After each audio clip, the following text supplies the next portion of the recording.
Hello. Good morning again. Yeah, guest of honor, the Controller and the Auditor General of the United Republic of Tanzania has just arrived. So in a few minutes to come, we are going to start our program. So please let us all get prepared so that we are going to have a successful launching ceremony of this important workshop.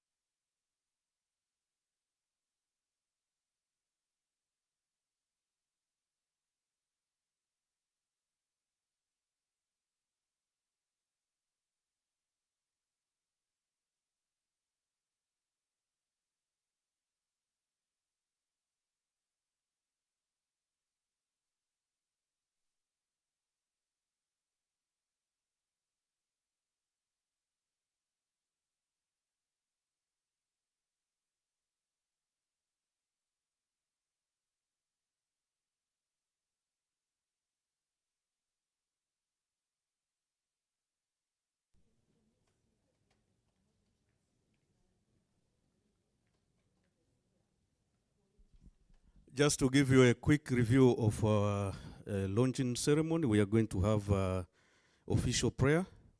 After that, we will have introduction session, whereby we are going to have chance to introduce ourselves. And thereafter, we are going to hear from the Director of Human Resource Management from SAI Tanzania.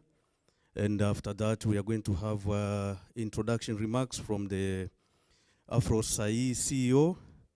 Thereafter, we are going to hear from the CAG. After that, we are going to have a session of exchange of gift. And after that, we are going to have a group photo, which we are going to announce where the location is going to be. So, as I mentioned earlier, please let us mute all our mobile phones so that we can have a conducive environment for the launching ceremony and further sessions. Don't switch it off, just put it in a silence mode. Thank you.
Good morning once again.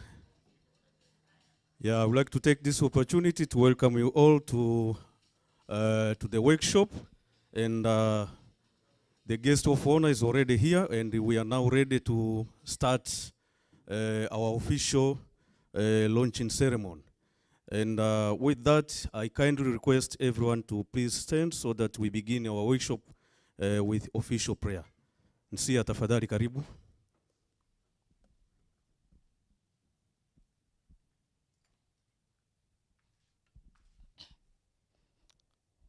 Let us pray.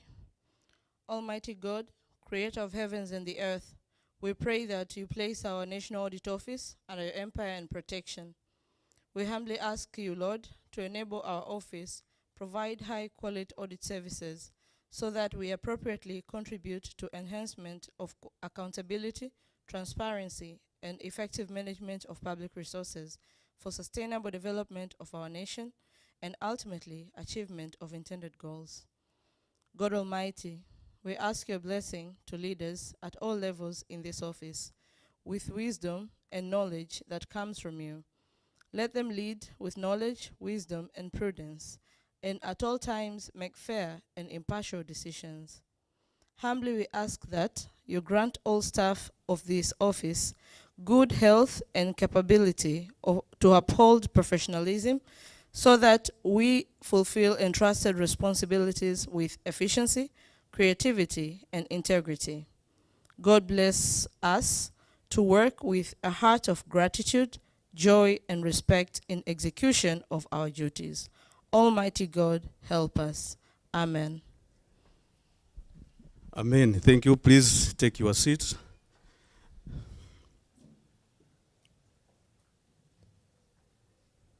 The Controller and the Auditor General of the United Republic of Tanzania, Mr.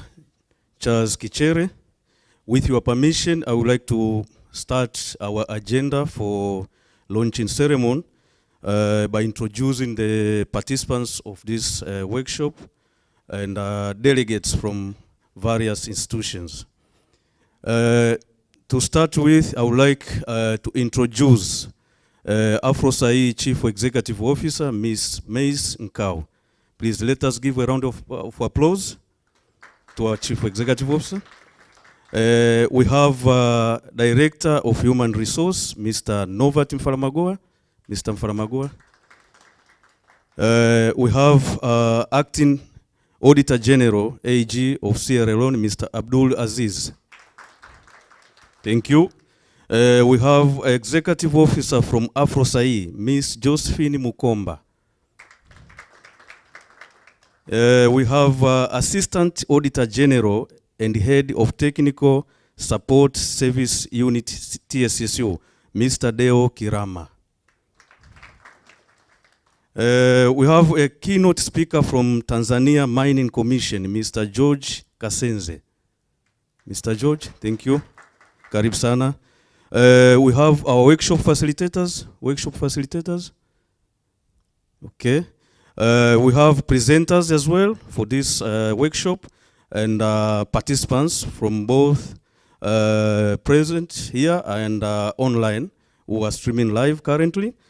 And we do have Secretariat from AfROSAI-E and National Audit Office of Tanzania. Secretariat, thank you. CAG, with your permission, now I would like to request all workshop participants present to introduce themselves so that you get to know them. And with that, I would like to start with our colleagues from Kenya, please.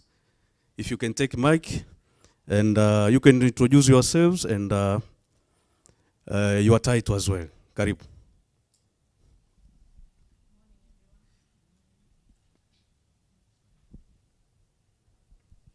Good morning.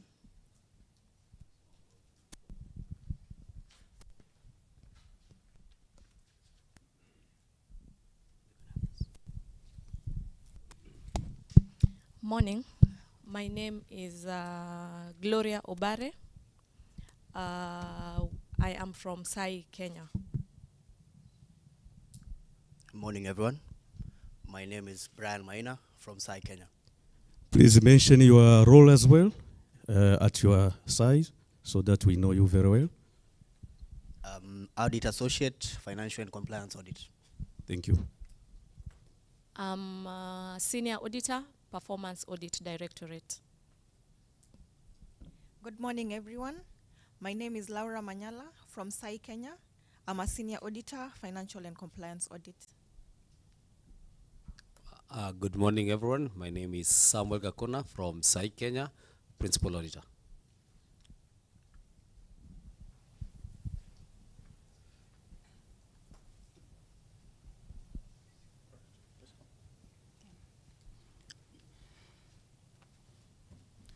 Good morning. My name is Sheila Mbwambo from SAI Tanzania, Financial Auditor. Morning. My name is Innocent Shali from SAI Tanzania, Financial Auditor. Good morning, everyone. My name is Baimatal Jete. I'm a Senior Performance Auditor from SAI Gambia. Good morning. My name is Richard Papu from AfROSAI-E Secretariat, a Technical Manager. Good morning. My name is Kauthar Othman, Senior Auditor. I'm here as Secretariat.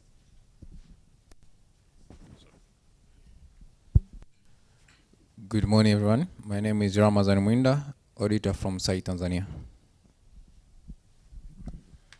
Yeah, morning, everybody.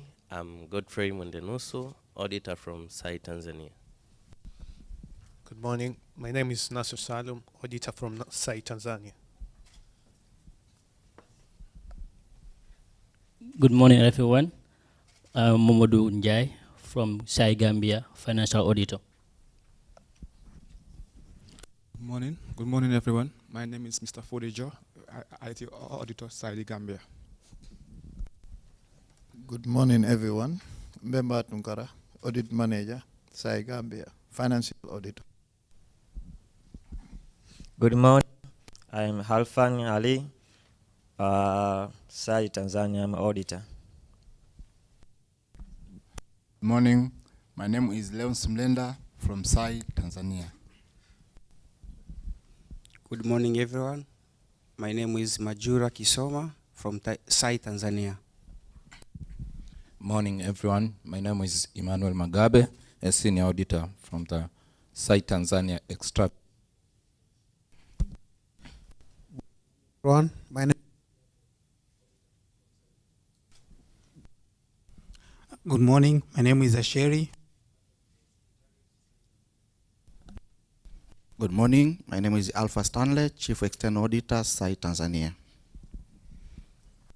Good morning. Well, I'm Boniface Chacha from SAI Tanzania, Financial Auditor, and from Extractive Industry Unit.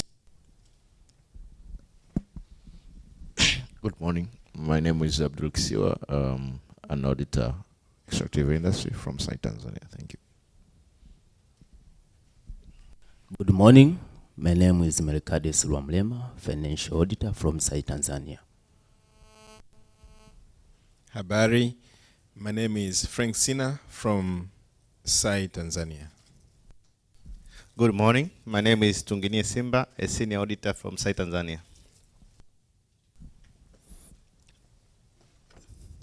Morning. I'm David Rochungura, Financial Auditor from SAI Tanzania. Good morning. My name is Irene Maro, Secretariat from SAI Tanzania. Good morning. Bonjour. My name is Robert Monyumba. I work with Transparency International. I am the Regional Advisor for Southern Africa. Good morning. My name is August Ola Schneider. I am a lawyer, special advisor, audit advisor at SAI Norway. Habari. My name is Esther Thomas. I'm from AfROSAI-E Secretariat Technical Manager. Asante sana. Good morning. My name is Nsia Michael. I am Financial Auditor at the National Audit Office and in charge of International Relations and Audit Diplomacy. Okay, this table here, please. Yeah.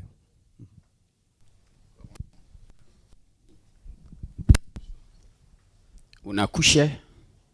Good morning. Mori Lansana, Assistant Auditor General from SAI, Sierra Leone. Chief. I'm using the word chief because I've been in Tanzania. This is my third time, and when I say chief, somebody knows that I'm a chief. So know that a chief is here. Chief. Thank you very much. Good morning. My name is Aziz Dachi. I'm an Assistant Auditor General, SAI Tanzania. I'm overseeing extractive industry audit in SAI Tanzania. Thank you.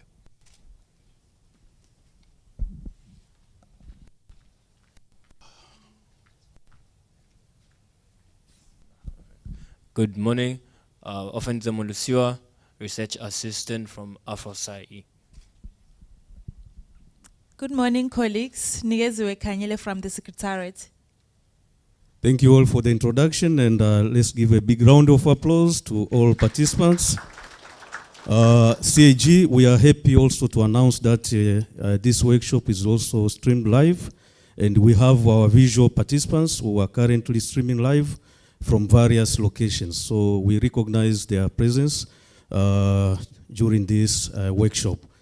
Now we are moving to the next agenda, which is to invite our Director of Administration and Human Resource Management, Mr. Novat Mfalamagoa, to give a welcoming address. A big round of applause to Mr. Mfalamagoa, please.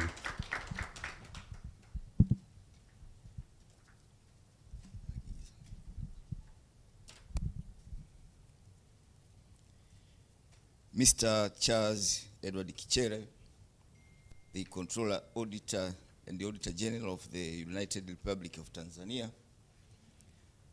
the Auditor General from the Republic of Sierra Leone, the Chief Executive Officer from AfROSAI-E, Ms. Messinkau, keynote speakers, workshop facilitators, Secretariat, distinguished participants, ladies and gentlemen, good morning. First of all, I would like to take this opportunity to welcome you all to the regional workshop on extractive industry here in Dar es Salaam. The National Audit Office of Tanzania is excited to have participants from various countries joining us both in person and virtual.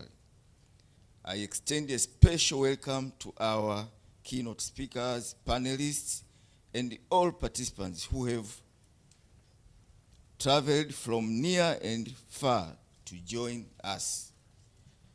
I take this opportunity to extend to each one of you a very warm welcome to our city, Dar es Salaam. It is an honor to host this important workshop. The National Audit Office of Tanzania is committed to ensuring your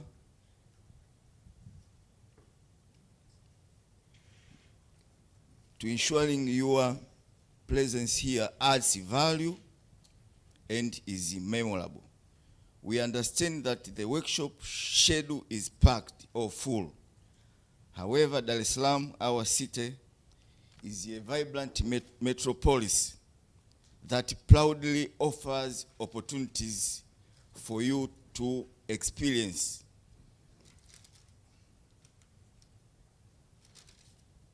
The cultural diversity, history, and natural beauty. We live today and we enjoy today. So while you are here, I encourage you to explore the following city highlights. One, the beautiful beaches. As you can see, the workshop organizers realized the importance of this. That's why the workshop is held here at the Lamada Beach Hotel. I also encourage you to visit the nearby Bongoyo and Mbudia Islands. They are the perfect for a day trip. I also motivate you to visit the village museum or the Makumbusho Museum, where you will experience the traditional Tanzanian way of life. The museum is a cultural oasis celebrating our diverse traditions and customs. This museum showcases authentic houses from various ethnic groups, providing a glimpse into our rich cultural heritage in Tanzania. I would also like to encourage you to visit the National Museum, which is located at the heart of the city. The museum showcases Tanzania history, archaeology, and offering insight into our nation past and present. I would like to encourage you to visit the Central Business District, the Kariakoo. There you will experience the vibrant atmosphere of daily life. It is an opportunity to engage with the bustling energy of our city markets and shopping malls. Once again, welcome to Dar es Salaam. Your time here should be filled with fruitful discussion, cultural enrichment, and moments of joy. Thank you. Asanteni sana, karibuni sana.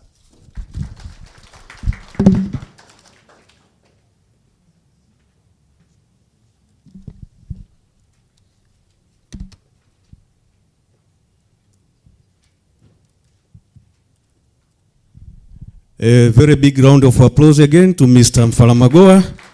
Mr. Mfalamagoa, thank you very much for your welcoming address. It is now time for AfROSAI Chief Executive Officer, Madam May Sinkau. Please, you are welcome to the podium for remarks on annual Extractive Industries Workshop. Karibu sana. A big round of applause, please.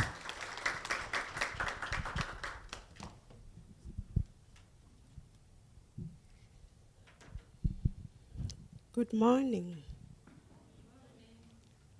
and welcome to this beautiful place.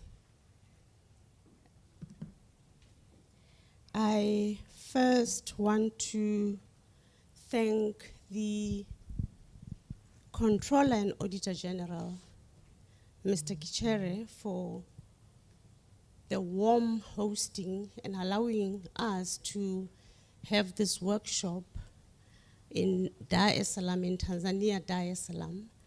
This is the first time that we have had this workshop outside of Pretoria, and we truly, truly appreciate you welcoming us into Tanzania to hold this workshop here for the first time.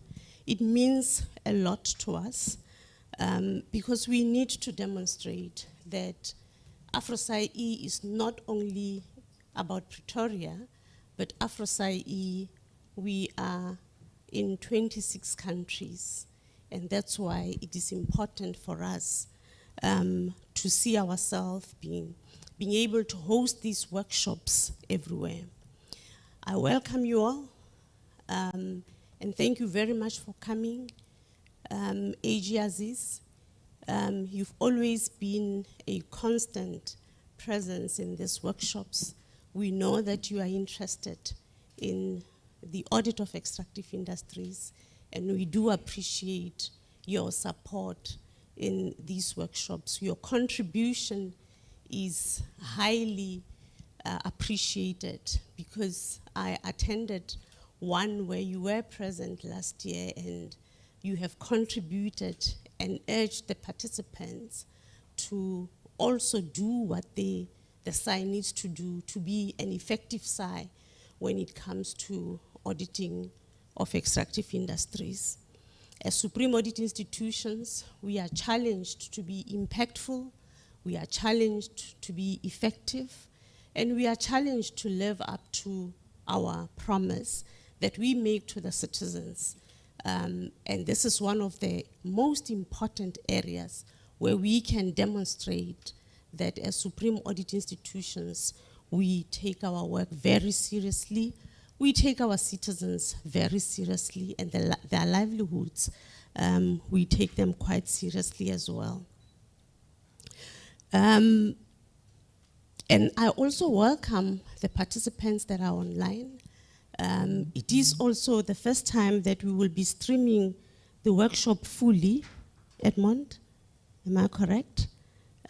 We haven't streamed the whole workshop fully. It will be the first time that we will be streaming it fully. And I do hope that we will have participation from those that are joining as well online, and they will benefit from the discussions and deliberations that will be held throughout the week. As you have heard, this workshop, this annual workshop, normally brings together experts from different sides within our membership of AFROSAI-E. And I think online as well, we have participants from across the continent, from Europe. We've had interest from the Caribbean sides as well, from the Middle East. We also have organizations like Transparency International, you've heard. We are joined by the African Union Online, GRI, the Good Governance Africa, and also some of the institutions of higher learning, the University of South Africa. And special thanks to the SAI of Norway for being such a support to AfROSAI-E when it comes to this area of extractive industries specifically. And I also want to thank the African Development Bank for trusting AfROSAI-E with funding to run this workshop and bring it to Tanzania, Dar es Salaam.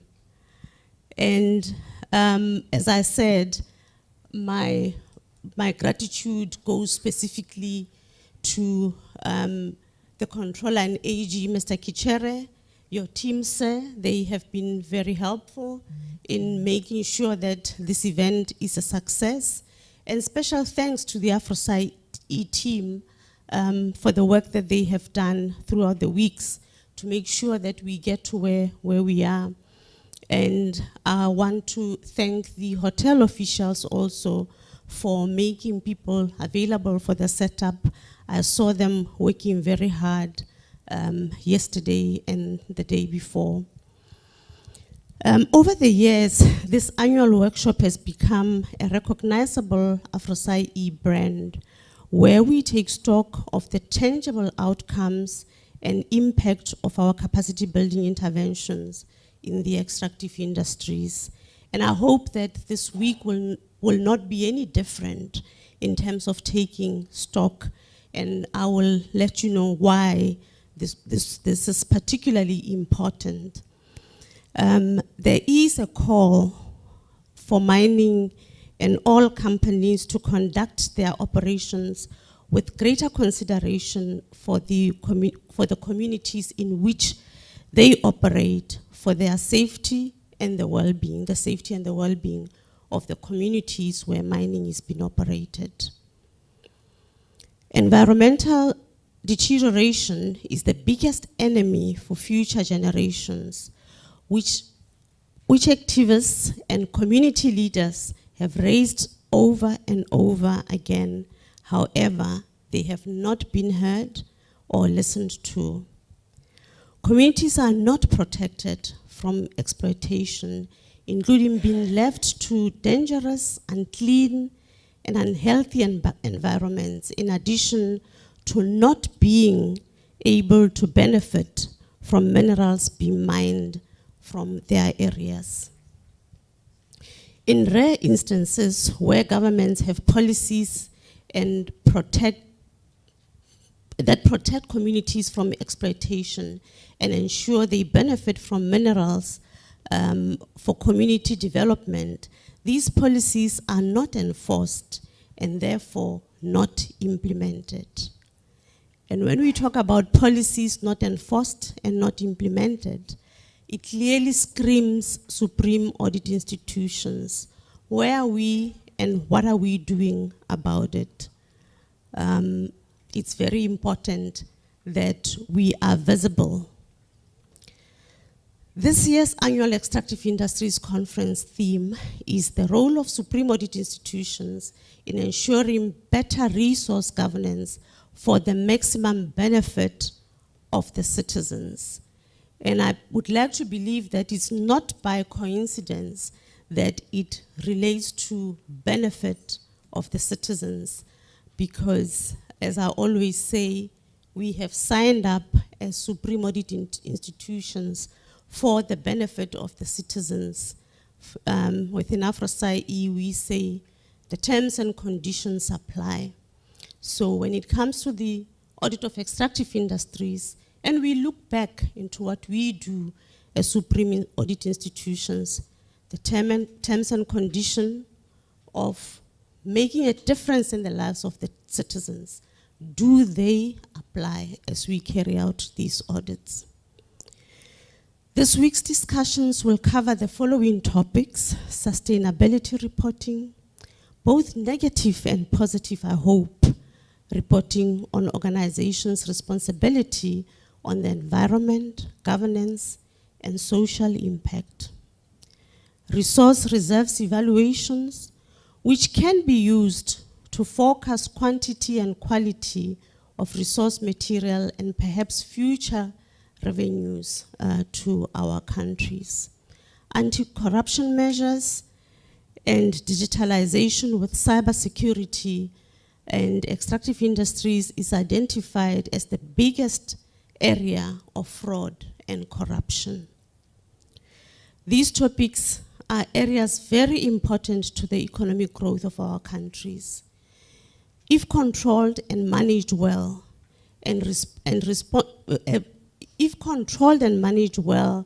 and placed into the hands of those that are elected and appointed in positions of power and decision making. Looking at the agenda for the week, I am comfortable that the organizing team has made sure that there is ample opportunity to dialogue and share knowledge during the next few days. So I urge you to please participate, to share your experiences, your challenges, because this is very important. As I said earlier, I will let you know why it is very important. And this is the reason. The audit of extractive industry is a key feature in the AfROSAI-E strategic plan for the 2020 to 2024 strategic period. So our strategic plan is ending in the current year. We are busy developing a new strategy from 2025 to 2029. And since the extractive industry is a key feature of our strategy, we would like to support, we are supported by the Audit Office of Norway in carrying out the country capacity building efforts to support SAIs to conduct audits of extractive industries. And therefore, my expectation is that during this workshop, there will be reflections on experiences and progress that we have made during this strategic period in relation to the audit of extractive industries. Let us use these reflections to identify areas where scaling up of capacity building efforts for the next 5 years is required, that will result in impactful audits on extractive industries and shape meaningful audit recommendations that will result in economic benefits to the citizens while looking at issues of fraud and corruption and illicit financial flows. The African Union Commission hosted a conference on the illicit financial flows in Tunisia last week, where we were, as AfROSAI-E, privileged to present on the role of Supreme Audit Institutions in the illicit financial flows. And SAIs being an important player in the accountability ecosystem means SAIs cannot be left out when we talk about extractive industries, fraud and corruption, and digitalization. So it is definitely time for us as Supreme Audit institutions to stand up and demonstrate our relevance and importance in this important area and add value to our countries so that our citizens can benefit from the work that we do. And those that are supporting these initiatives can then see the importance of Supreme Audit institutions and that we cannot be left out because we are a relevant piece and key important piece in this area. Some of the experiences and knowledge sharing and identification of scaling up on capacity building initiatives must consider the following areas. The extractive industry sector is moving quicker than the relevant country's legal and policy changes. So how do we influence this as Supreme Audit institutions in the work that we do? Governments are digitalizing at a quicker pace than us Supreme Audit institutions. During the SAI donor conference that we held in Pretoria last year, the AG of Rwanda shared that his government is far ahead in terms of digitalization than the SAI, in that his team is finding it difficult to audit government because the audit team still requires paper trail, whereas government has gone paperless. So it becomes a big challenge. So, it would soon render the SAI irrelevant because you are requesting evidence that government does not have. So how do we move at a quicker pace than that of government so that we become more and more relevant? And lastly, it has been established during country interventions that more stakeholders are allocating more of their resources to new development areas and ventures in response to the energy and resource transition for the benefit of the mining communities. For Supreme Audit institutions to be impactful and make a real difference in the lives of the citizens through the audit work, we need to define and clarify our role in ensuring better resource governance for the maximum benefit of the citizens. Remembering terms and conditions apply. SAIs need to clarify what success looks like for the extractive industries. We believe that when SAIs perform more impactful extractive industry audit, they will contribute to enhancing transparency and accountability in the extractive industries. Once again, it is my privilege and pleasure to welcome you all to our 2024 AfROSAI-E Extractive Industries Workshop, and I thank you.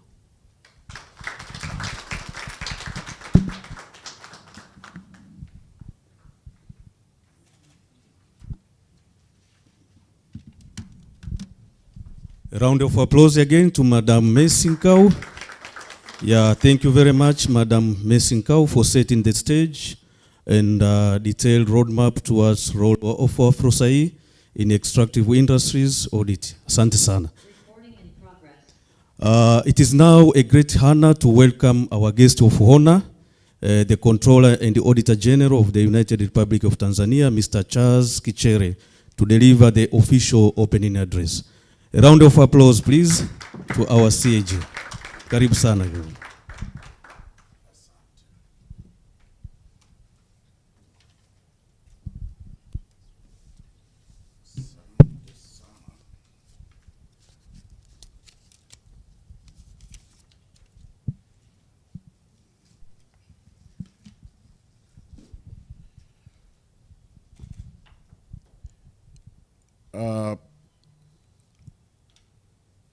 Mr. Abdul Aziz, Acting Auditor General of Republic of Sierra Leone,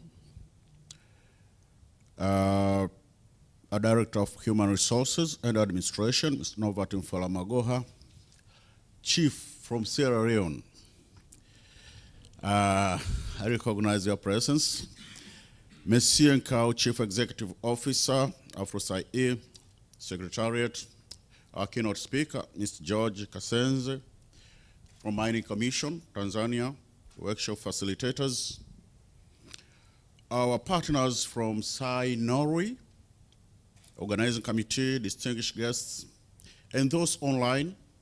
Ladies and gentlemen, good morning. Assalamu alaikum. Habari za asubuhi.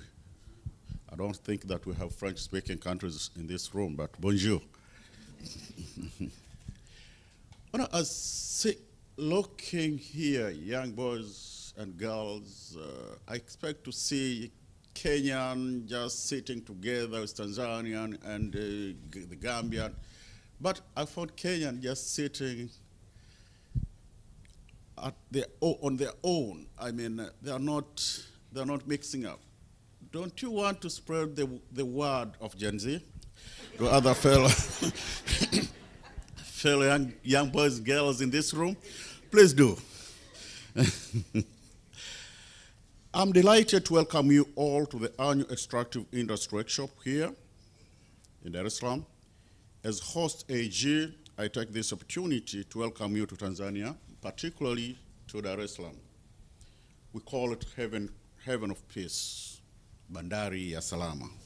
But I was expecting you in Dodoma, only to be told that, no, they are not willing to come to Dodoma. They wanted to just, this workshop be held here in Dar es Salaam.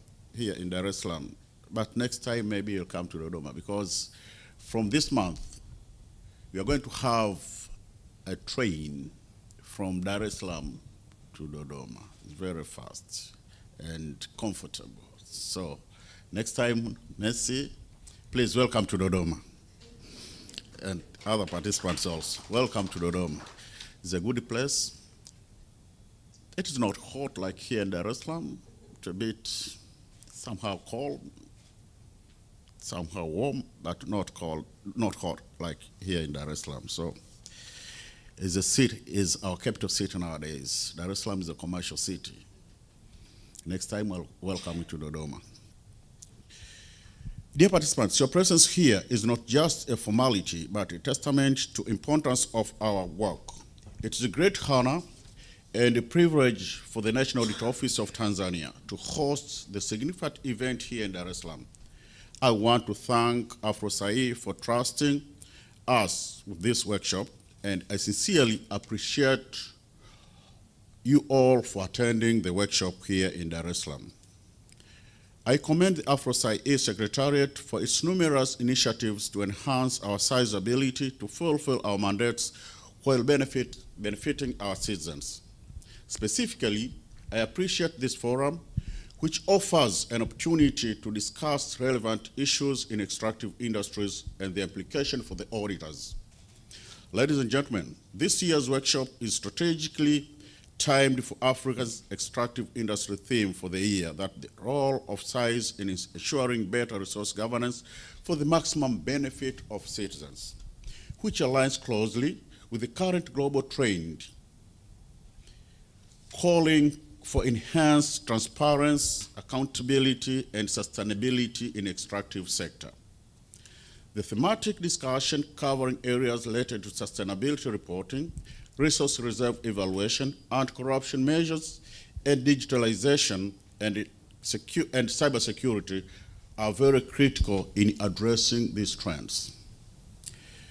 Mas, in your introductory remarks, you have alerted and warned the auditors that if they are not digitalizing, then no sooner than later, we are going to be irrelevant. This is very key and very important, very critical.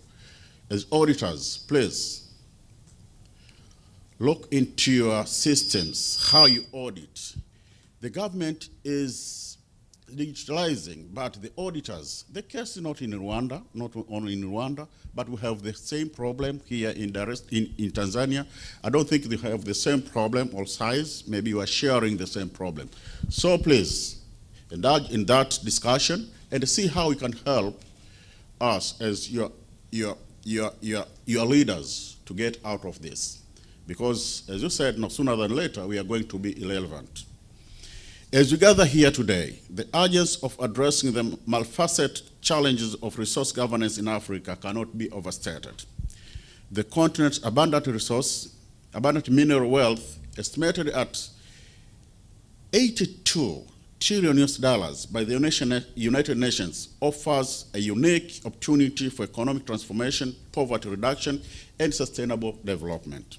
However, the pervasive grip of corruption, illicit financial flows, and unsustainable practices has hindered realizing this potential, creating stark contrast between resource wealth and widespread poverty in Africa. Recent estimates suggest that Africa loses a staggering $50 million annually due to illicit financial flows in the extractive sector alone. To put this into perspective, this amount, that's $50 million, is roughly equivalent to the combined GDP of several African nations, including Benin, Burkina Faso, and Guinea-Bissau. This lost revenue could have funded critical development projects in Africa, improving public services, and create jobs, ultimately lifting millions of our people out of poverty. Ladies and gentlemen, African extractive industries, including oil, gas, mining, and logging, have long been a double-edged sword for the continent. On one hand, they have the potential to generate significant revenues, create jobs, and stimulate economic growth in Africa. But on the other hand, they have often been associated with environmental degradation, social conflict, and economic inequality, the paradox of plant, where resource abundance coexists with widespread poverty. This is a stark reality in many African nations, particularly in sub-Saharan Africa. Ladies and gentlemen, sub-Saharan Africa, endowed with vast mineral resources, including oil, gas, gold, diamond, copper, cobalt, mention them, has witnessed the extractive sector's promise and perils. While some countries have experienced economic growth driven by resource extraction, many others have suffered from the resource curse, characterized by corruption, conflict, environmental degradation, and limited economic diversification. Ladies and gentlemen, in recent years, there has been a growing recognition of the need to shift towards a more sustainable approach to resource governance in Africa. This involves maximizing economic benefits and minimizing negative social and environmental impacts. As enshrined in the United Nations Sustainable Development Goals, the concept of sustainability calls for a balanced approach that integrates economic, social, and environmental considerations. The International Sustainability Standard Board, ISSB, has taken a significant step towards promoting sustainability reporting by issuing IFRS S1 and 2, the first global standards for sustainability-related financial disclosures. These standards require companies to disclose information about sustainability-related risks and opportunities that could affect the financial performance, providing investors and other stakeholders with information they need to make informed decisions. Ladies and gentlemen, auditors, including Supreme Audit institutions, have a crucial role in promoting sustainability in the extractive sector. By ensuring the accuracy and reliability of sustainability-related information disclosures, auditors can help hold companies accountable for their environment and social impacts. This can encourage companies to adopt more sustainable practices, reduce their carbon footprint, and contribute to achieving the SDGs. Ladies and gentlemen, while IFRS S1 and 2 are primarily aimed at the private sector, the principles and requirements can also be relevant for public sector entities, particularly those involved in extractive sector. Public sector auditors can leverage these standards to assess and report to the sustainability performance of government-owned extractive companies and the government's overall management of natural resources. Ladies and gentlemen, beyond sustainability reporting, SAIs also have a crucial role to play in resource reserve evaluation. Accurate, reliable information about the quantity and the quality of natural resources is essential for effective resource management and decision-making. SAIs can contribute to this process by, first, assessing the methodologies and the data used by companies and government agencies to estimate resource reserves, assuring they are consistent with international standards and best practices. Secondly, assessing the systems and the processes in place to manage and monitor resource extraction, ensuring that they are transparent, accountable, and aligned with sustainable development goals. Third, identifying potential risks, vulnerabilities in resource management such as overexploitation, environmental degradation, and social conflicts. This can help governments and companies take proactive measures to mitigate these risks and ensure the long-term sustainability of resource extraction in Africa. Ladies and gentlemen, as independent and impartial auditors of government accounts and operations, SAIs are uniquely positioned to play a crucial role in combating corruption, curbing illicit financial flows, and promoting sustainability in the extractive sector. SAIs mandate encompasses a wide range of activities that include financial audit, compliance audit, performance audit, IT audit, and forensic audit. We can leverage on these activities to advise the government what to do in combating corruption and illicit financial flows in Africa. Ladies and gentlemen, in addition to their core auditing functions, SAIs can play a broader role in promoting good governance and sustainability in extractive sector by leveraging their findings and expertise to advocate for policy reforms that enhance transparency, accountability, and sustainable resource management. These reforms can include implementing beneficial ownership transparency requirement and the adherence to standards like AFROSAI-E to public sector entities. Secondly, sharing knowledge and expertise with other stakeholders to strengthen capacity to resource governance and anti-corruption efforts, fostering a network of well-informed and capable actors. Third, raising public awareness about the importance of resource governance and the impact of corruption and unsustainable practices on development, empowering citizens to demand accountability and transparency in the utilization of their resources. Ladies and gentlemen, extractive industry in Africa have the potential to be a powerful engine for economic growth, poverty reduction, and sustainable development. However, this potential can only be realized if corruption is tackled head-on, resources are managed transparently and accountably, and sustainability is integrated in the decision-making process. SAIs, as guardian public trust and accountability, have a crucial role to play in this endeavor. By fulfilling their mandate actively and effectively, embracing their broader role as catalysts for change and leveraging international standards, SAIs can help to unlock the full potential of African resources and create a brighter future for all of us. The fight against corruption in the extractive sector is a complex and multifaceted challenge that requires concerted effort from the stakeholders.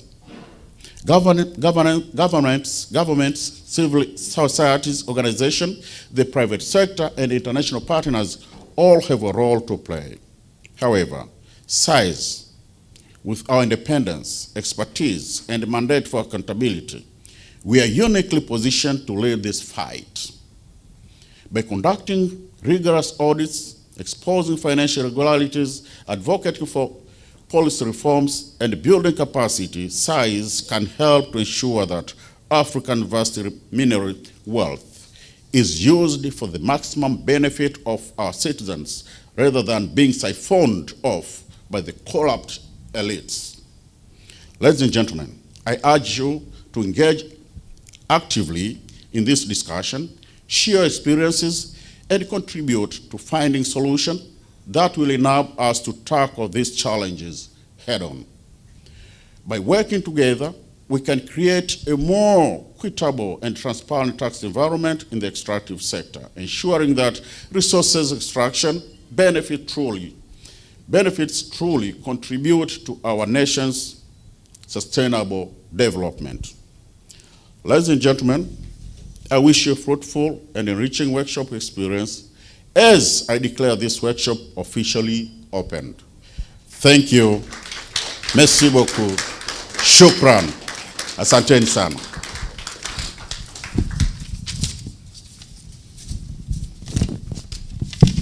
Shukran. Asante. A big round of applause to CAG. Thank you very much, CAG, for the official remarks for the opening of this workshop. We are now moving to the next agenda, which is exchange of gift as a symbol to mark collaboration between SAI Tanzania, AfROSAI-E, and the other partners. Ms. Sincere, please.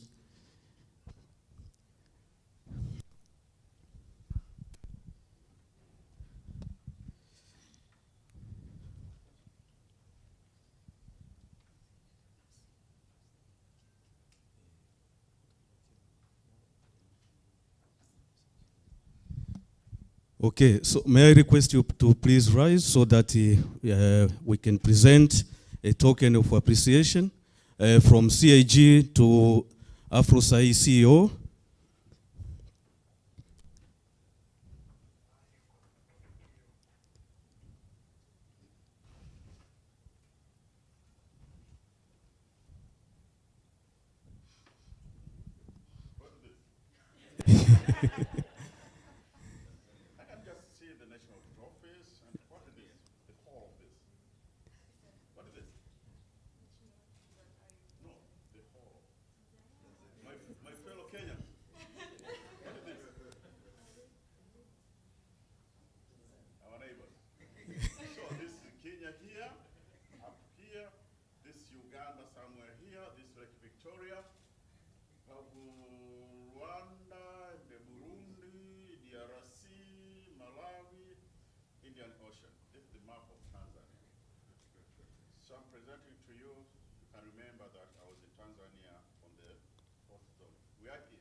A big round of applause. Thank you very much.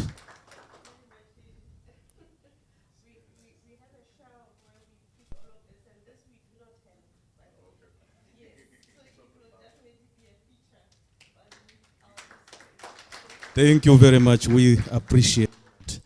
Yeah.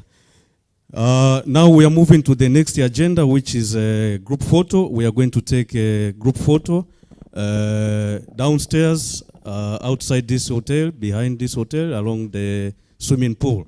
Our protocol team is here, will guide you to the photo session. Please, may I request you all to go for group photo. Thank you very much, and we really appreciate for your collaboration. Thank you very much, and we wish you all the best. Naomba secretariat tuwaongoze viongozi. All participants, please, let us join high table for the group photo.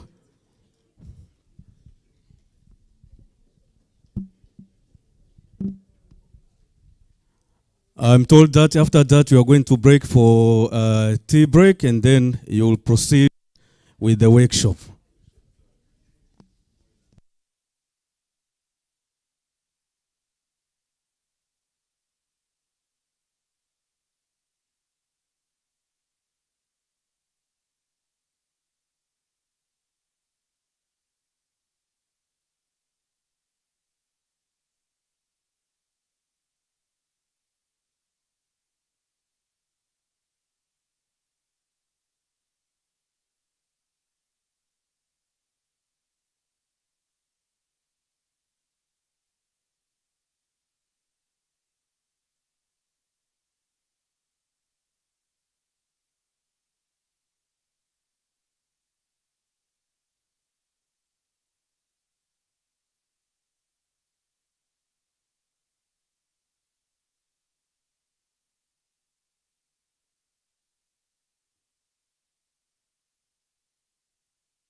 As he's coming, I'm going to be introducing him. He's a senior geologist and a government diamond valuer. He's currently our regional manager for Mining Commission in Dodoma, the capital of our country. He has over 19 years of practical on-site experience and administration in the mining sector. He has been responsible for supervising of rough diamond, gemstone valuation activities in Tanzania, combating mineral smuggling and illegal trading of minerals in Tanzania, as well as supervising mineral trading in Tanzania. He is also a former manager for events organized by International Gem Fair. He is a graduate of Harry Oppenheimer. Did I pronounce it correct? Oppenheimer House Academy in South Africa, and also a graduate of Bachelor of Science in Geology from University of Dar es Salaam. Can we clap for him as he's taking the stage? Karibu sana.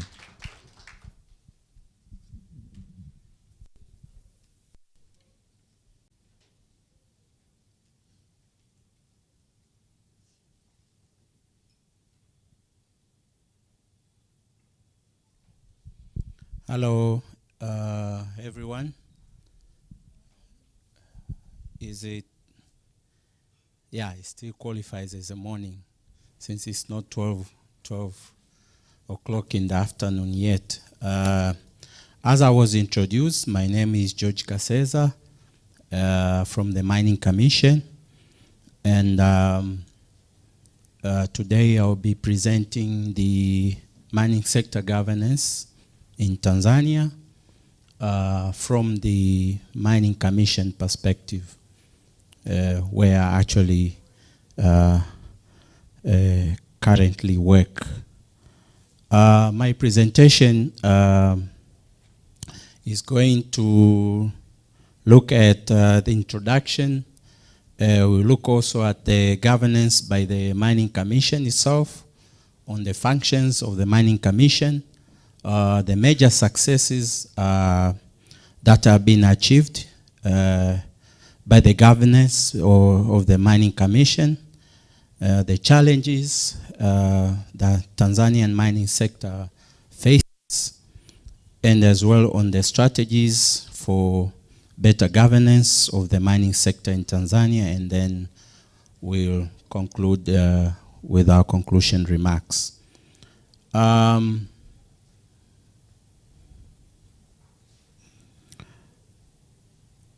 The mining sector in Tanzania is governed by the Mining Act, Cap 123. If you look at the history of the mining sector in Tanzania, it started a very long time, but the revolution of the sector started in 1997, where we had our mining policy of 1997, where actually it liberalizes the mining sector in Tanzania, where for the first time we had private participation in the mining sector. Before that, for the people who were aware of how the mining sector was, it was mostly operated by the state, where we had Stamico and all other state-owned companies.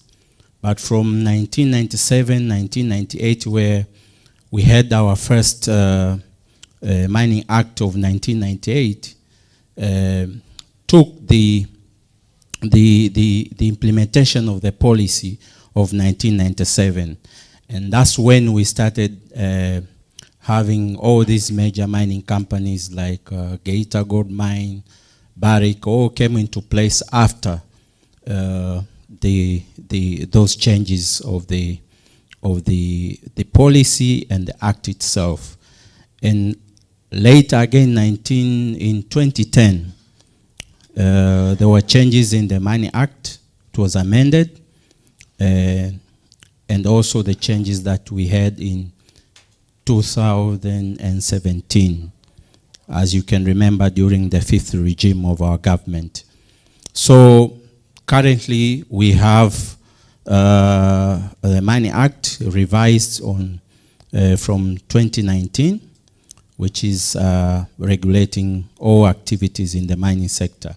Now, the Section 22 of the Mining Act describes the function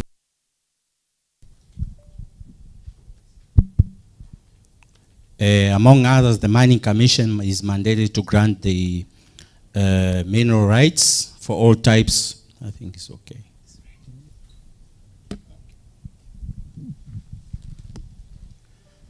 For all types of minerals in the mineral value chain, starting from explorations, mines, development, production, processing, and the beneficiation, and while also ensuring government conservation.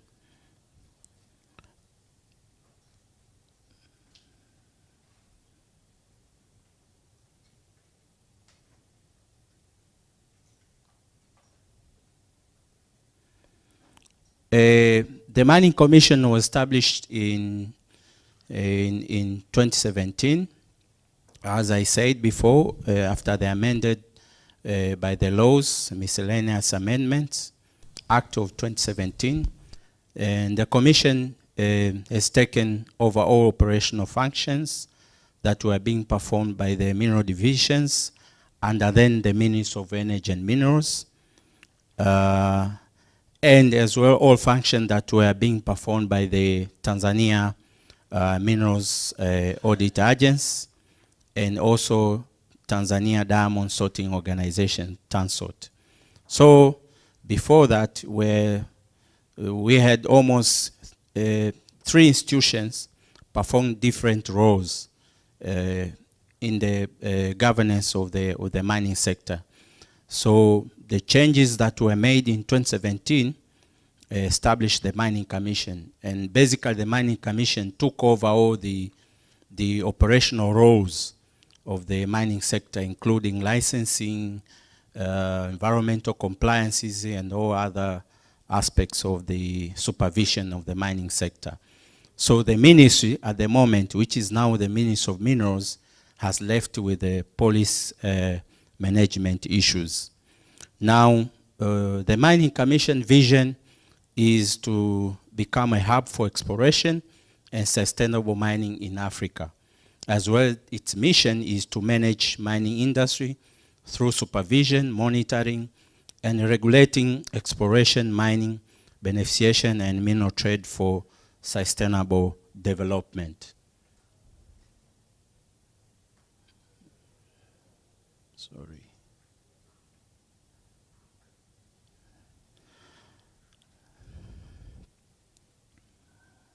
Now,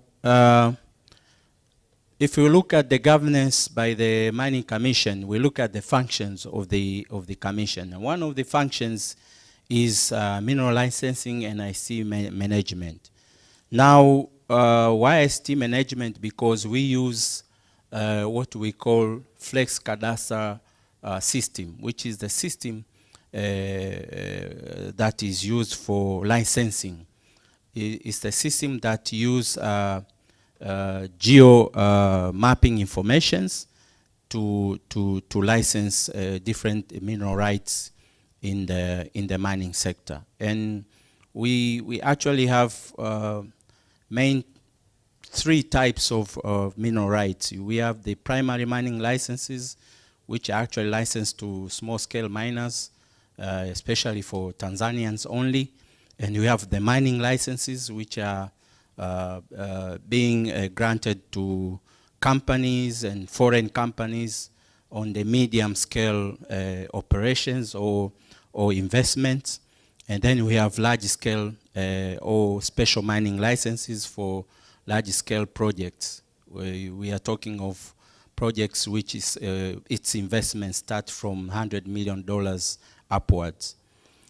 So one of the functions of the Mining Commission is to grant those licenses, but license depends. It starts from the exploration stages where we grant the prospecting licenses.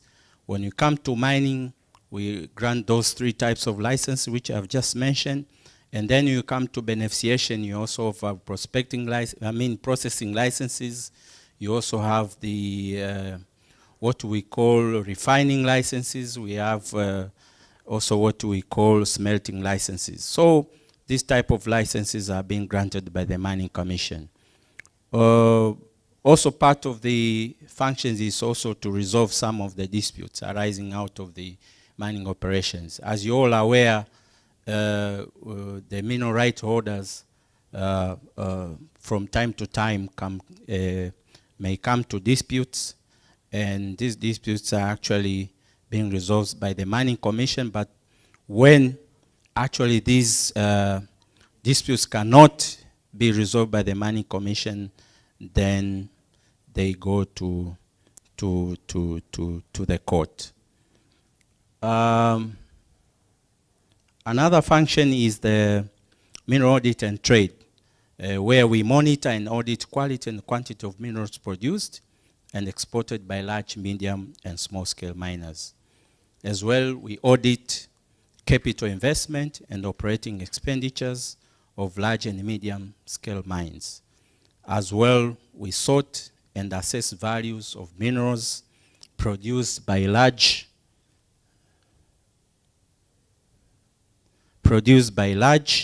medium, and small-scale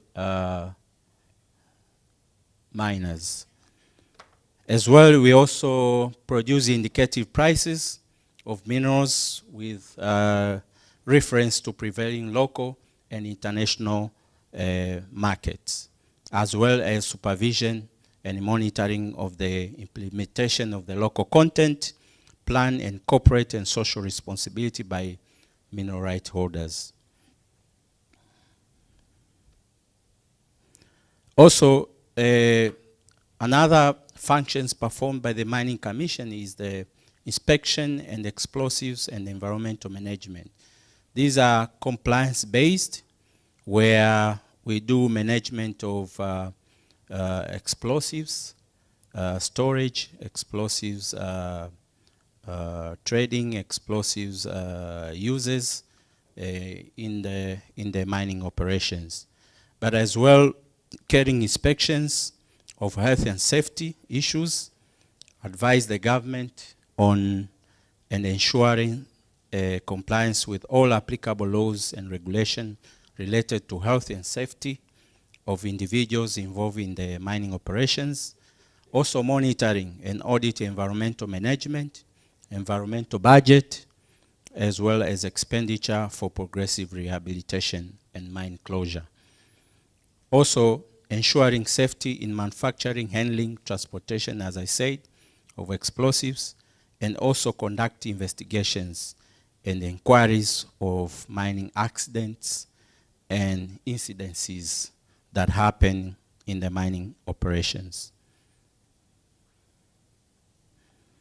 Let's look now at the major successes that have been achieved from the governance by the Mining Commission. Before the Mining Commission was established, the revenue collection in the mining sector was actually below 200 billion a year. Now, after the establishment, we started to collect around 300 billion a year as government revenue.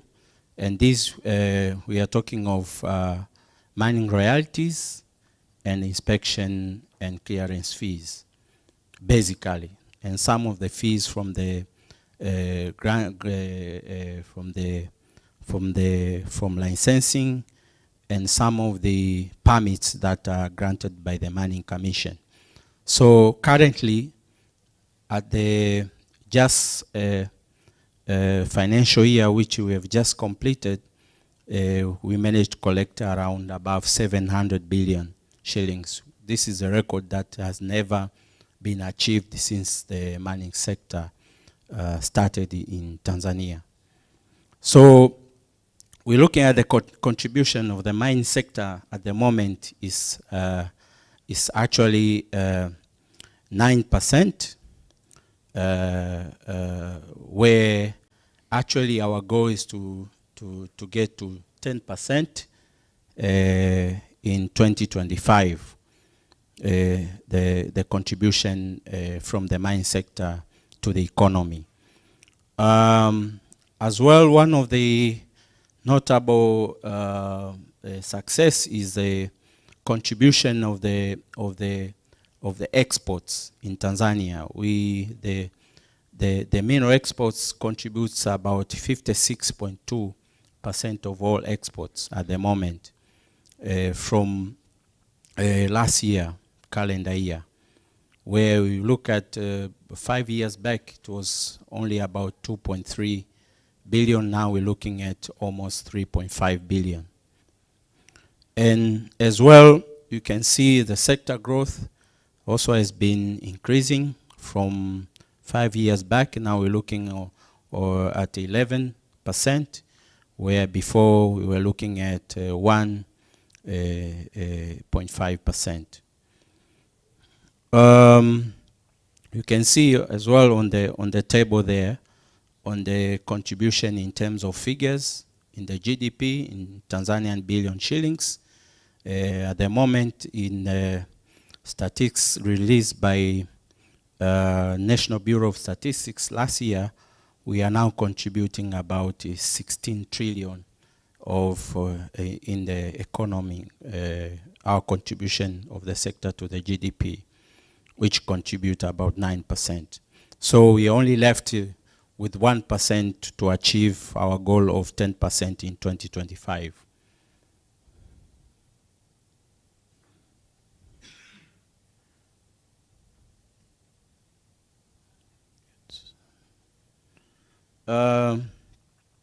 Another major achievement is establishment of the mineral markets. Why are we calling this achievement? Because when the Mining Commission was established, there were no mineral markets or buying centers. And why did we why did we decide to establish the mineral markets? Because one of the biggest challenges was from the small-scale miners, the problem of smuggling and illegal trading was huge. And one of the solutions that came across was establishing the mineral markets, where all small-scale miners will have access to buyers, legal buyers, and actually we can also get the proper statistics of their production and sales of the minerals that they produce.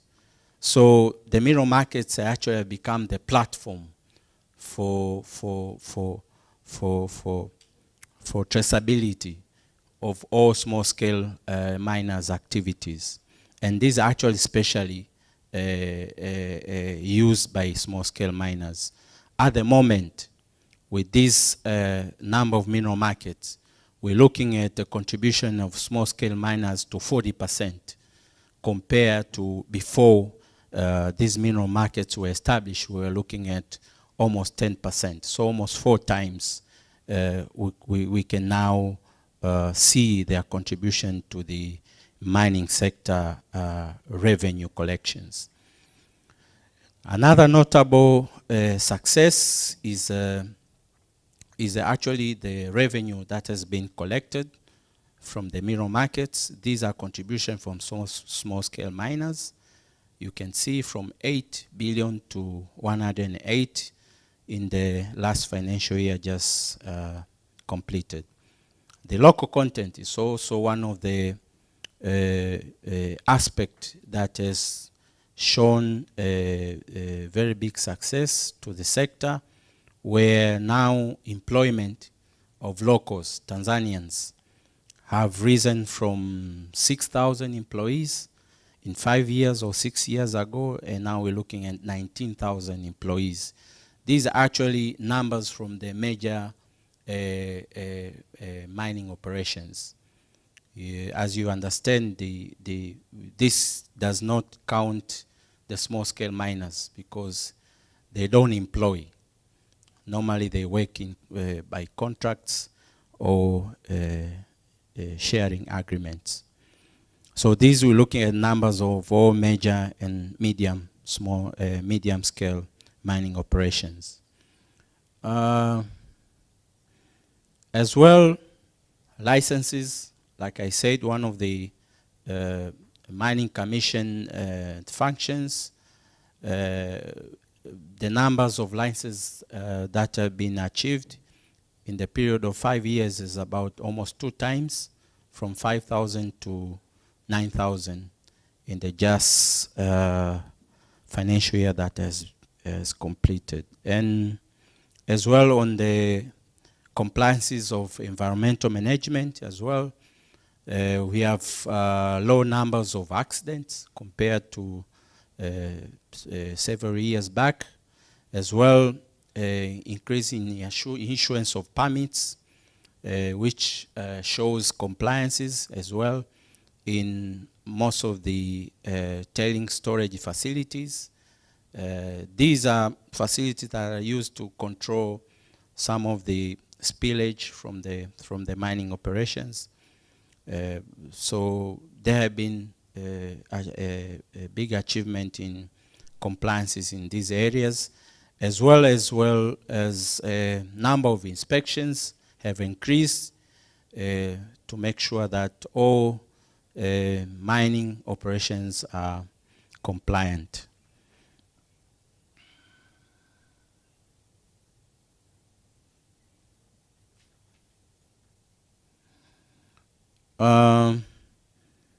Now let's look at the challenges that the sector is facing at the moment.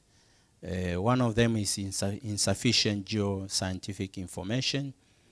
In Tanzania, the current production that we are looking at and all this achievement that we are looking at are coming from only 16% of high-resolution geophysical airborne survey that has been conducted.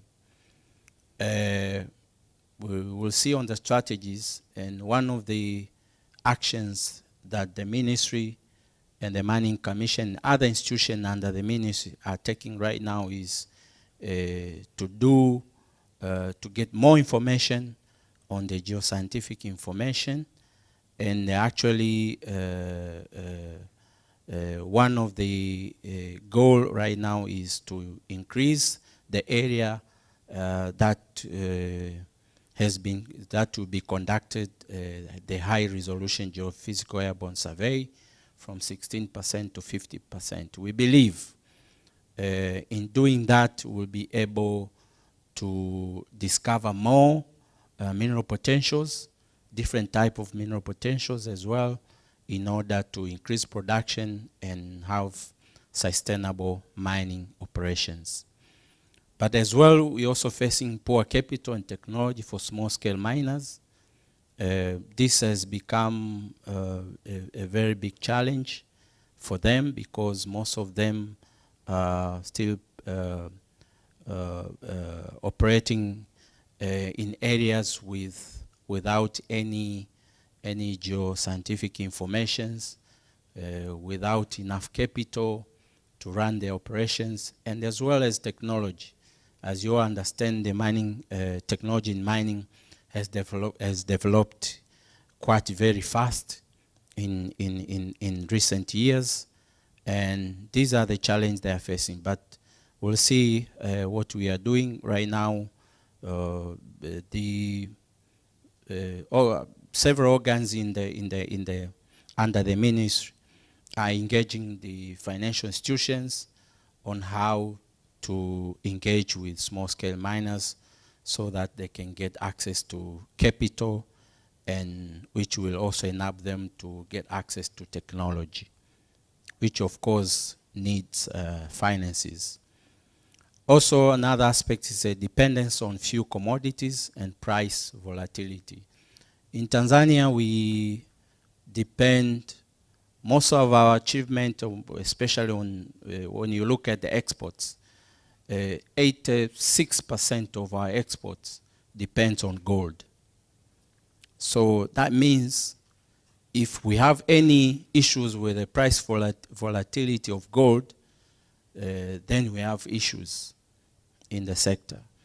And this has become a problem for years. Actually, right now, we are facing a problem in the diamond sector where the diamond prices have dropped down almost by 50%. So it has affected our collections, revenue collection, but it also affected the diamond trading in Tanzania as well. And some of the miners have actually stopped their operations because with the current price, they cannot, with the current price does not justify the cost of operations that they have to incur. And as well as you know, Tanzania is the home of Tanzanite. Tanzanite at the moment is not doing very well because also of the price volatility, but which has been caused with a lot of issues which could lead to another subject. But, and this is the issue where we have to now to start looking at other mineral potentials in order to come out of this challenge. As well, poor supporting infrastructures. We have a vivid example in this with coal mining in Tanzania. I'll give you an example. We have a lot of coal demand in Mombasa, especially in Kenya. Now, you'll be surprised, the coal from South Africa is cheaper to get coal in South Africa to get it to Mombasa compared to getting coal from Ruvuma to Mombasa. And you're talking only about, I don't know, probably 1,000 kilometers from Ruvuma to Mombasa, and you're talking about almost 4,000 or 5,000 kilometers from South Africa. But it's cheaper. Why? Because of the poor infrastructure that we have in our country. And this leads to very high costs in transporting coal. And you know, all back minerals are dependent on the cost of transport.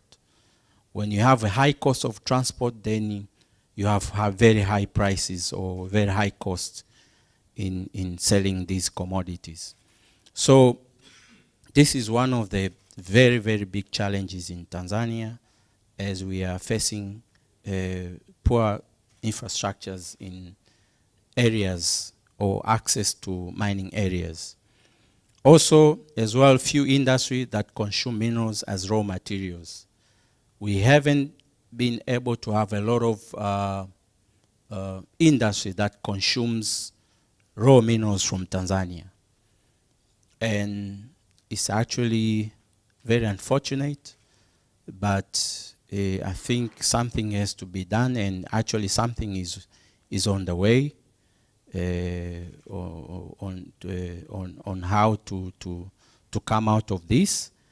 One of the very good example is we have, I think, manganese, silicon manganese, that is being imported from, I think, if I remember correctly, from neighborhood countries like Zambia and so, for steel industries, where we actually in Tanzania have potential areas for manganese. But we have been able to extract manganese in order to supply to our local steel industries. So these are one of the biggest challenges, where we need now to spend foreign currencies to import some of the raw minerals that are actually have the potential to be available in Tanzania. So we still, we haven't managed to to connect very well with the having industries and produce raw material that this industry need. And also, as well, having few of these industries. Because once you have also a lot of these industries, it means it gives it gives reasons for other part of the sector to look for these raw materials, or to encourage them for exploration and produce these raw materials as well. So those are some of the, there are a lot, but these are some of the major challenges that the sector is facing.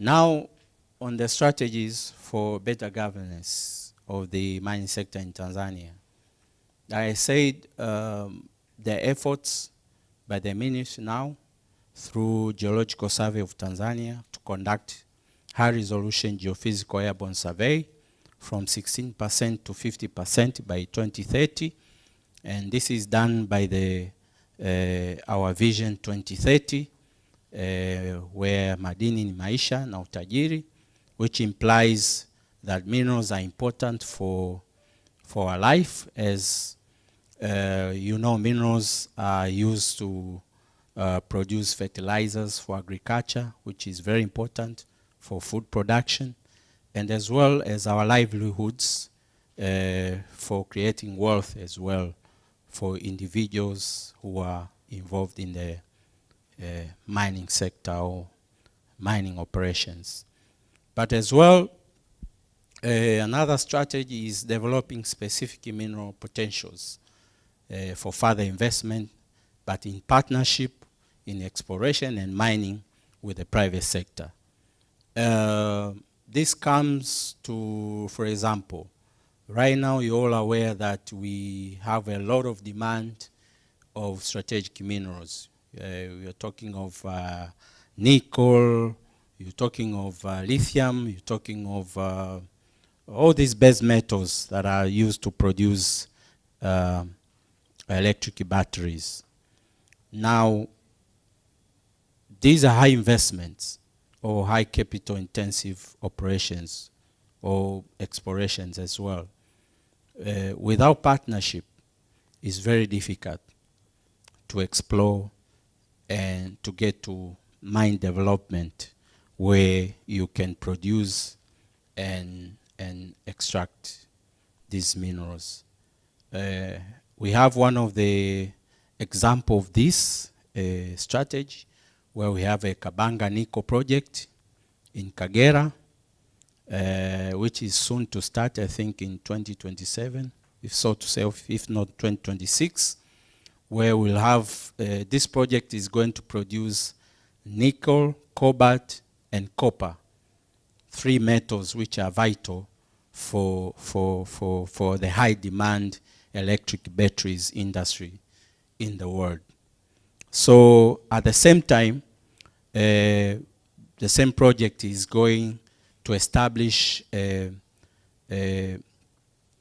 state-of-the-art refinery in Kahama, which is going to use what we call it's a new technology where you don't have to do smelting. You just put your concentrate and you get pure metals as the end product out of it, where before that the technology only allow for smelting, where you have to go through another process to get pure metals. But this, it gives you pure metals at the end product, at the end of it. So, which means Tanzania will be able also to export final products instead of exporting unfinished products or raw minerals as it was in few years ago, or as it is in some of the minerals at the moment. But as well, another strategy is, like I said, the facilitation of the small-scale miners to access loans from financial institutions in order to finance their projects. This has its challenges where, as you're all aware, our small-scale miners are not formal, and they are not operating in a formal manner where it can be easy for them to get access to loans. But at the moment, there are several efforts which are being done in order to make sure that they are formalized and they are also in a state where they can access these loans. Another thing is to develop the industrial park that bears reliable infrastructures such as ports, roads, electricity networks, railways, water, and airports that can facilitate business. One of the good examples of industrial parks is in Indonesia, I think, where they were able to establish this industrial park. Indonesia is the leading producer of nickel. And for years, Indonesia was exporting rough or raw nickel to China. But I think a few years back, Indonesia managed to establish industrial parks where they established smelters. So now actually China has to import pure nickel metal from Indonesia to China. And this is part of the value addition initiatives where you actually you have more benefits compared to when you export these materials when they are raw. But also building a policy framework that will provide for quick actions on exploration and exploitation of the suggested critical and strategic minerals, as well as setting up investment in the downstream mineral value chains.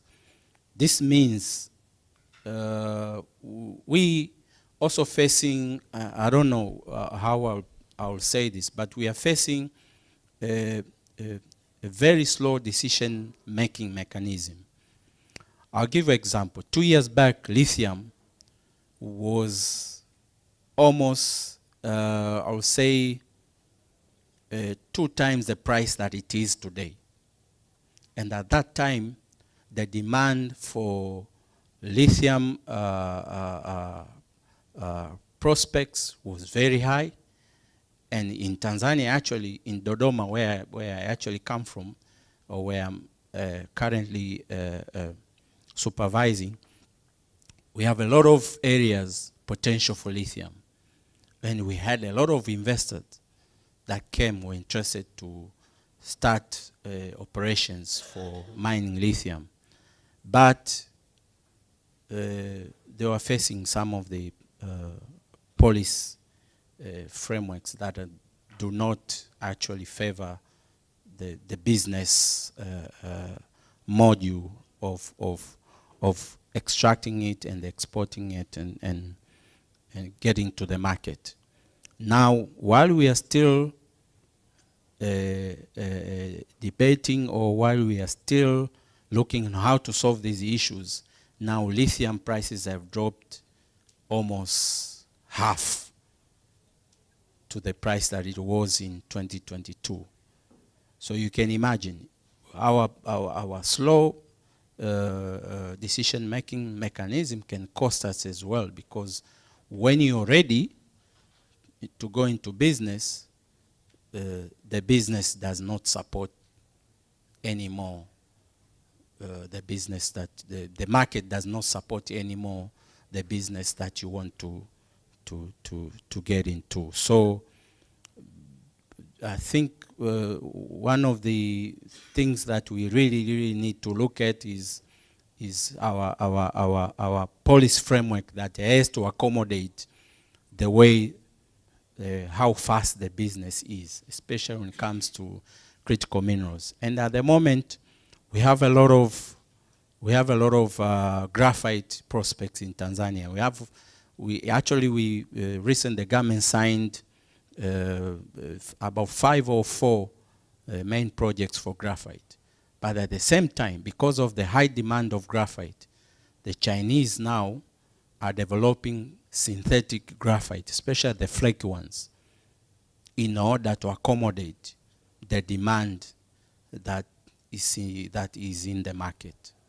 So if you are not fast enough, when we get to the market, we will find ourselves competing with the replacements. And actually the prices and the demand won't be at the same condition as it is today. So these are the things that I think our government is looking at it very carefully at the moment in order to match with the business model that is in the market. For that,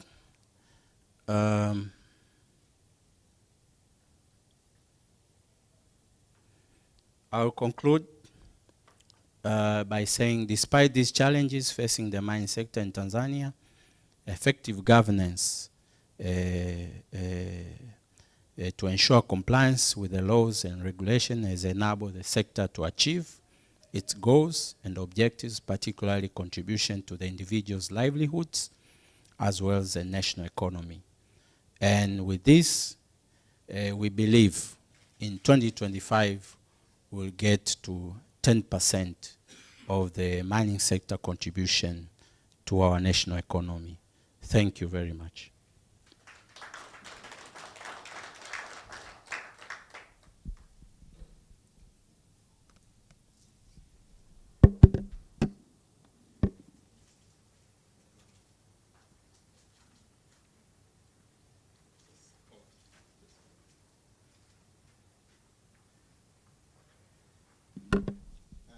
In Tanzania, when you come to Tanzania, a few words you should learn and take away. The first one is habari, means hi, how are you? The second one is asante, means thank you.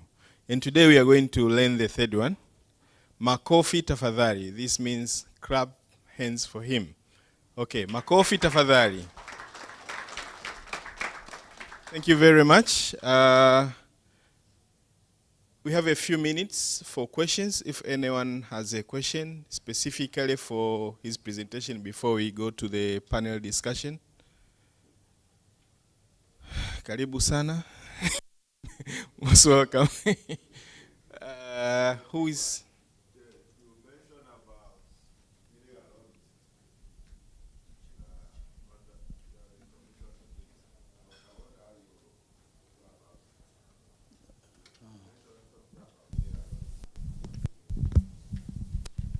Sorry, I didn't, pardon please. Yeah, thank you. Say again? Oh, okay.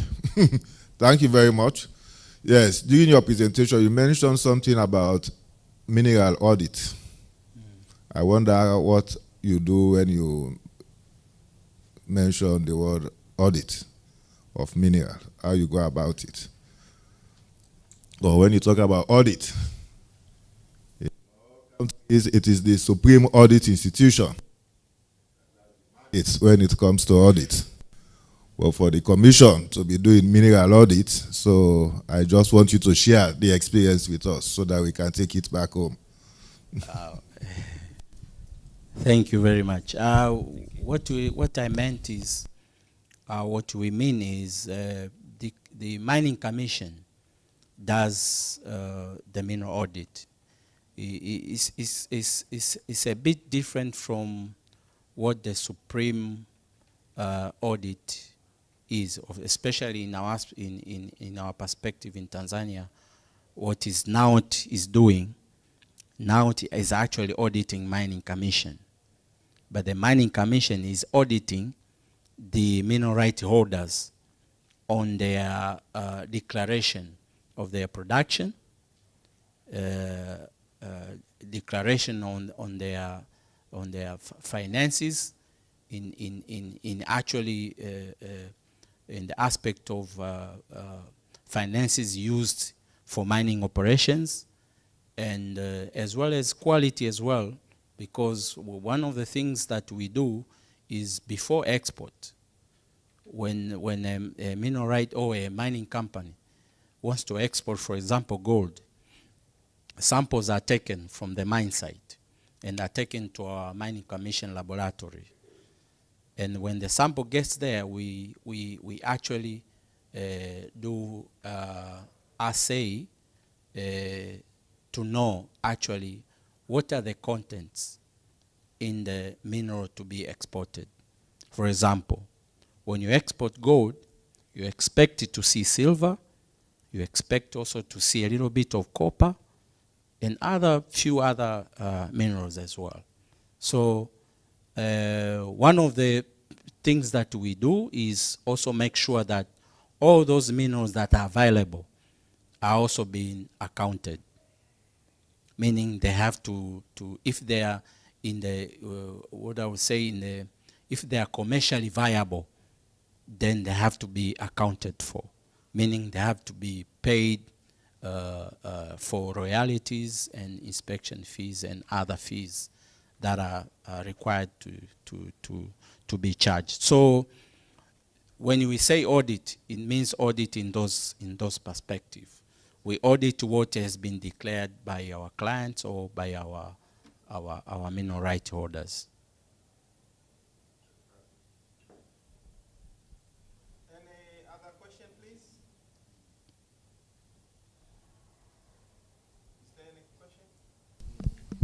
Yes, there is. Thank you so much, sir, for your presentation. During your during your presentation, revenue 3 to 4 years. So what has led to this increase in the revenue of mineral mines?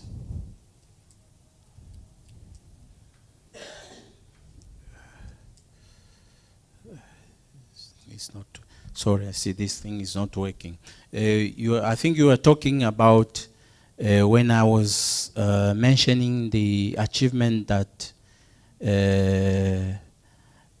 on the success that has been achieved in the mineral markets, right? Where I said the small-scale miners, about a few years back, were contributing about only 10%, and now 40%.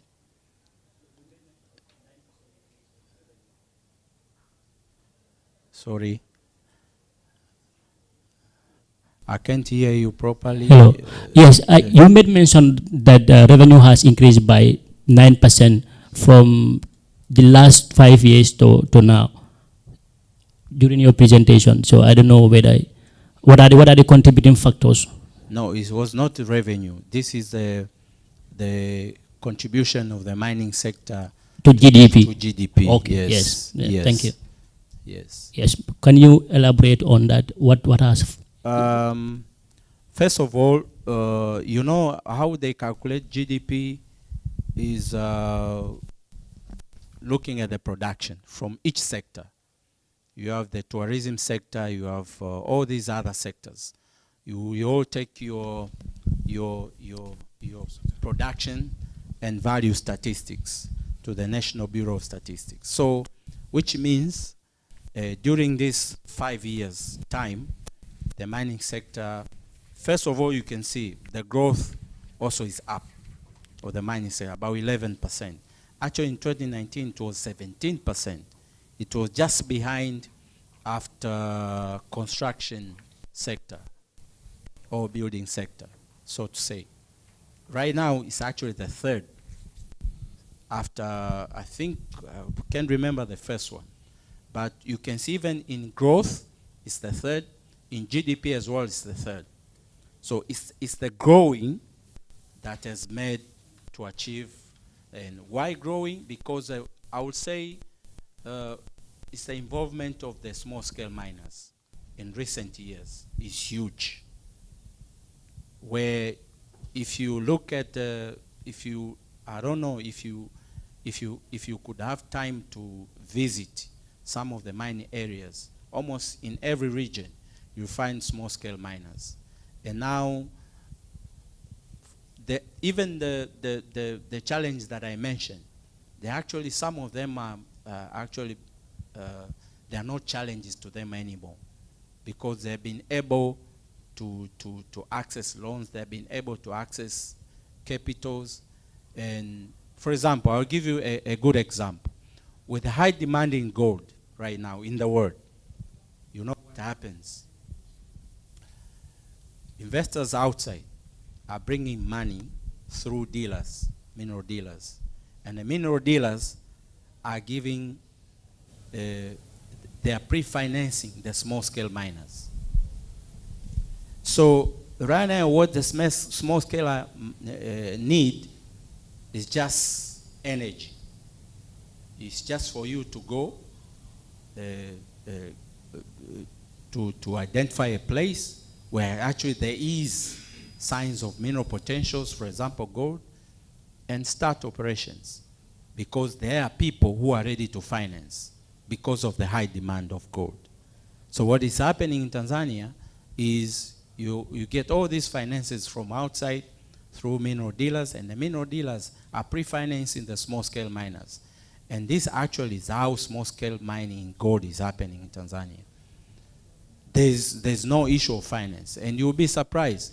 No written contracts, nothing. This is purely on trust. And you know what they're supposed to do? They're supposed to sell back to those dealers. And this has become very difficult. I'm getting out of context, but I have to mention this.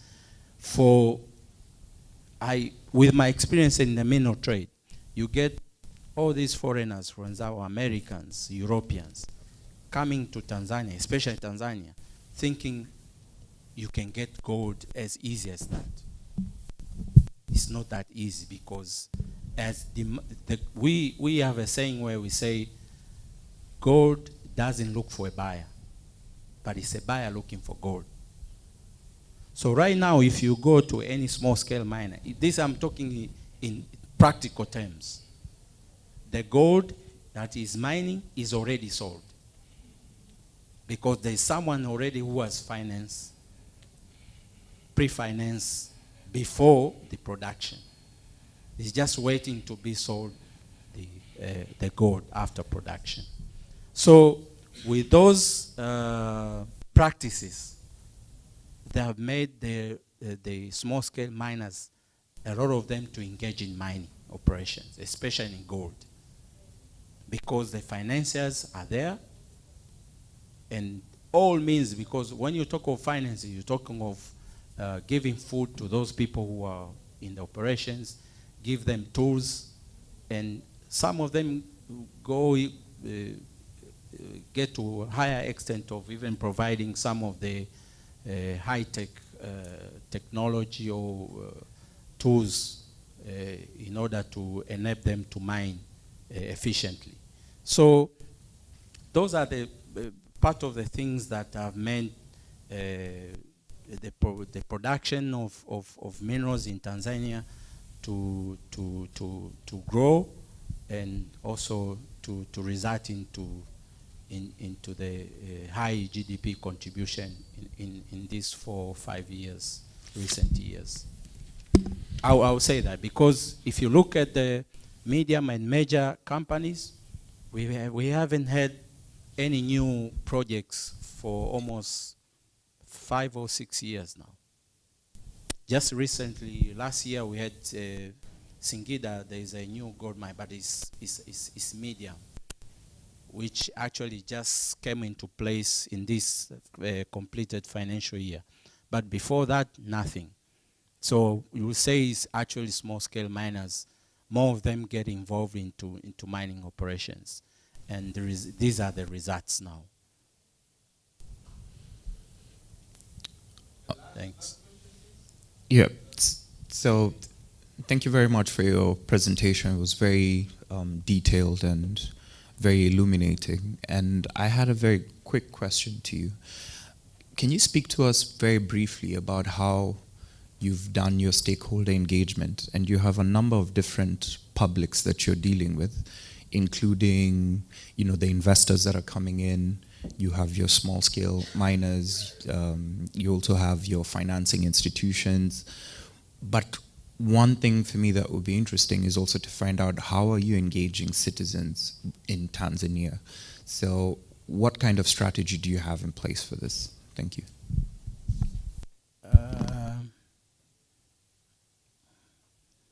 I don't know. It's a bit trick question. If you talk about citizens, you mean people who are in the mining sector, or people who are not involved in the mining sector at all? So this is both, right? Because there are those people who are affected directly by the mining operations within their areas. But then there's also the value proposition for going into mining or the extractive sector, where you have your general public who you're saying, we're getting these resources and they're going to be channeled into whatever sector that you want to put it into through your budgets. So it's just interesting to see, because it's a whole cycle, right? Everything from how do you give licenses, to how do you audit the actual processes of the people who are engaged in the mining process, to we have this future proposition of improving infrastructure, livelihoods, and what have you. Thanks.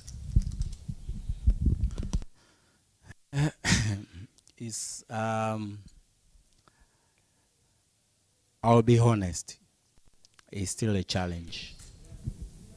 Especially in Tanzania, it's a big challenge. From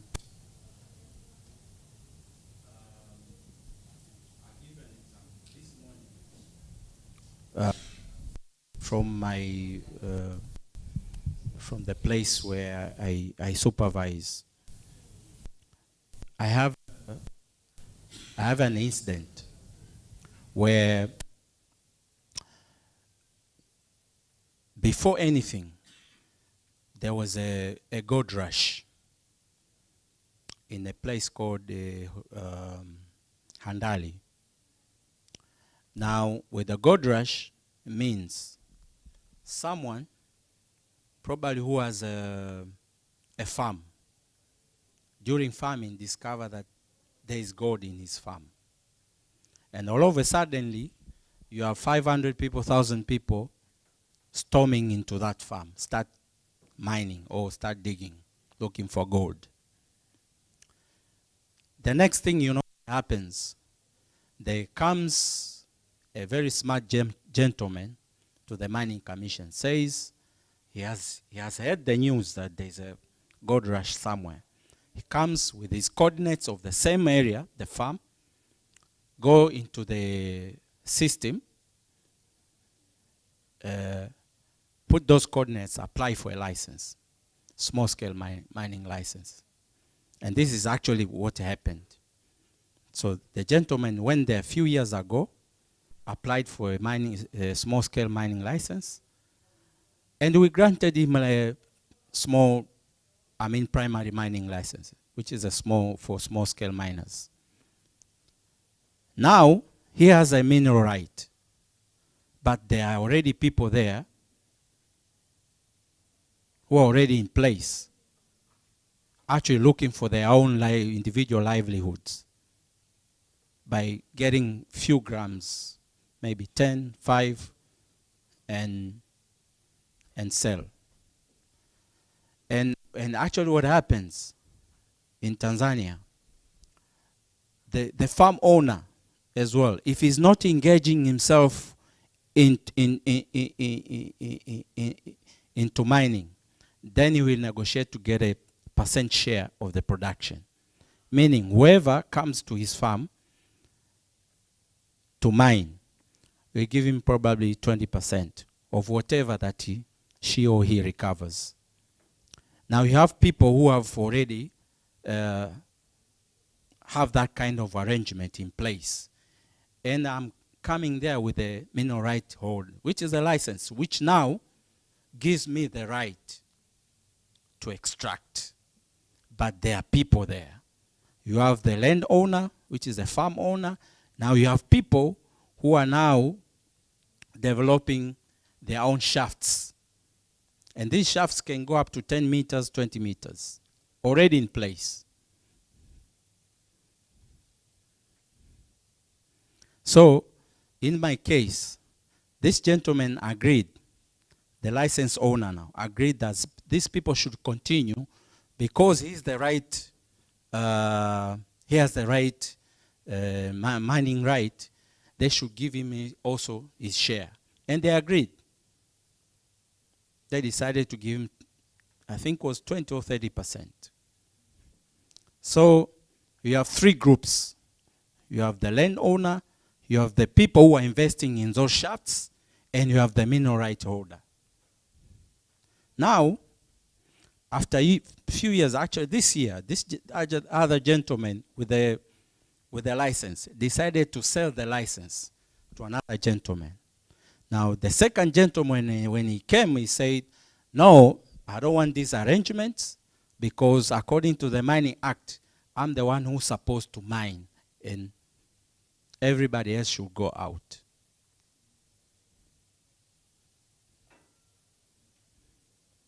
Now, to make it even more complex, second gentleman went into agreement with the foreigners. Now the foreigners are ready to put huge investment.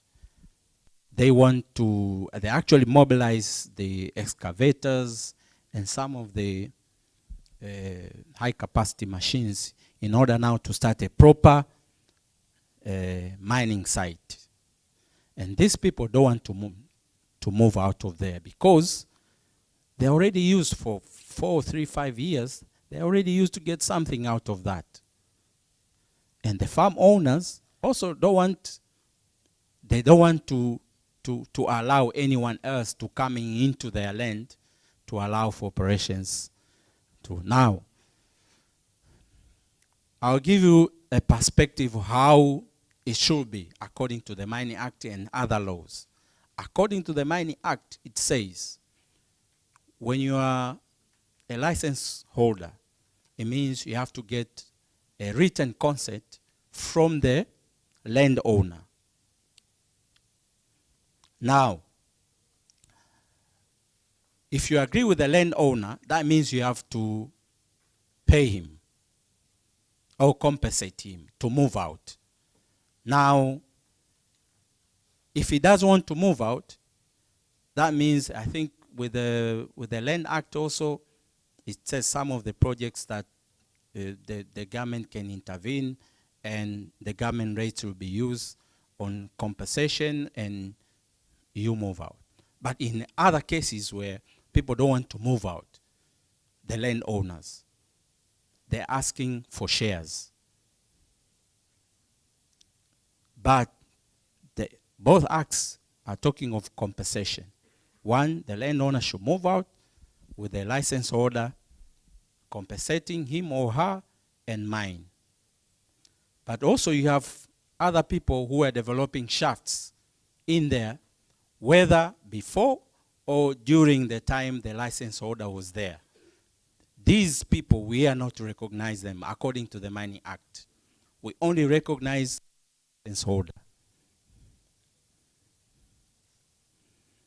And the law doesn't say anything. It says the license holder will be responsible for everything.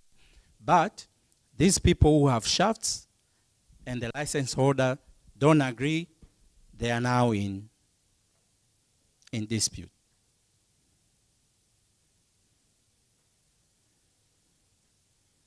So I'm giving you the real picture. So what happens? The law doesn't help you to solve that case. So what we do, we encourage them to sit down and negotiate.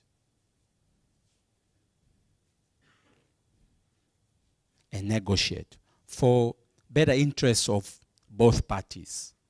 If the holder decides, I won't mine the whole area, then the other part of the area will negotiate, okay, the people that were here, I'll compensate them by giving another part of the land where they can develop new shafts and continue with the arrangements. And I will continue with the other side. Or compensate them and move them out. But it will depend whether you'll be able to pay their asking prices for compensation. That also is another challenge. But the farm owners as well, they also might not want to move out as well, or to let their land be used for mining operations. But also we encourage them to sit down and negotiate, whether they will continue with the shares or they will decide otherwise. But since it is becoming a very big challenge all over Tanzania right now, I just gave you my case, but it's all over. Now we are going to develop the new regulations on how we will manage the these people who were probably existing before the license order came, or they were coexisting during the license order. Because in our cases, you have people who are holding this license, but they are not operating anything. And some of them, they are speculators actually, waiting for some huge investors to come and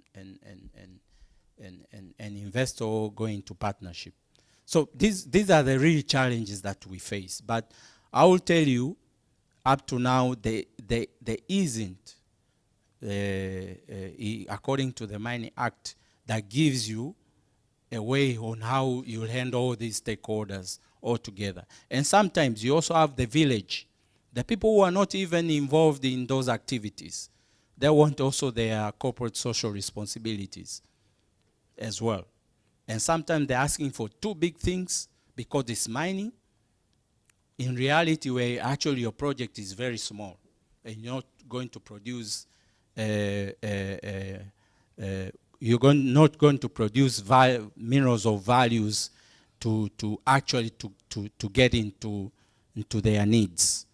So it's a real challenge, and at the moment our law doesn't. So we think starting this July, we already now in discussion to develop new regulations that will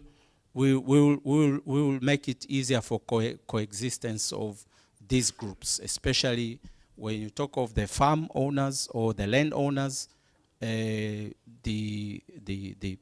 small-scale miners who don't have licenses, but they have small capitals where they can develop those shafts and have small mines within a license area, and also a license holder. How will they coexist? We are trying to take these experiences and see which regulations or which measures that can be put into place that can help for all these groups to coexist. But as of now, it's a very big challenge.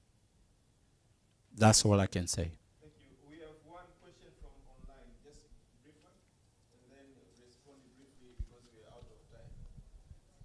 Please. Good afternoon, colleagues. I was okay. We're running behind the schedule.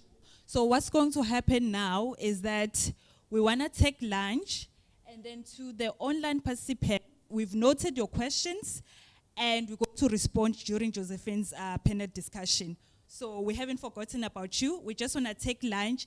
If we can kindly request that we have 35 minutes to 40 minutes so that we can manage our time, and then we come back for our panel discussion with Josephine.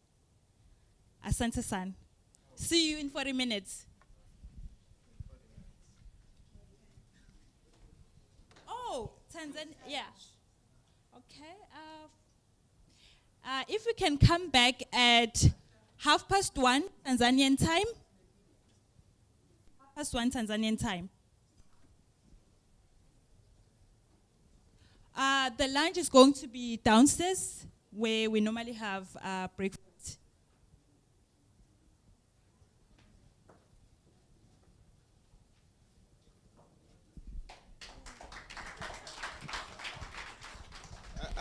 Before we leave, can we get to know our new arrivals? Please introduce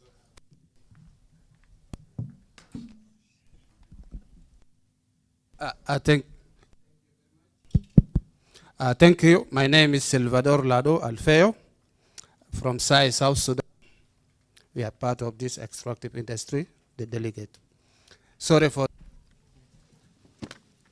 Thank you so much. My name is Peter Simbolasu, SAI of South Sudan. Thank you so much. My name is Alfred Beneratulege, SAI South Sudan. Yeah, thank you very much. I'm called Godfrey Dagat Peter, SAI from South Sudan.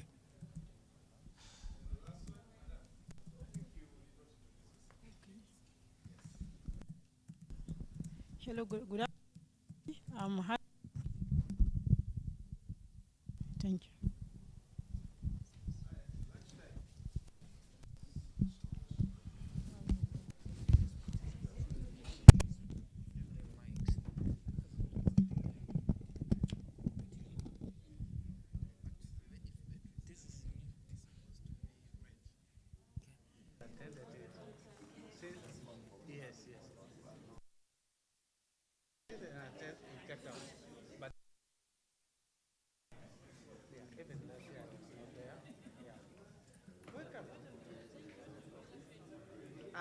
David doesn't come. He's just doing some work there. Yes. How is Nigeria? Good. Good. Okay.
She said for lunch she can't afford another number.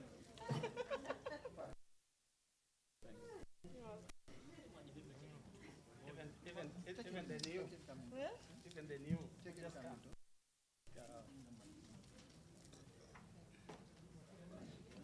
Alfred.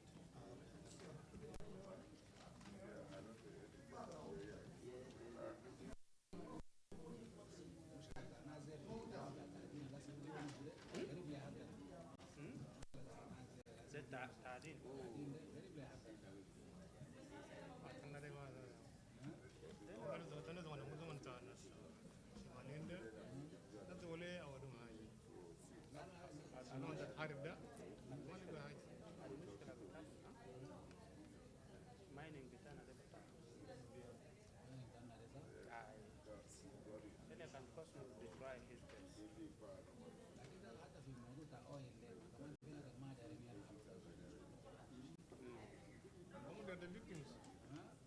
You're the victims here.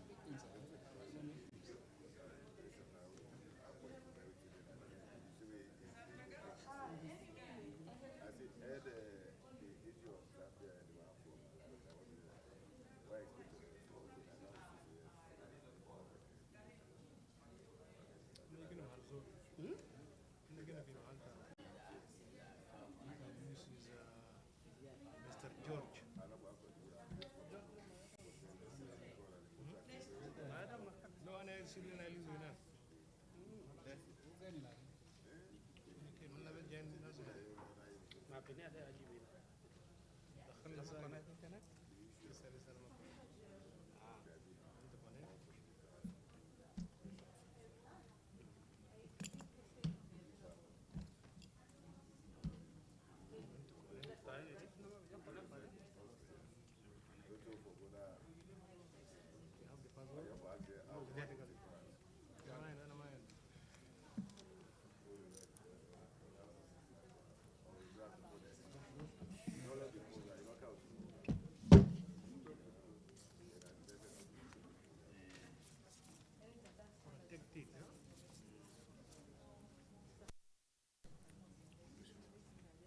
Sorry for pushing you aside. I say sorry for pushing. No, don't worry. Okay, thank you.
yani ukiweka karatasi hapo unasababisha moto.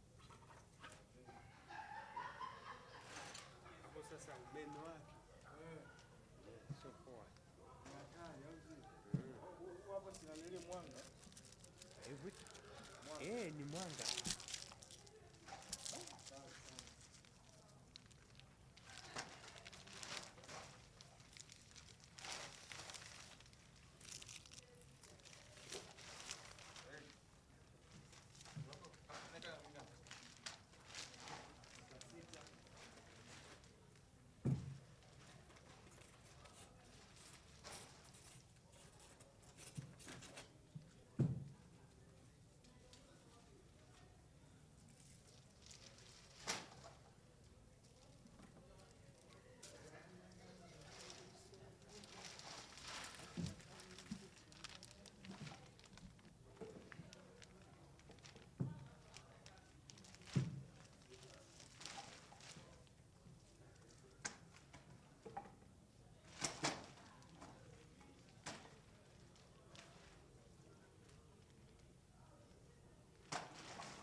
Kwa dola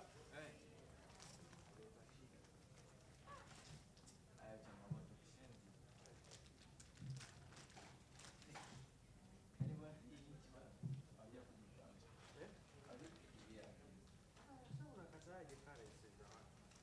Tunategemea uchumi mkubwa. Imeshuka, angalia dola ilipanda.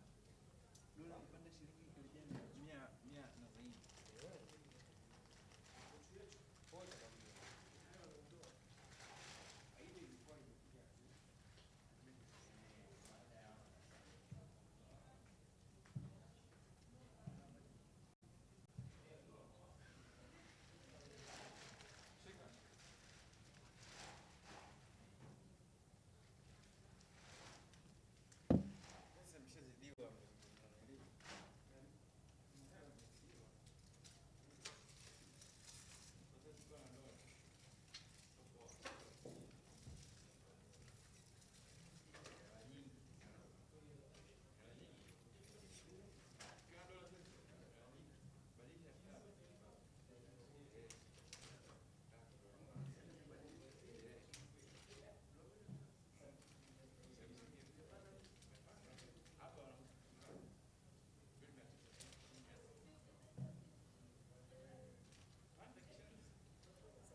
Wanasema wanakula saa 7:30.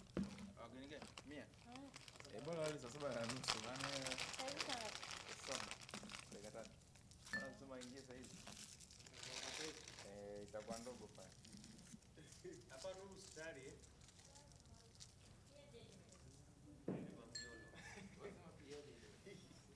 Yani fanya mtihani sasa.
Na maji mengine nichukue ya mezani nitakuchoma. Nimeshamaliza.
Mwingine amezaliwa na aibu.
It's good.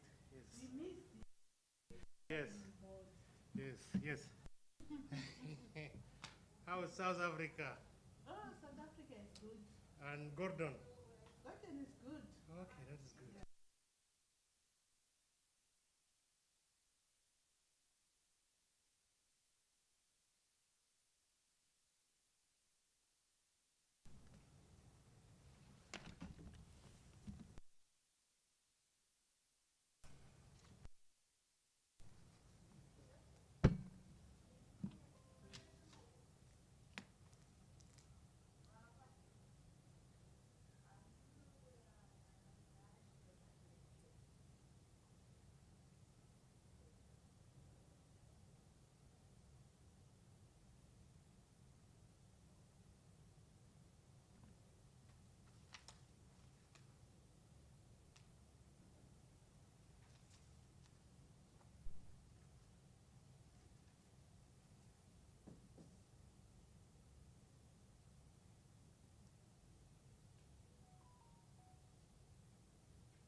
Did you have problems with the flight? Yeah, no, yeah, yesterday, Mm. we were supposed to arrive here by 2. Yesterday? Yeah, yesterday. And then? Then in the morning they say that the flight was rescheduled to 2. When we When arrived, you were still in South Sudan? yes. Then when we arrive in Nairobi, that is around 4. Then they say that In the morning? Evening now 4. 4 Yesterday? evening, yeah. Then they say that now the flight is gone. Oh. They're looking for us for another alternative. Oh. Up to 7, 8, there is no flight. Then they say, okay, there's no flight. Your flight will be tomorrow morning. So today? Today. Give you somewhere to sleep? We slept, yes, in a very, very poor hotel. Oh. Whereas we suffered a lot. Sorry. That is, in fact, we should arrive here since yesterday. Mm. Oh. KQ became a problem. Yeah, even the people coming from West Africa also a problem. Yes, it now became a problem. Mm. They're not reliable.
coming after me?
How is Nigeria? Are you coming from Abuja? Yes. Ah, okay.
كيف؟ جود ايوه اوكي جود ما بطال مباراه ما جينا مباراه انا جيت هسه قبل شويه مباراه في نيروبي ما مباراه جو وصلنا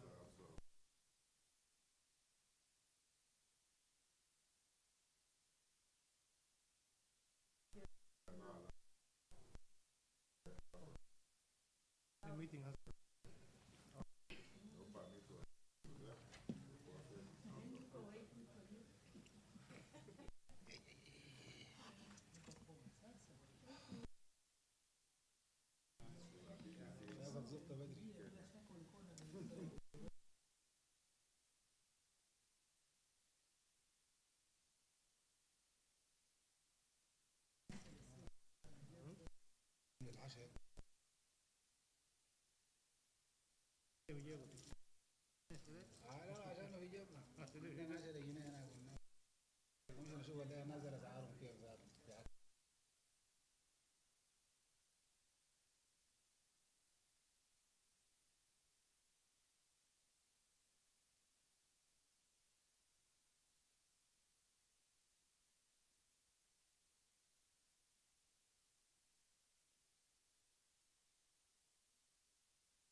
conference guest AfROSAI-E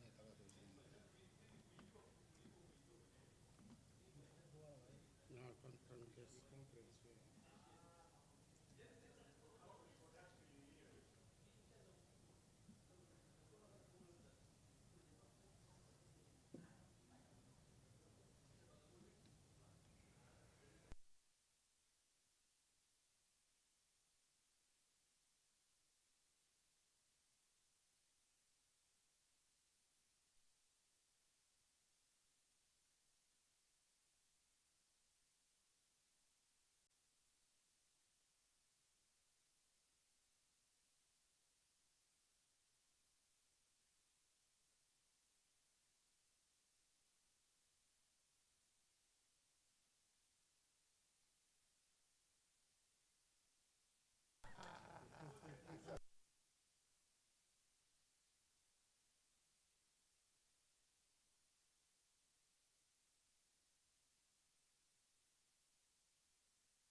Good to see you. Good to see you. How are you? I'm good. Good. How are yourself? Fine. Good. Yes. You finally made it. Finally, yes. KQ, KQ, KQ, KQ. You guys need to account. You need to account. Yes, of course. But we are glad that you guys are here. Yes, yes, yes, yes. We are here now. Right.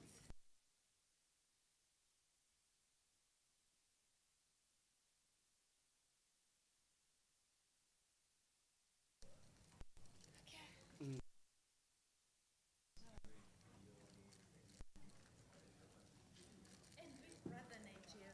Yeah.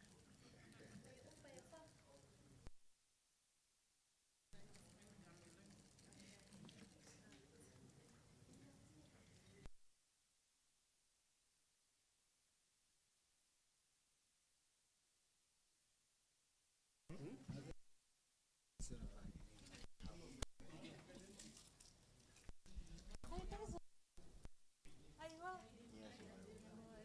Yes, good, good.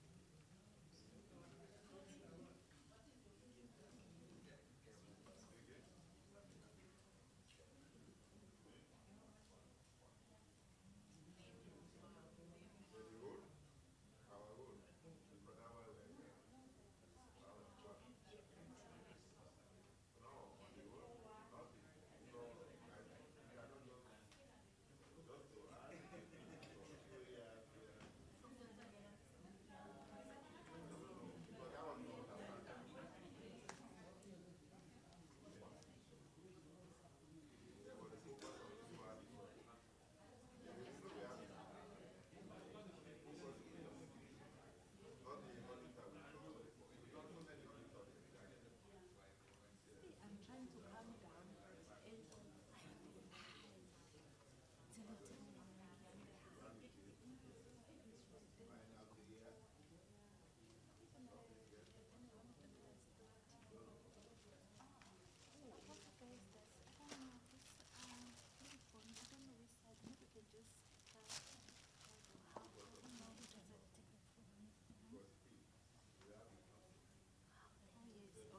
So size 6 will work for you. Huh? That's size 7. This one is 7. So this one fits you. Let me try that one. Okay.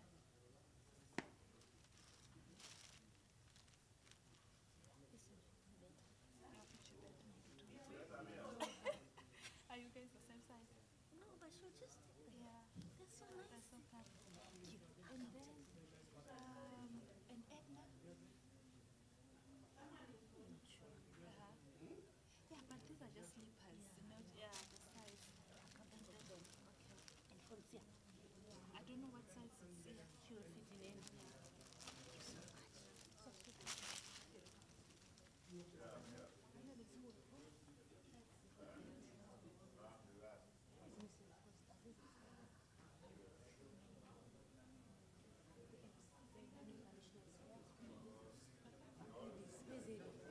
That one just disappears when he sees that things are not compatible with you.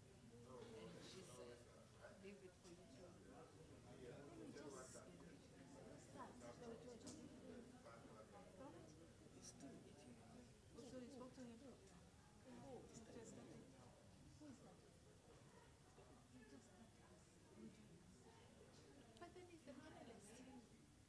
We have to be nice to it. Huh? We have to be. He's the third person.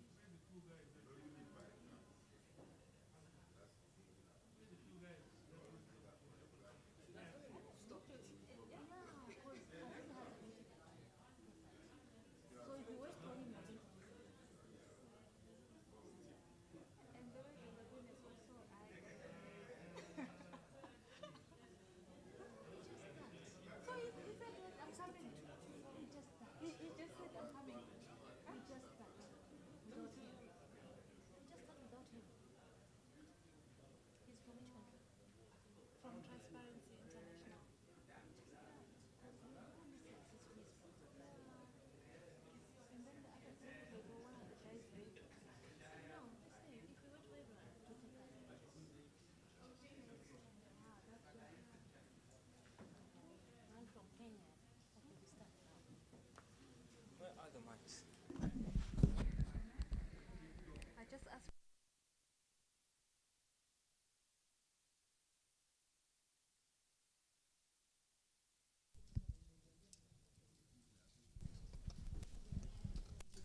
just open it.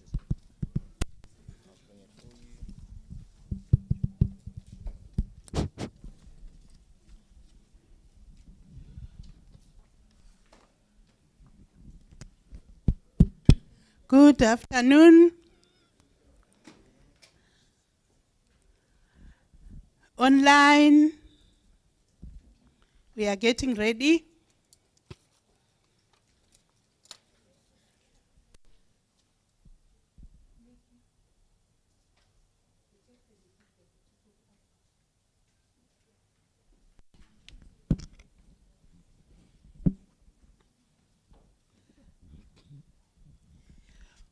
Welcome.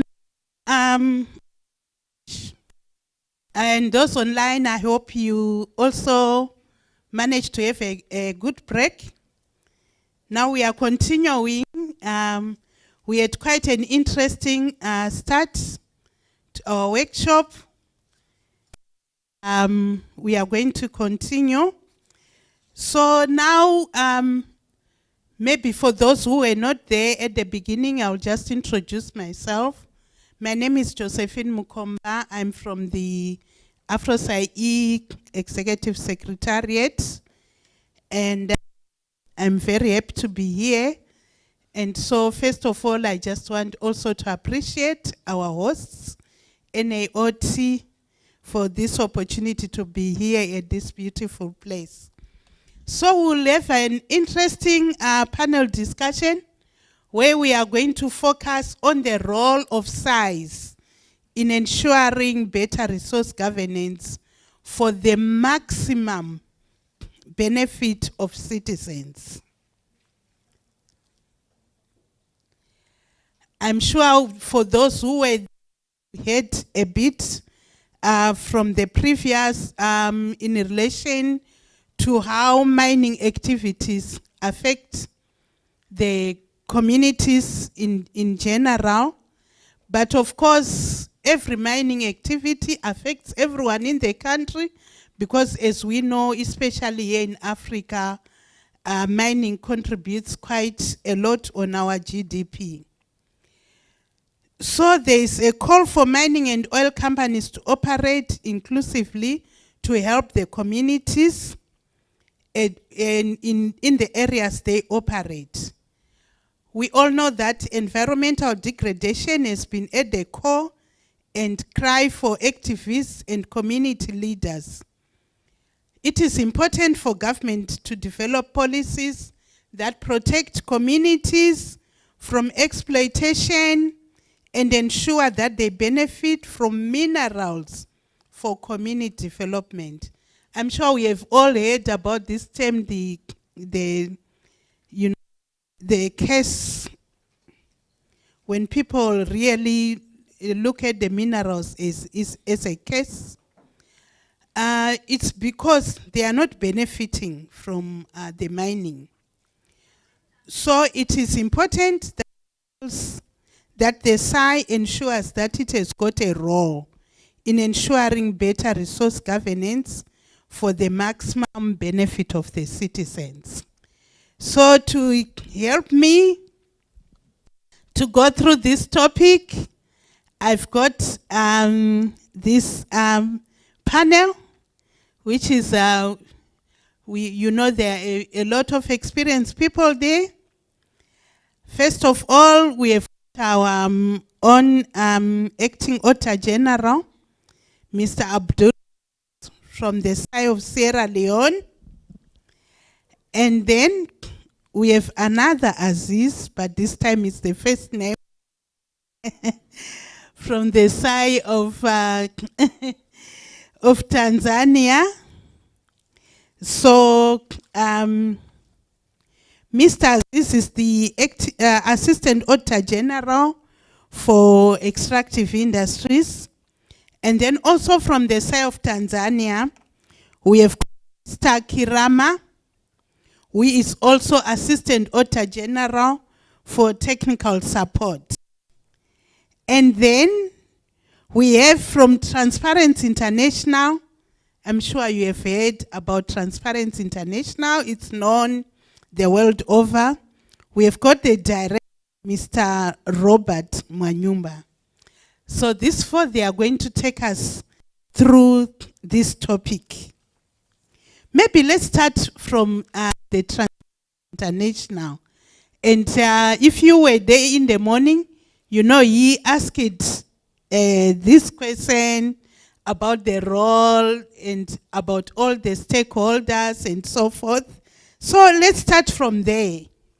Robert, what would you say, as you belong to Transparency International, what would be the role of civil society in ensuring governance for the maximum benefit of citizens?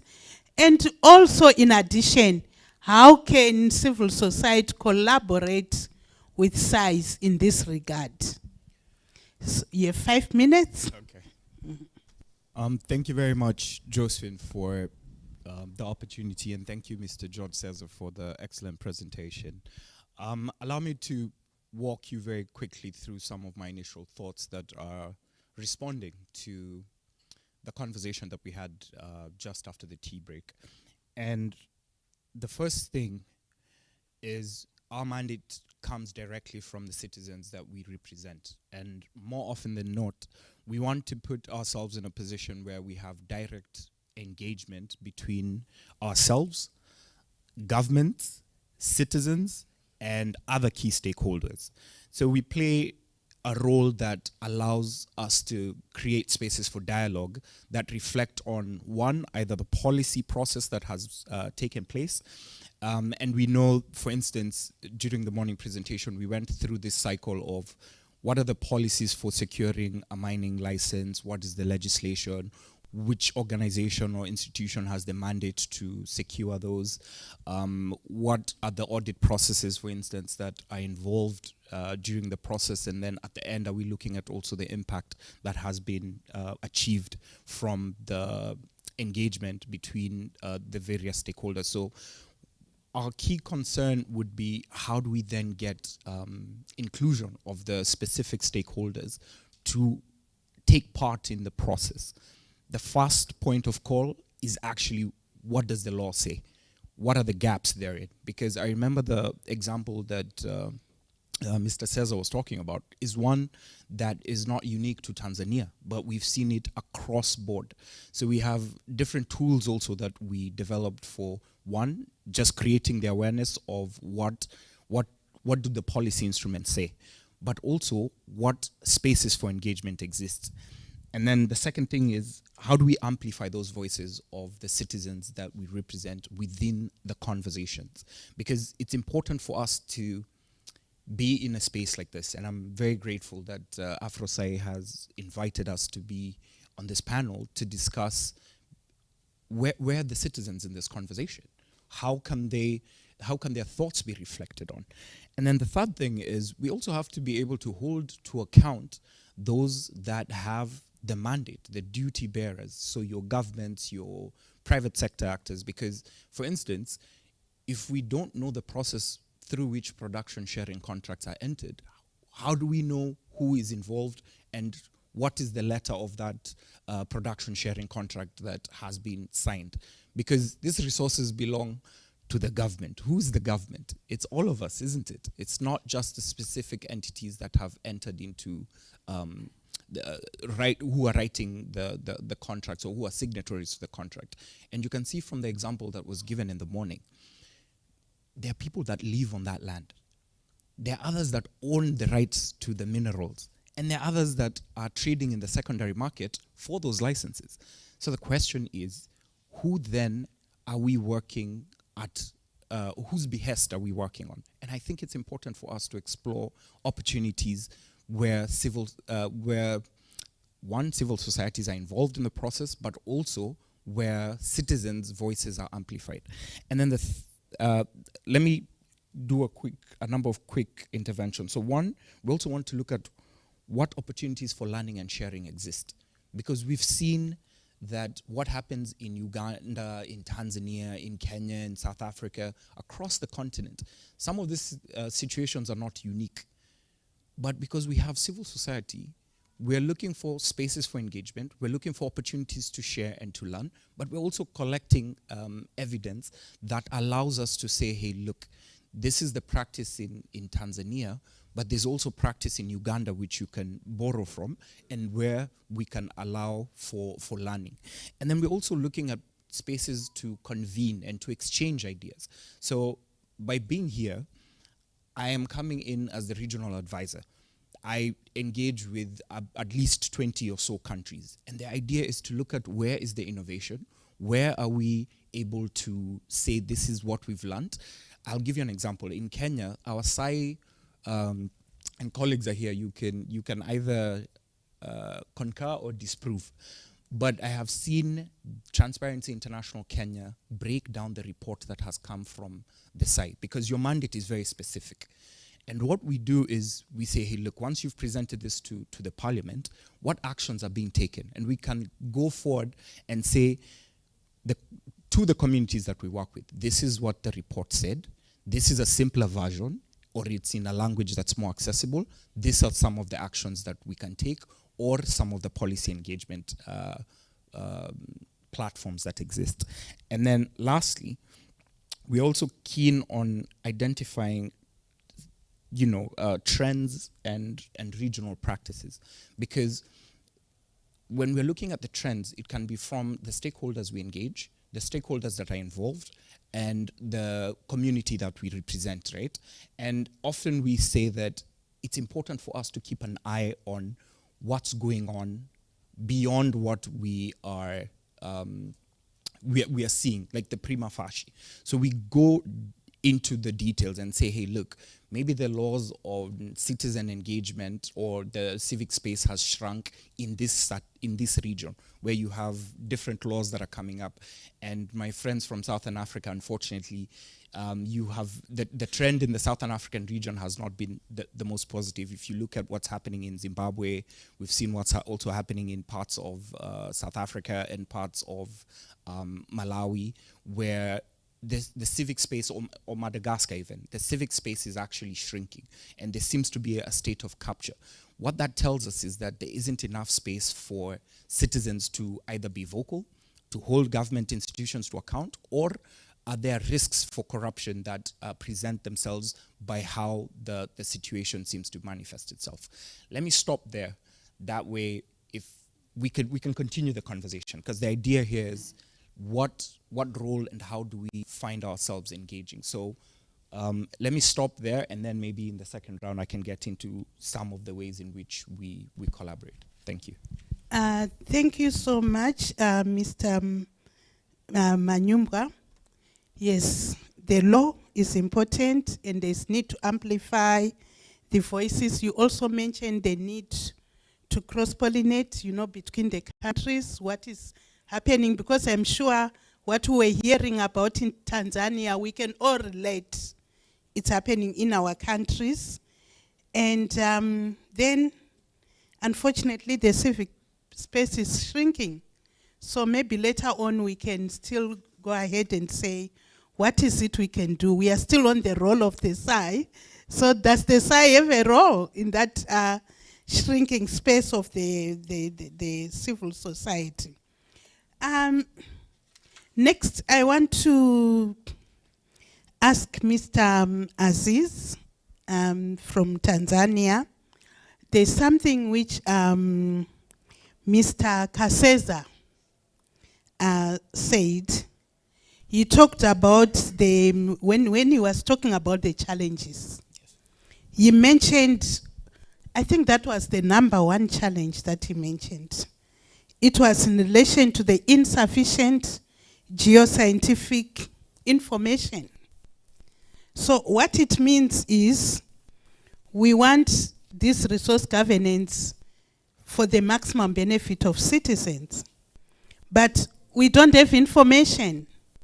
The government doesn't have information. And someone else has got that information. So it means we cannot even estimate, in most cases, what we have. The citizens themselves don't know what they are sitting on. You mentioned Zimbabwe. I come from Zimbabwe. I remember when the diamonds were discovered, and people had been sitting on these diamonds forever. They didn't know they were diamonds. And stories were told of how, you know, when people were hungry, someone will take a diamond stone and throw it at a bed and go and cook the bed and eat the bed and throwing away the diamond. So this lack of knowledge on what we really have, it means that the citizens do not have information which they can utilize to fully benefit from the mining activities. So, Mr. Aziz, how can the SAI come in here? How can the use of technology assist in this regard? And what do you think the SAI can do in this case? Thank you, Josephine. Thank you for giving me this opportunity. I would like to react to that question in a sense that the information is very critical in a governance. And if the information is not available, most of the time the governance doesn't work so well. So what we need here, even though you can classify the type of information that we get, for example, there are information about operation of the entities that are run by government, like mining commissions. How do they perform, how they use, how do they spend the cash given by the government. But there's a core mandate that they are doing. In this case, they are participating in extractive industry. They are issuing licenses. But issuing license, if you give them the story that George is telling you, that most of the time what you find is that somebody identify minerals in his farm, and then people rush in. But that's a reactive approach, and that's caused a lot of problems in terms of governance, because by the time people are forming these operations, nobody's aware what's going on. And then you go back, somebody else is going back to the government agencies and try to ask for license, and then you come finding people already setting in. So what I'm trying to say is that what we need is to get the information. This information is about, yes, SAI can provide information regarding the operations of these entities, that government entities. But there are other information that helps to exploit the resources that these entities has been given mandated to govern them. And this is the information that the challenge that was identified by George, saying that we don't have geophysical information. This is the type of information that will tell you how much resources is available and where is it available. That information, if it exists in advance, it will try to solve most of the problems that we have, because there will be no rushing of the people who have identified by accident. But you will know in which area there is what minerals, and then how can you plan for proper exploitation of those. The challenge in that is that how to get that information is expensive, because you have to do surveys. Now, the challenge that we have as an auditor is that how do we audit in order to push for these government entities to have initiatives that is innovative enough to incorporate third parties like private sectors in order to fund these type of informations to survey these lands. And then this is the area that I'm seeing that's missing, because government has a lot of obligations in terms of servicing the citizens. But at the same time, they need to get this information out. So partnership will do a lot of things, will come a long way to help this solving this problem. The problem is this entity that government this is a government have given the mandate. They are not innovative enough to come up with a business model that can help them to do this survey in a cost-sharing approach, in which after you have, because this information is available, if you can identify somewhere where you have a gold or platinum or other minerals that are expensive, like lithium, somebody is willing to pay for it at some point. This information will be valuable to those investors, because the goodness about information is that it reduces the risk of investment. And that's why if you go to the oil and gas sector, most of the time people doesn't come in unless they get enough data, because they know if you don't have enough information, this gambling business will bankrupt you. So the same, I think, even in the mining, where if you get sufficient information about what's available in which area, it will be easy to systematize these projects that become risk controlled. You reduce the risk of a project. And if you do that systematically, you have an opportunity to allow even small miners, because you know what you have given them and what value is there underground. It will be easy for them to secure funding. But we need this information. So the critical thing for us as auditors, how do we audit these government entities in order for us to make sure we push them into that direction for this information to be available and to all the people involved, all stakeholders involved, so that participations of all the citizens will be available and not to the private sector with the deep pocket. I think I'll stop there. That's my contribution. Thank you. Thank you so much, Mr. Azizi. We go to your colleague in the same office, in the Auditor General's office, in the NAOT, sorry. Mr. Kirama, AAG Technical Support. You were here when Mr. Kaseza was talking about the challenges that are facing Tanzania in this mining sector. With our theme on ensuring maximum benefit for citizens, what do you think NAOT should be doing in the next coming years in order to assist? You know, we have got Intosai P12 value and benefits of SAIs, where we know that as SAIs we must have impact on the livelihoods of citizens.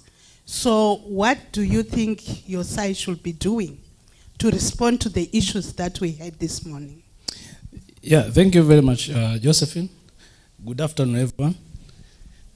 I think I would like to start from the relationship that exists in the industry, whereby we have the multinationals, corporates, against the service providers, which is the government. Now you see the business culture of these two entities obviously is very different. One is profit-oriented and actually is maximization of profit. We are talking of these multinational corporates. And the other one is service-oriented. And whereby where they meet, these two institutions, obvious, you need preparations from the government side. If you don't have, you are going to lose. So you stand as a loser if you don't do your homework adequately. Because always your counterpart from these investors, they're going to be intending to maximize profit. That is their motive. So it's for the government institutions to see what controls they have put in place to make sure that everything goes as planned. You see, from the keynote address, there was this statement that, for example, in our case, way back 1997, that's when we liberalized the industry, meaning that now we invite the investors to come in and invest their money. So we liberalize. The liberalization means like you put things to the market. If you do that, you need to check your controls, whether you have adequate controls, because if you don't, you're going to lose. You see, challenges discussed here.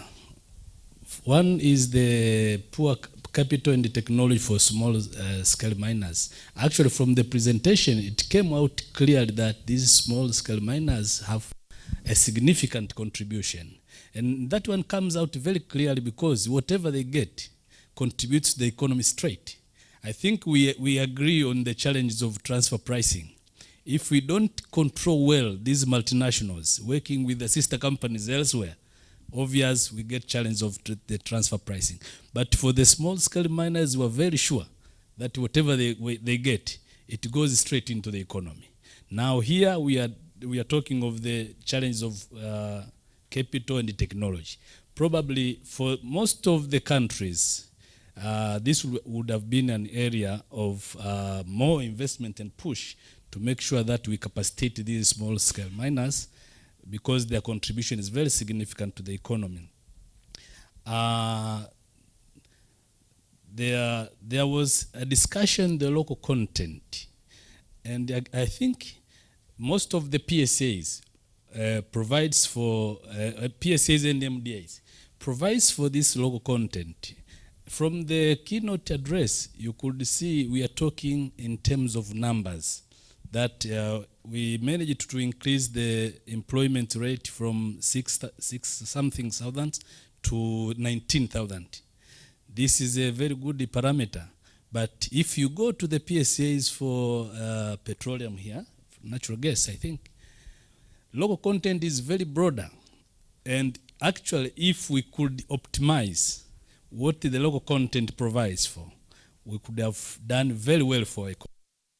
Because from the operations of the local content, you expect it to grow other sectors, something like agriculture, for example.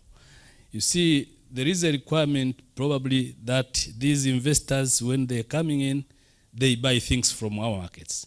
They buy chicken, they buy tomatoes, they buy vegetables and the like from our market. The question here is, how prepared are we?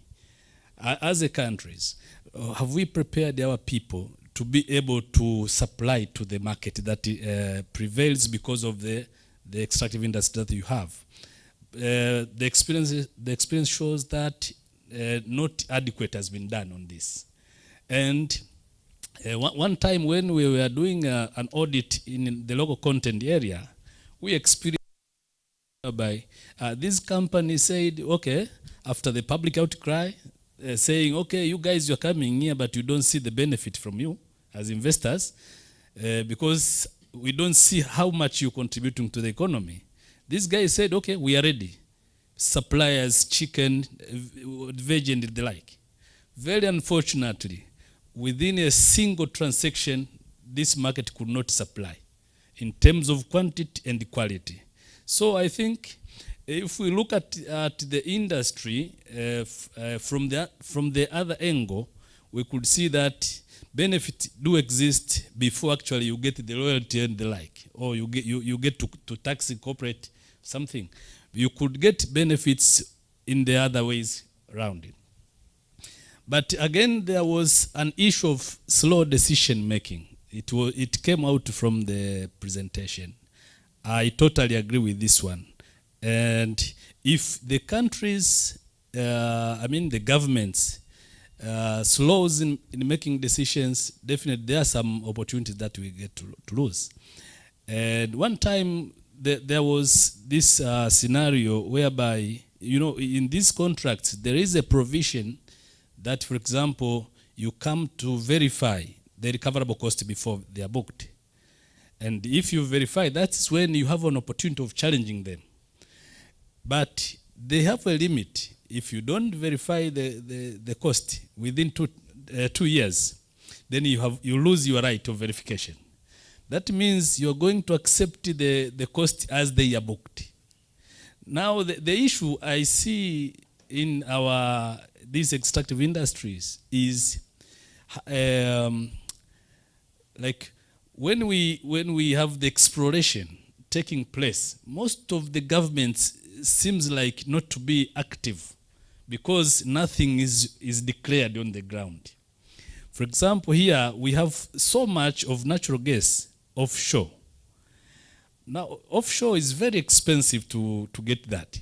But when these people are during this exploration, and they're booking their recoverable cost, but the interest is not that significant that particular time, and that is when they are booking the recoverable cost. So when the discovery is declared, that is when you sensitize people of the wealth, and that is when you see like the government trying to come in. Yeah. So my point there, I would like to emphasize that if we are to make the resources benefit the people, we have to take all necessary precautions against the investors so that we benefit. Okay, we give them the rights, but we protect against all the manipulations. Thank you. Thank you so much. Yes, you also emphasize the issues of the controls that SSI, that is what you'll do. Mr. Aziz, Acting Auditor General, I would want you to kind of tie up everything that has been said. I want to hear what you think about these issues. There's this issue on the shrinking civic space, which Robert mentioned. First of all, as a SAI, in order for us to get this maximum benefit, what do you think SAIs should do in order to ensure that the civil society still has a role? What do you think you should be doing as a SAI? And also, there are also these issues in relation to how you actually hold the government to account. There was an issue of the report that some of the reports may be like also from Robert, that the civil society comes in to break down. How do you think the SAIs should also be reporting on these issues in order to talk also directly to the citizens? And we know in our world as SAIs, there's this issue of implementation of recommendations. Because sometimes we do these audits, you raise a lot of issues, and nothing is done. No, nothing is, really happens on the government front. From your experience as Auditor General, how do you think you can really go about it to really ensure this maximum benefit for the citizens in extractive industries, taking into account what your colleagues have said on these issues? Thank you very much, Josephine. And good afternoon again. Most of us in this room are auditors, and we are being challenged. See, everybody is asking us, what is our role as auditors? Our people trust us as auditors. Our people are looking up to us to make a difference in their lives. So whenever you leave your office to go out there and audit, you should have one thing at the back of your mind. Mercy mentioned it this morning in her statement. Josephine just mentioned it. SAI 12, the value and benefits of SAIs. The work that we do should make an impact or a difference in the lives of our people. If as a SAI we are not able to do that, then we should not be existing as an office. If we are not able to make a difference in the lives of our people, we should not even exist as an office. That's why I want to throw that challenge to you. Always have it at the back of your mind when you are going out there to audit, that you have to go there and make a difference. I'm happy we have financial auditors in the room. We have compliance auditors in the room. We have performance or value for money auditors in the room. As a SAI, we have a very broad mandate, not so, to audit all government, ministries, departments, and agencies or institutions into which government pours its funds. We also have unhindered access to sites and records.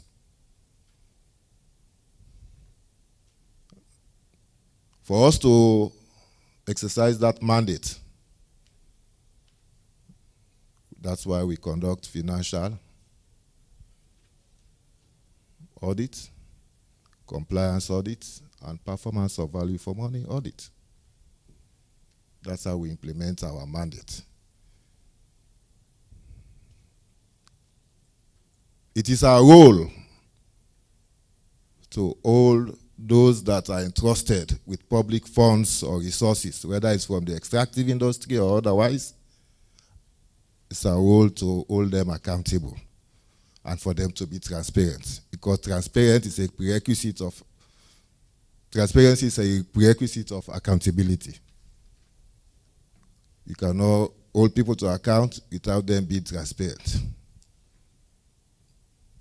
As I said, our people look to us, they trust us, and they look to us for us to make a difference in their lives. So for the financial audit, this guest speaker this morning mentioned about revenue being increased. Not so. The contribution to the GDP increase. They are also doing environmental impact assessment. But so what? As auditors, so what? If we knew the financial auditors, with all those information that are available, financial documents and records, you go out there, it's for you to express an opinion on the figures, not so. Whether they give a true and fair view or otherwise. But how is that important to our brothers in Dodoma or in Kisumu in Kenya, or Soweto in South Africa, or Lusaka in Zambia? How is that important to the ordinary man that the financial statement give a true and fair view? So what? Is that having any impact on their lives? Is it making any difference to the ordinary man in the street of Dar es Salaam? No. So as auditors, we have more work to do. We have to go beyond the figures that the guest speaker mentioned this morning. The figures are there. Well, as auditors, the only way we'll make a difference in the lives of our people is when we go beyond the figures. To look at the activities or implementation of programs, projects that are out there. We have to follow the money. Because that's the way we create that impact. Even with the compliance auditors, you go there to test whether or check whether they are complying with the existing laws and regulations. So what, again, to our people? Are we making a difference? Nope. The figures are all there from the presentation this morning. What are we doing with the figures? To express an opinion, we have to go beyond that. Look at the services that are being delivered to our people. The monies that the mining companies are paying, the rent that they are paying, how is that impacting on the lives of the ordinary man in the villages, in the mining villages? How is it impacting on their lives? That should be our focus. The presentation, no, sorry, I'm just giving a preamble because you said I should address all what the previous speakers have said. Because Aziz mentioned about information. The information are out there, even the Extractive Industries Transparency Initiative. I believe you have a local body in Tanzania and also. We have a local bodies in most countries also. We have them. Their focus is on making sure the information are out there. It's open, it's in the open for our people to see. Not that the information are not there, they are there. Well, how is that impacting on the lives of the ordinary man in the mining village? That should be our focus as auditors. The data is there. Yeah, it's talking about disclosure. It's there. You mentioned about the mining data, the survey that are being conducted. For me, it's the management of those data that is important. For us, they conducted a survey. The information is there. Who is managing the information or the data? Sometimes, most of these data are being managed by the mining companies, not even the government. As auditors, when you go in, that should be your focus. Because you want the government to manage those data or information for the benefit of the people. My colleague from Transparency is talking about the space in the engagement with key stakeholders. But as auditors, we should not forget to, when you are talking about a credible and professional side, one of the fundamental pillars is that of stakeholders' engagement and communication. So as a SAI, we have to prioritize that pillar.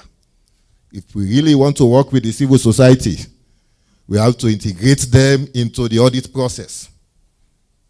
We have to integrate the civil society, the media, and even our people in the villages. We have to integrate them into the audit process. And that's what we are doing as a SAI back home. We are involving the civil society and the people at the community level when we are in to do our local council's audit. We sit with them at the pre-planning phase of the audit. We ask them, what are your concerns? What are your needs? So that we'll factor them in our audit strategy as an auditor. Then we also involve them again at the follow-up stage. When the report has been issued, we take the report back to them. We explain to them what is in the report and the recommendation that we've made. Not in English, but in the local languages for the ordinary man in the village to understand the work that we do. Because all the work that we are doing, SAI 12 is saying impact, difference in the lives of our people. So for us, we partner with the civil society and the community people where these mining activities are taking place. They are involved in the audit process. So as auditors, we should be thinking of integrating them into our audit process for us to get the desired result. As auditors, we cannot do it alone. No. We just have to partner with other stakeholders. So that's why for us, that pillar is so important. That engagement, stakeholders engagement and communication. The engagement is one aspect, because recently we organized a stakeholders workshop, and it was divided into 3 aspects. First day, we bring the stakeholders in the accountability sector, the Anti-Corruption Commission, the National Procurement Agency, the Attorney General's office, because they have to look at the legal aspects. So for all those players in the accountability sector, we organize a one-day workshop for them, where we sit, as Josephine mentioned, the recommendations are there, but implementation of the recommendation is a challenge for all supreme audit institutions. So we have to partner with our colleagues in the accountability sector for us to get the desired result, because we cannot do it alone. The second day was for the ministries, department, and agency, because they are supposed to implement the recommendation. We ask them, why are you not able to implement most of the recommendation in the AG's report? We sit with them, we dialogue with them, and we agree on how we'll address the challenges that they face when it comes to implementation. Because sometimes we say they are not implementing our recommendations. But the way we draft some of our recommendations, sometimes it's difficult for even the client to implement it. But you say you have to, as an auditor, you want to use your mandate again. Gone are those days. As my colleague said, we have to partner with them, work with them. So what we are doing as a SAI now is to sit with them when we are drafting our recommendations. We sit with the ministries, departments, and agencies, because we want them to implement it. So if we have a buy-in at that stage, we are of the view when it comes to implementation, it will be an easy walkover. So that's what we are doing. The civil society, we do joint advocacy together with them back home when it comes to the implementation of the Auditor General's recommendation. From him. We are now opening up to you so that you can ask questions. There was a question on the online. Who has got the online question? Let's start with that. And online, please write your questions in the chat. Maybe while we are waiting for the online, is there someone with a question directed to the panel?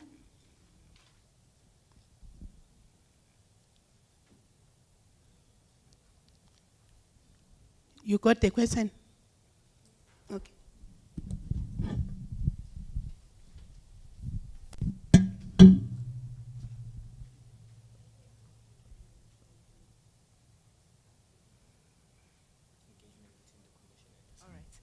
Okay, so this question is for the Mining Commission, of which I think it's George. It's from SAI Rwanda. It says, to what extent has the SAI Tanzania engaged the Mining Commission in ensuring the effective governance of the mining sector? I think it's actually both the SAI and the Mining Commission.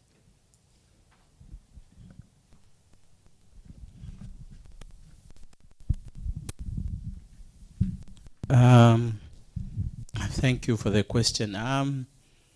I think in Extractive Industries Mining Commission has been audited quite few times more than I think most of other institutions. I'm saying that from the experience because I've had auditors for compliance audit, I've had auditors for performance audit, and every year we have auditors for financial audit as well. So, and actually, that pushed us to where we are, because I remember, for example, how when we established the mineral markets, it is the first time in Tanzania. Nowhere else in Africa you have mineral markets for small-scale miners.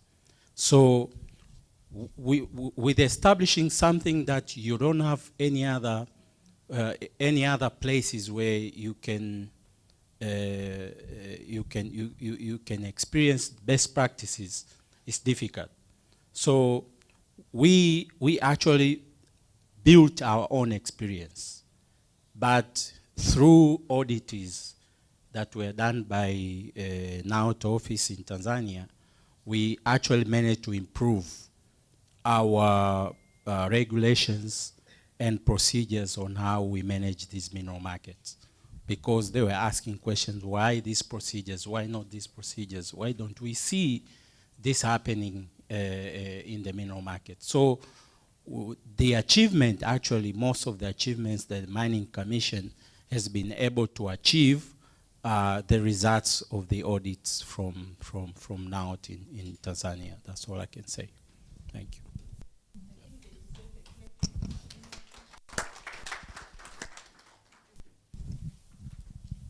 Okay, I think NOT have already given us their view, so we are really running out of time. We should have done this before.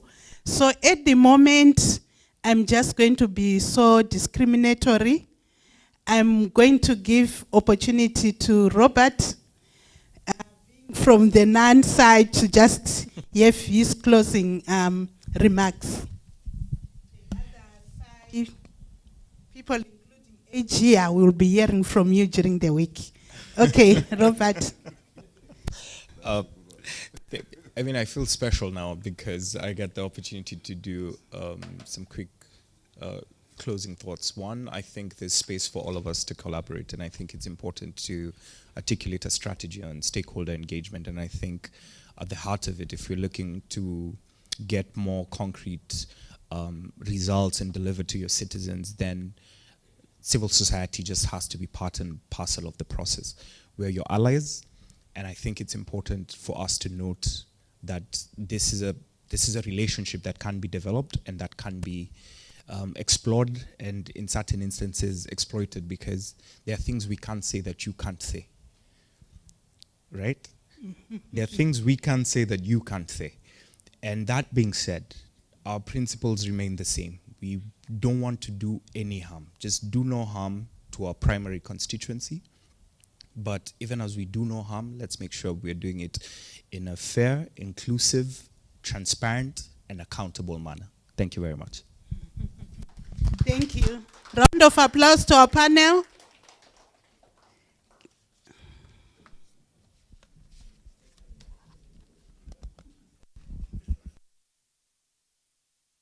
Thank you very much. I now call upon Richard for our next session.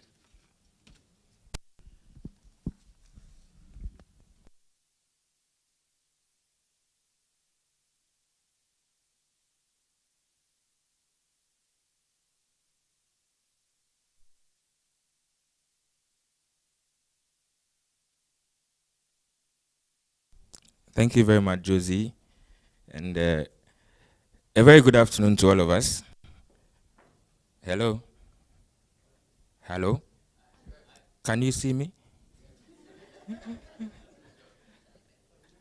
You cannot see me. Okay. Is it okay this way? I need to get close to light so people can see me. Good afternoon to all of us. I represent the West African Kala. I have a couple of Kala mates here. Side the Gambia. Gambia? Yes, my Kala mates. Welcome to this session. We just heard what the role of the SAI should be. And I like the last statement. It says there are things they can see that we cannot see. And it's in line with a statement I heard from a civil society person. It says, but you auditors, how do you report your malaria to the mosquito? I have no idea what it means. I don't know who the mosquito is, but I know we are reporting malaria. Having heard what the SAIs have to do, we want to go ahead and listen to what AFROSAI-E's role is in this whole conversation. And I need to put a disclaimer here quickly. I'm a very shy person, so I'll quickly introduce my people. You can tell I'm shy, right? I'll introduce my people and I'll leave the stage for them before I start shaking. So let me introduce them quickly to the podium. We'll do a quick exercise and then they take over. We have Mr. Edmond Shoko for this discussion, if he's here. We have Esther Thomas. Esther, could you please join us here and take one of these big people's seats? We have Nikizwe.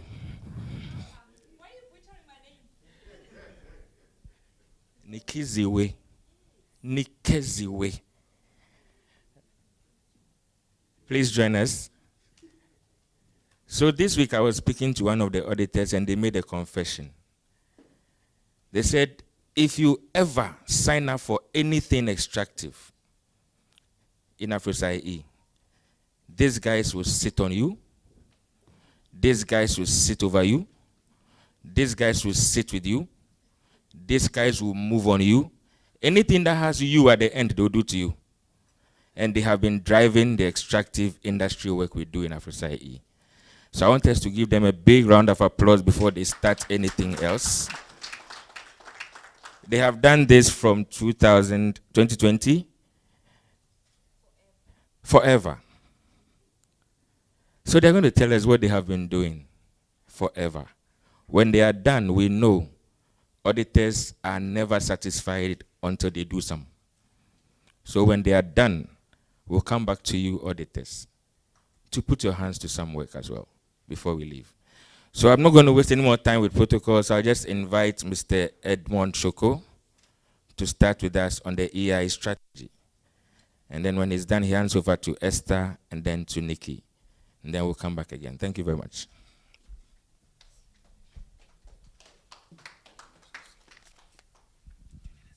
Yeah, I think I need the slides. Yeah, thank you so much, Richard, for being so shy and sharing some very shy moments with us. Just allowing him to set up the slides for us.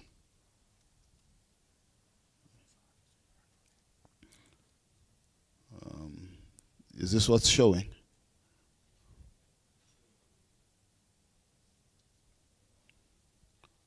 Okay. So when I move here, it moves. Oh, who's moving it?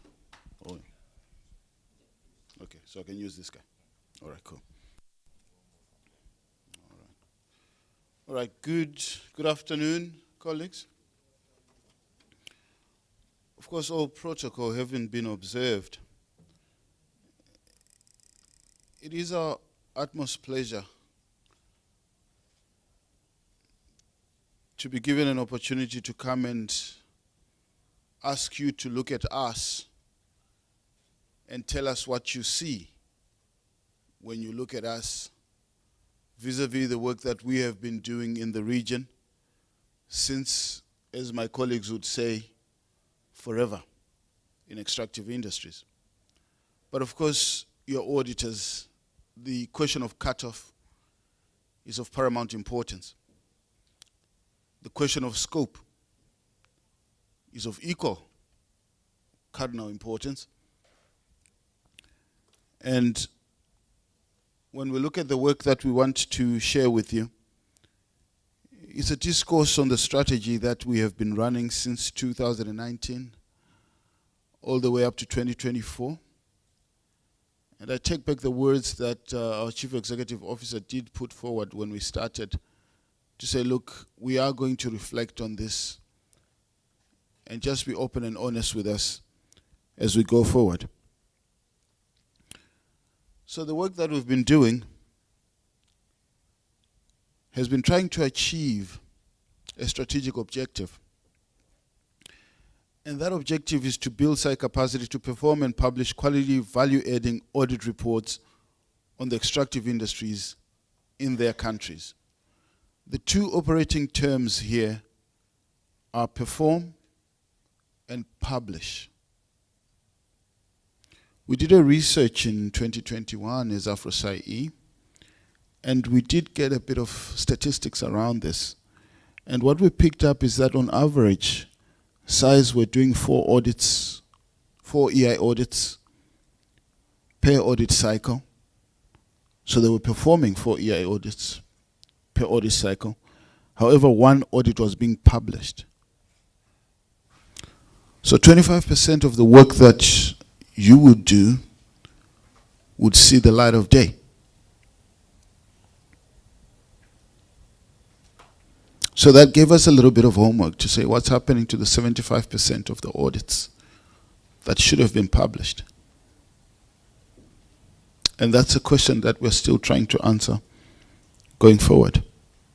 But look, we came up with the strategy in 2019 to meet this particular strategic objective. And when we sat down, we said, how do we approach this? We approach it with what we call the 3 pillars approach. And within the 3 pillars approach, the first thing that we want to do is to create awareness of what is going on in the extractive industries, it being an ever-emerging issue. The second thing that we do when we've created awareness is to get supreme audit institutions to take action. And the height of action of a SAI is the performance of an audit. As you have heard, our colleague from the Mining Commission, he's inundated with action from the SAI in the form of audits. It is through these audits then that we expect to see the performance and the publication of audit reports. But then lastly, we don't want to stop there.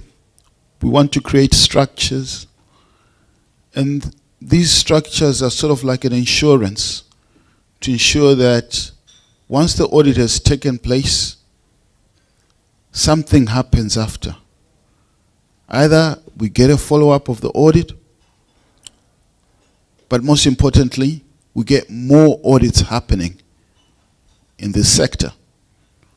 So it's not a fly-by-night thing, whereby we audit today, and if you survive, whew, you've made it.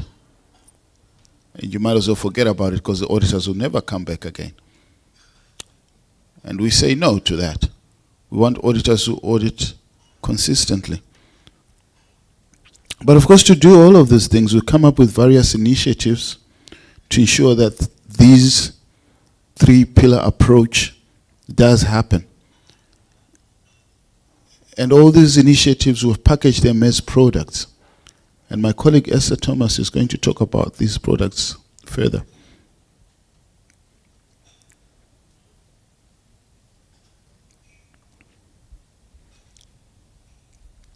So we've come up with some tactical objectives on how we should build capacity within the SAIs. And the first tactical objective that we had since 2019, and we've been running it all the way to 2024, is that we need to build AfROSAI-E's reputation as a credible capacity builder in the inter-SAI, international, and donor community. Because when we come here and we are building capacity to SAIs in the extractive industries, if we ourselves as AfROSAI-E are not seen as fit and proper to do that, then the credibility of whatever would have taught you goes down the drain. And it is of no value then. Because it's as good as us having not done anything. Because no one can stand by and stand for whatever capacity we would have built. And over the years, what we've picked up is that our products are being used globally. They've been translated into Arabic, Portuguese, and of course the working language is English. We've seen the customization of our EI guidelines by institutions such as the SAI. We've seen other secretariats such as AFROSAI pushing for country risk assessments using the AFROSAI-E methodology on risk assessments. And we've also seen the growth of the annual EI workshop, which attracts participants from Europe, the Middle East, the Caribbean, and Asian SAIs, and with various partners partnering with us. My colleague Nigezio is going to unpack more on the partners that we've been working with so that you can appreciate the caliber of the people that we're working with, the people who have put trust in AfROSAI-E as a credible capacity builder in extractive industries.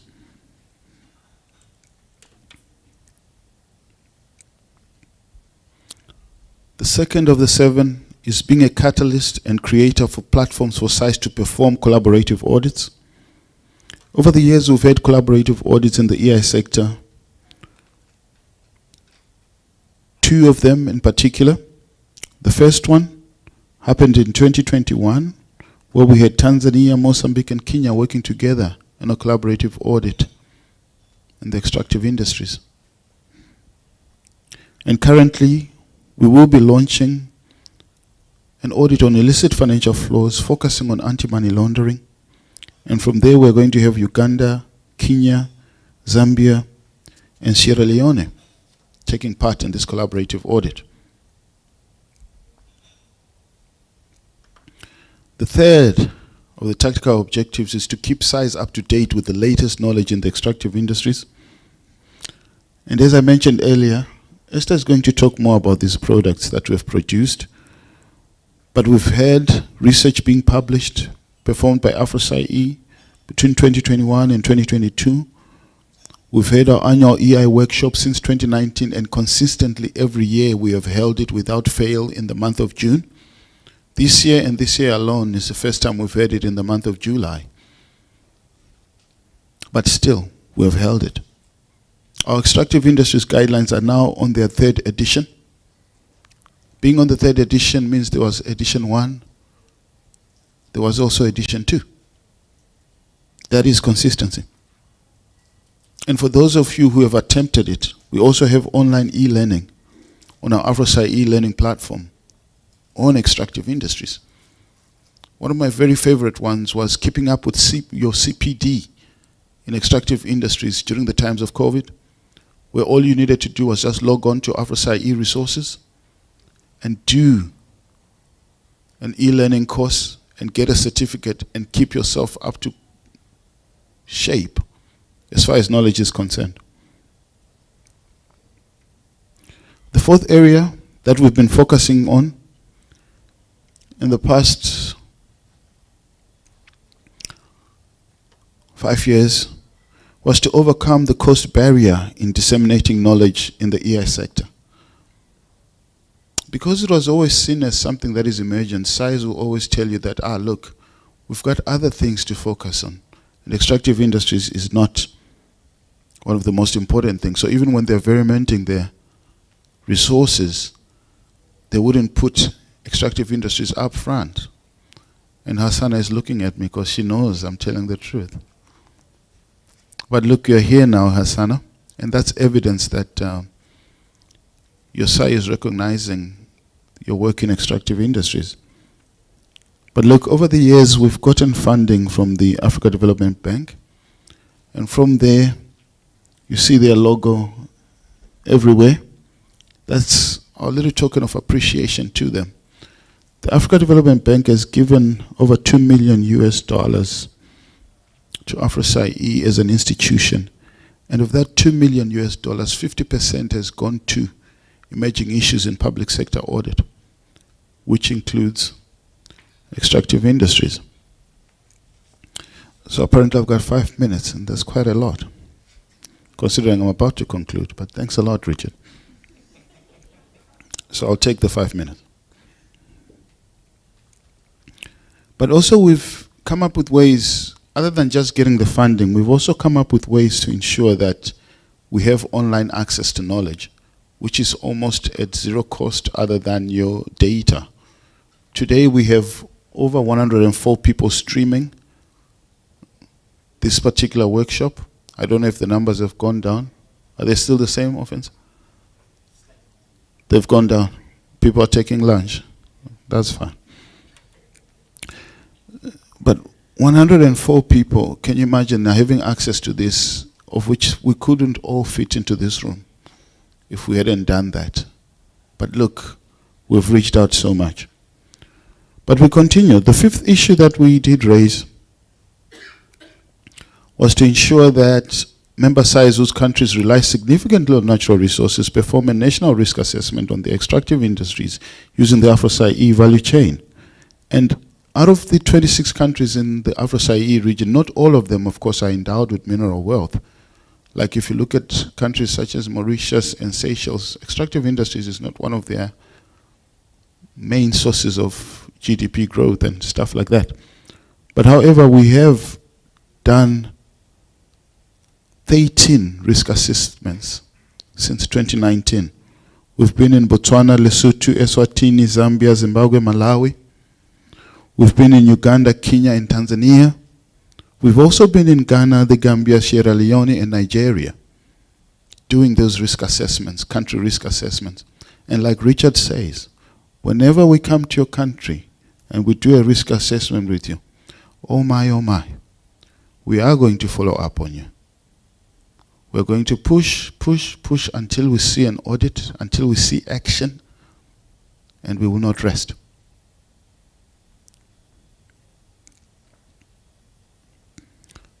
The sixth matter is to ensure that SAIs have standard tools to assist in the auditing of illicit financial flows, revenue in the extractive industries. Here we haven't been very good, but look, starting this year we've come up with an IFF's workshop, and we've got a great gentleman right at the back there. He doesn't have a ton yet, but he will get a ton as soon as he goes to take a swim by the seaside.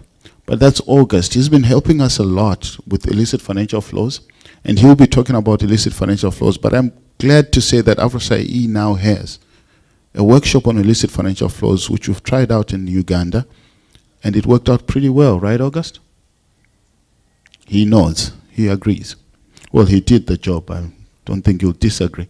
But anyway, I personally felt it went very well, and now we have a product of that nature going forward.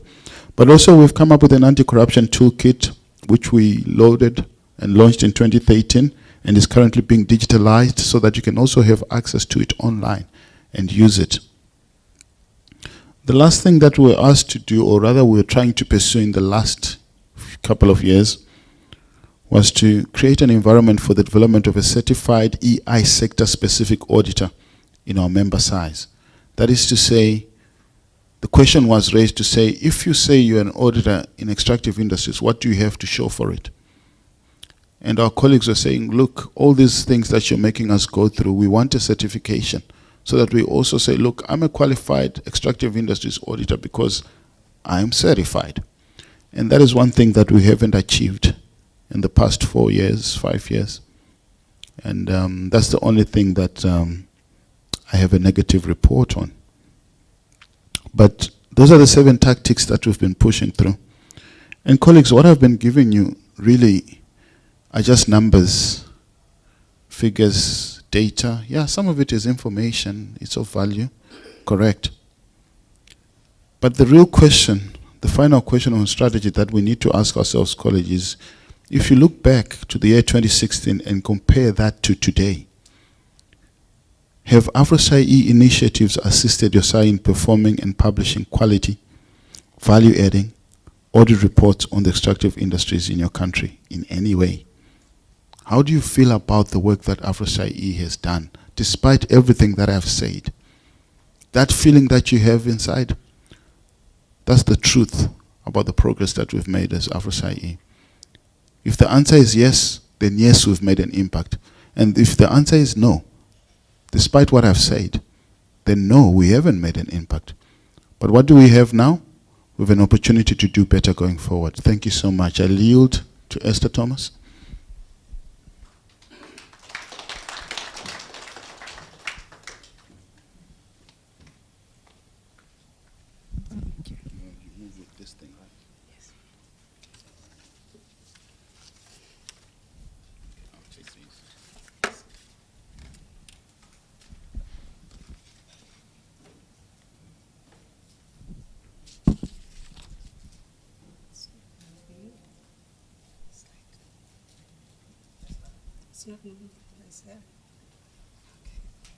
Sorry.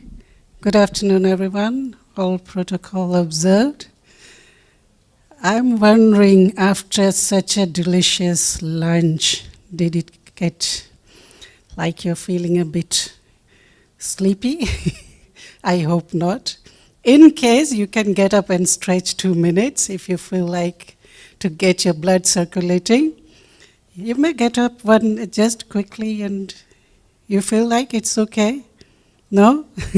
Then I take that you've got a lot of energy left for my session. Thank you so much. I'm told, yes, sorry. Well, oh, it's gone quite far. Sorry about that. I thought it was on this laptop. Okay, thank you so much. Edmund has mentioned already a little bit about the products. Let me just show you again. So you know repetition is very good, then you will remember.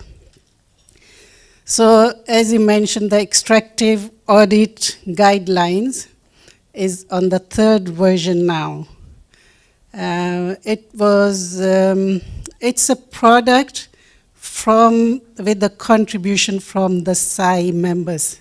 In every version, there has been consultation with the SAIs.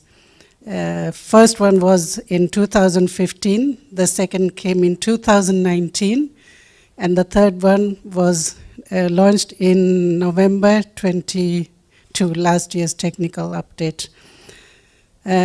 So I will not mention any names, then I don't forget anyone. So, but it's your product. But if I can only mention one name, since I'm seconded from SAI Norway, but to AfROSAI-E, and it's my 2nd period here. I was here from 2015 to 17, and then again from 22 to now. So I've been working with a couple of these versions together with the member SAIs.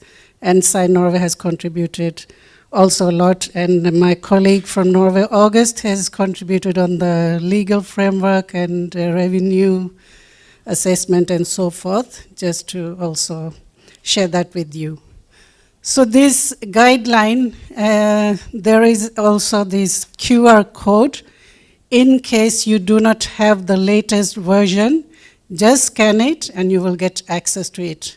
I encourage everyone to please download this version, because we have latest development and which you need to be familiar with.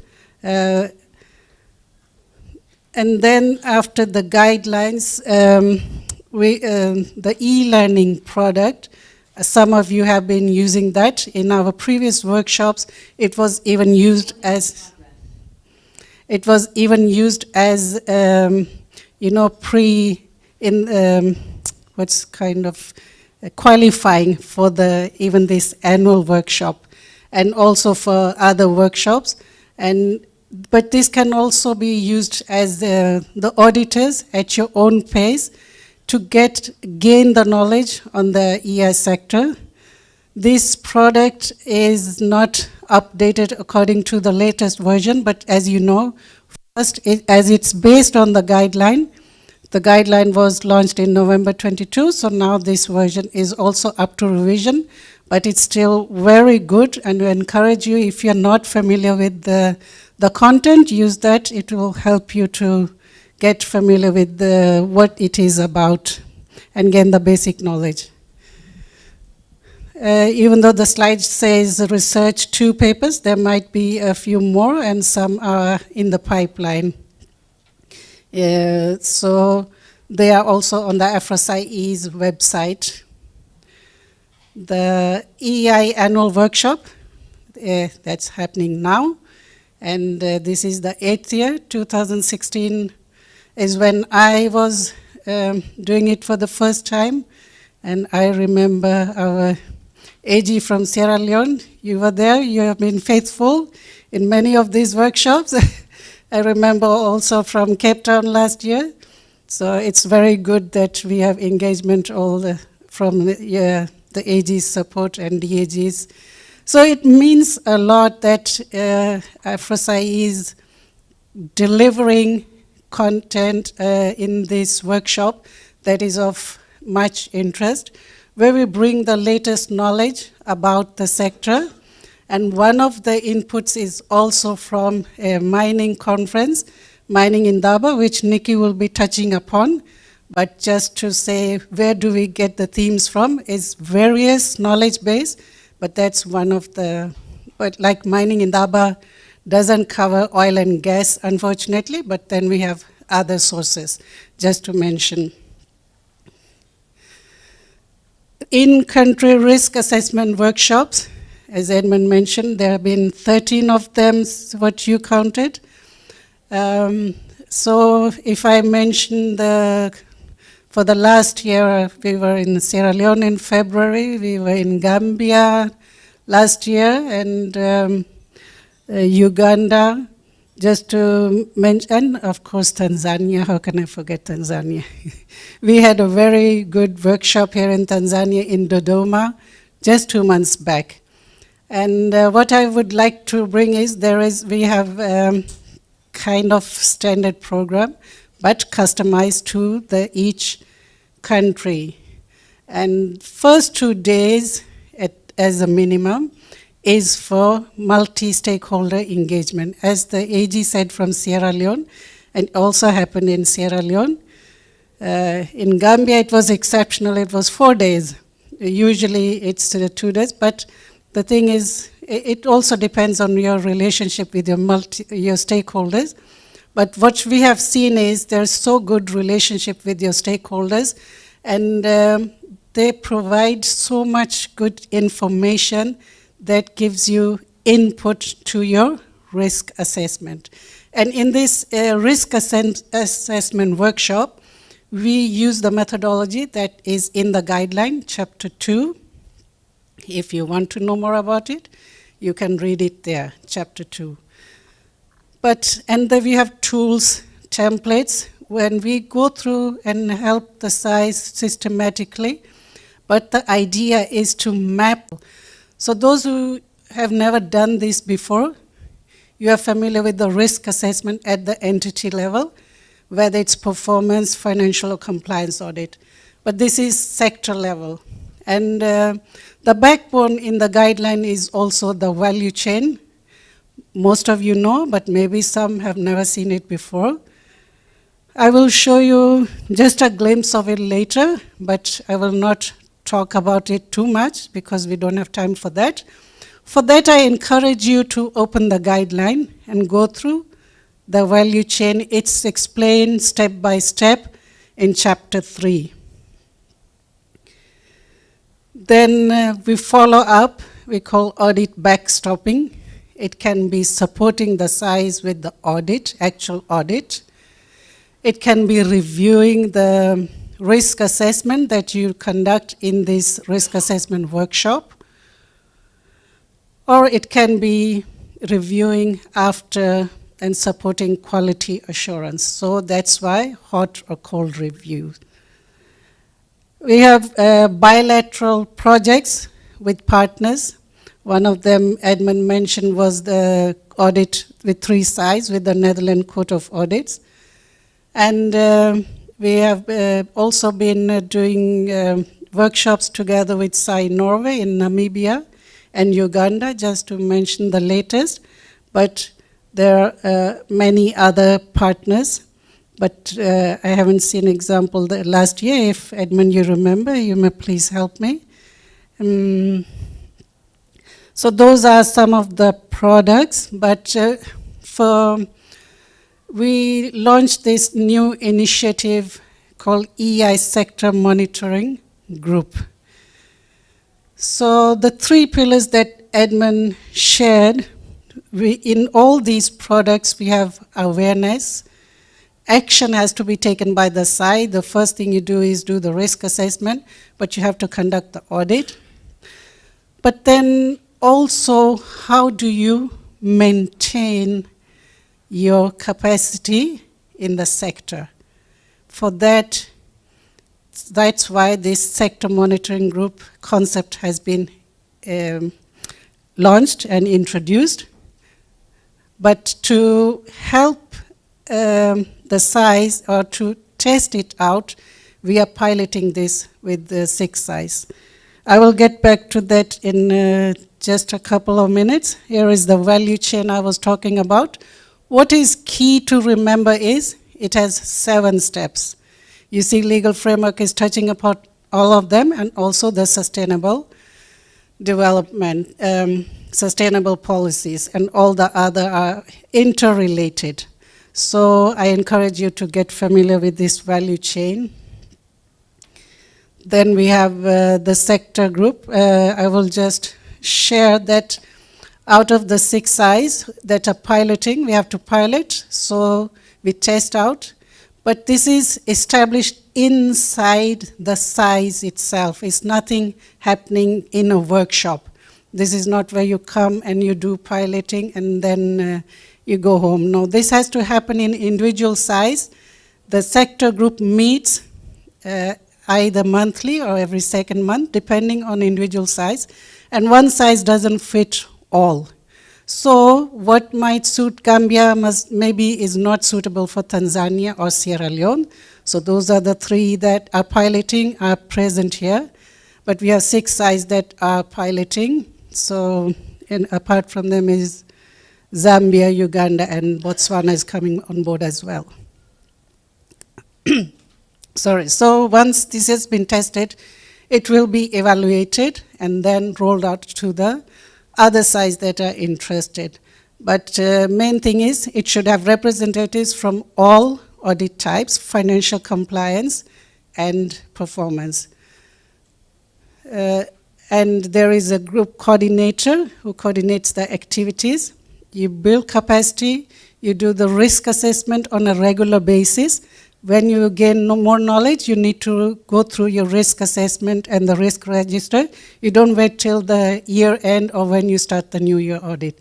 So you get your product is risk register and maintain that. And from there, identify the audit topics and which are more emerging issues. That helps you to see that. So I think I will just stop there due to the time. We also have videos on both the guideline and the sector group that we can play later in the break or sometime of NSA. So you can have a look at that. You will also get access to these presentations. And if you have any other questions, you are just welcome to ask me anytime throughout the week. Thank you so much.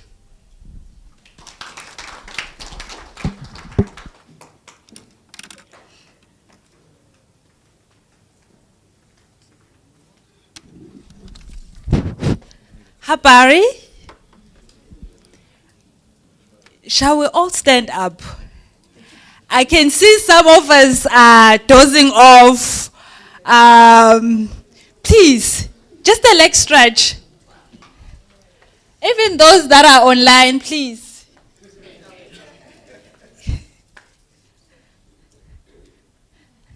All right. Okay. We sit down. You know, I always say that when you get given a graveyard session, whoever is the moderator doesn't like you. Because it's a direct sabotage. All right. Thank you, Esther and Edmond. I think just my task for this presentation is just to take you through the mining in Daba over the years. Maybe just to take a step back in terms of how we came to the decision for AFROSAI-E to attend the mining in Daba. I think it was back in 2019 that we took that decision to say we want to attend the mining in Daba. And the genesis of that was the fact that we also wanted to have an inside information, or should I call it an intel, in terms of what is happening in the industry as a sector. So back in 2020,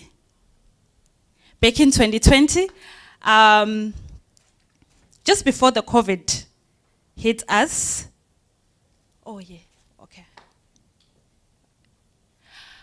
we attended the mining in Daba in Cape Town. So basically, for those who have no clue what is the mining in Daba all about, it's basically the platform where you find all the global investors and the businesses and the mining companies where they interact in terms of networking and making business.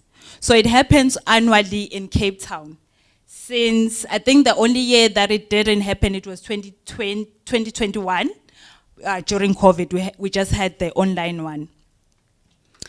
So in terms of us then attending the mining in Daba, is that when it comes to our annual Extractive Industries Workshop, we want to come with a theme.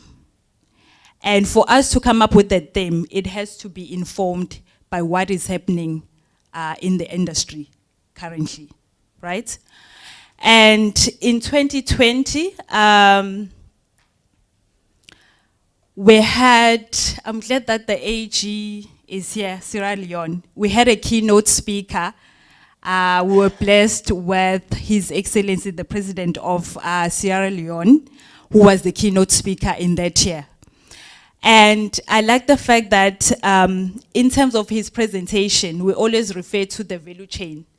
And he touched more in terms of the legal framework to say, we need to strengthen our PFM systems as the countries.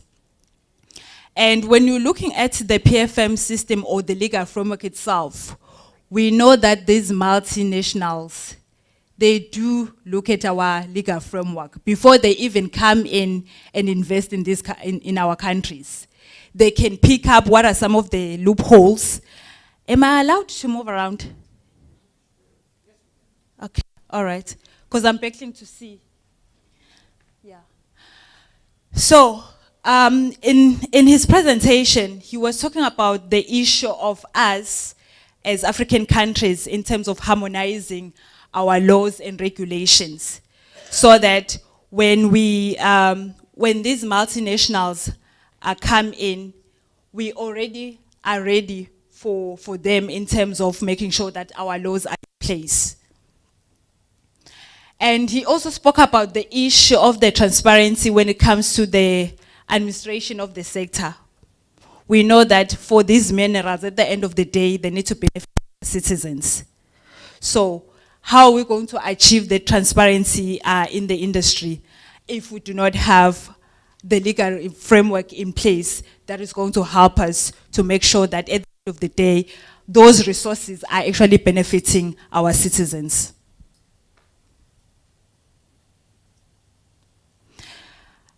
There was also a session, I thought SAI Zambia was going to be here.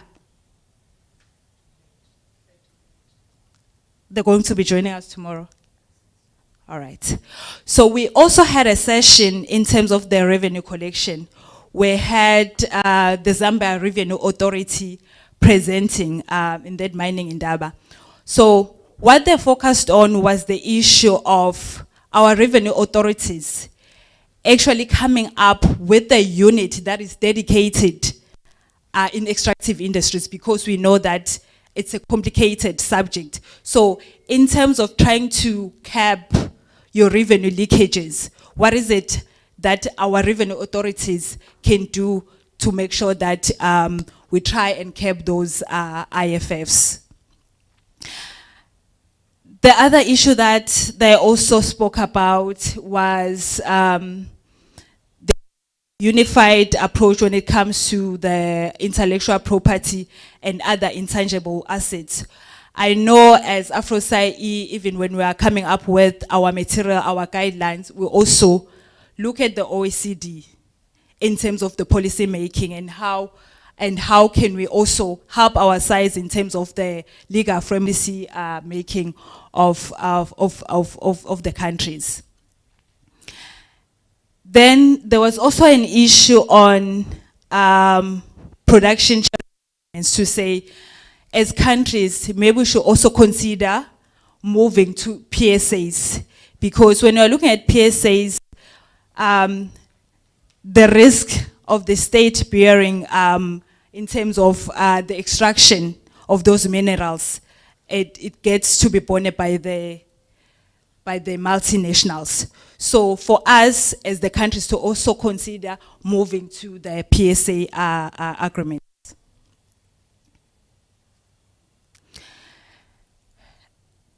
The other thing that was also discussed was the issue of the local content, right? I think we spoke, I think even this morning, in our panel discussion, to say, when it comes to the local content, is that as countries, we also need to come up with clear guidelines so that when we're looking at the goods and services that are being offered by these multi-companies, that they need to source them locally, unless they can prove otherwise that our local people or our local suppliers are not able to deliver on those goods and services. And I know Uganda is joining us online. They really have a nice policy when it comes to the local content. I think Tanzania as well, in terms of trying to protect our own policies when it comes to the local content.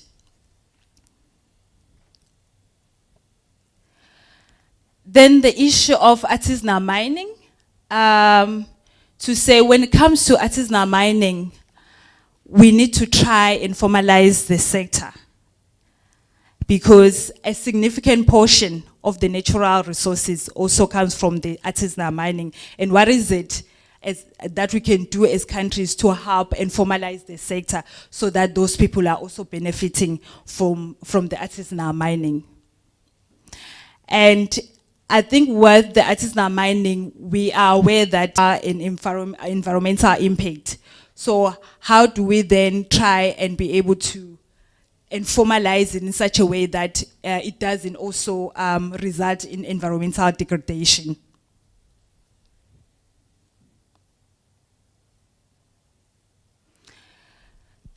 This is my favorite one when it comes to the rehabilitation and closure, because we find all these mining companies coming in, right? And they'll be mining for years. But then we don't take into account in terms of the damage that they are doing to the environment. And I'm glad that the commission is here today in terms of providing that oversight to make sure that the environment is being looked at when it comes to the rehabilitation and the closure. And what is it that we are doing as the Mining Commission or the country to make sure that the oversight on the funds that the companies are raising, to make sure that they also rehabilitate the environment at the end of the day.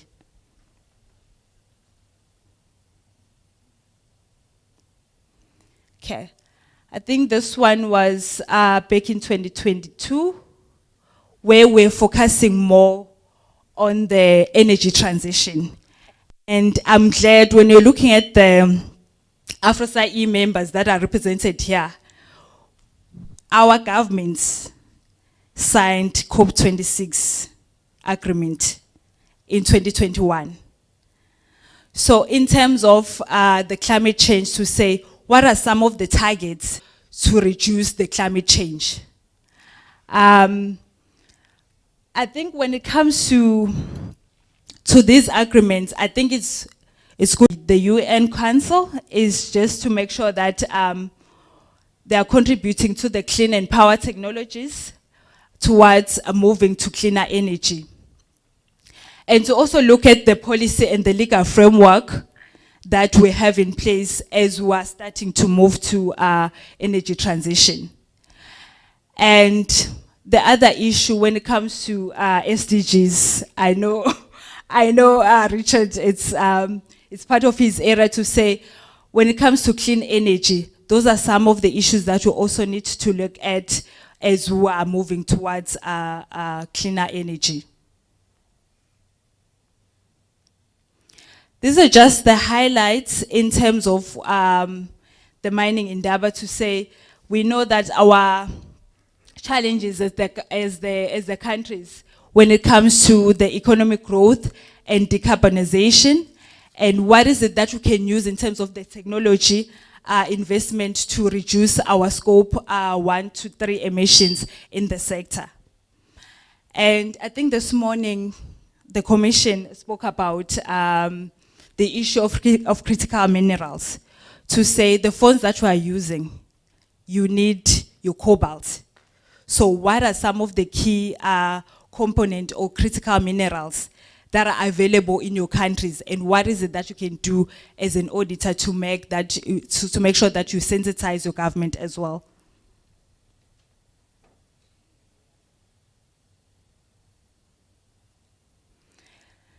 Then in 2024, the theme was also on embracing the power of positive disruption. And some of the key takeaways was on the issue of well-being of our citizens, and that is what we are looking at, even when we are looking at our theme for this year, to say, how can we try and prioritize our local communities, because we understand that these mining companies are also operating in these villages. And what is it that we can do to make sure that their health, their well-being is being taken care of? The issue of the robust exploration and regulatory framework, that when you're looking at our legal framework, it should also be inclusive. We spoke about the issue of the local content, to make sure that it also takes into account the people. And then the other issue, we spoke about fostering that inclusive dialogue. I think someone this morning also raised the issue of the stakeholder engagement, to say, how can we include all the stakeholders that are involved in the value chain, so that at the end of the day, whatever that we are doing is for the benefit of all the citizens.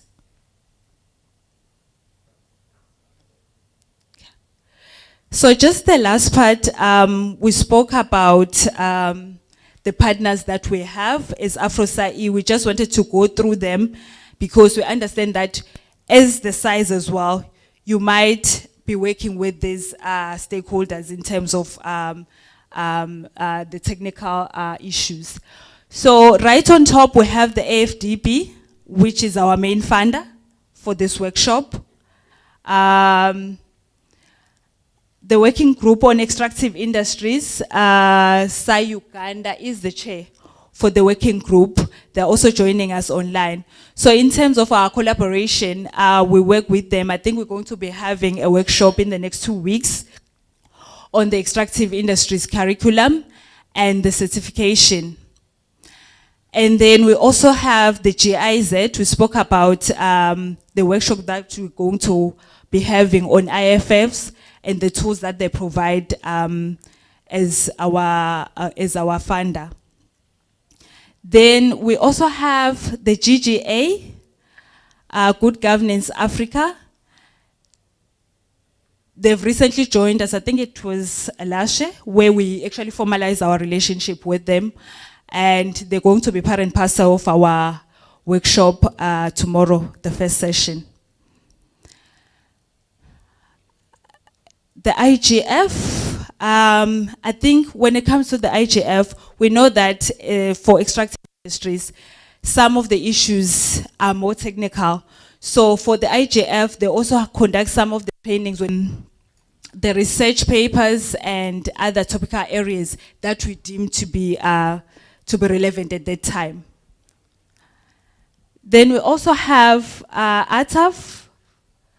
ATAF, they also concentrate on capacity building when it comes to taxation issues in Africa. So those are some of our partners. And maybe just to highlight, I think the AG spoke about the EITI, and I think our host, Tanzania, is also a member of EITI, to say, as auditors, we also need to make sure that we use the EITI in terms of our risk assessment, because those reports that they produce can also inform in terms of the work that we actually do. OAG Norway, Esther, as a resource, we've been working with the OAG Norway for such a long time, and I know that they also are working in country with some of the SAIs.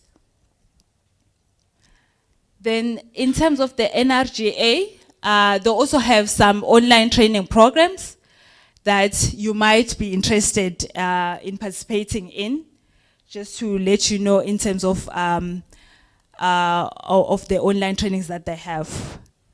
And then the IDI, we all know about the IDI, and AFROSAI as our mother body. Obviously, we continue to engage them as our main stakeholder. Transparency International, they are here. They just joined us on the panel discussion. Corruption Watch, Beneficial Ownership, Open Ownership, African Union. I'm told that they've also joined us online, as well as NORAD. So in a nutshell, these are all our partners and funders that we are actually working with. And it was just to sensitize you in terms of those partners and the donors that we have as AFROSAI-E, and of which you might even have those partners in country also joining you in other projects. Just in a nutshell, that's what I wanted us to also look at.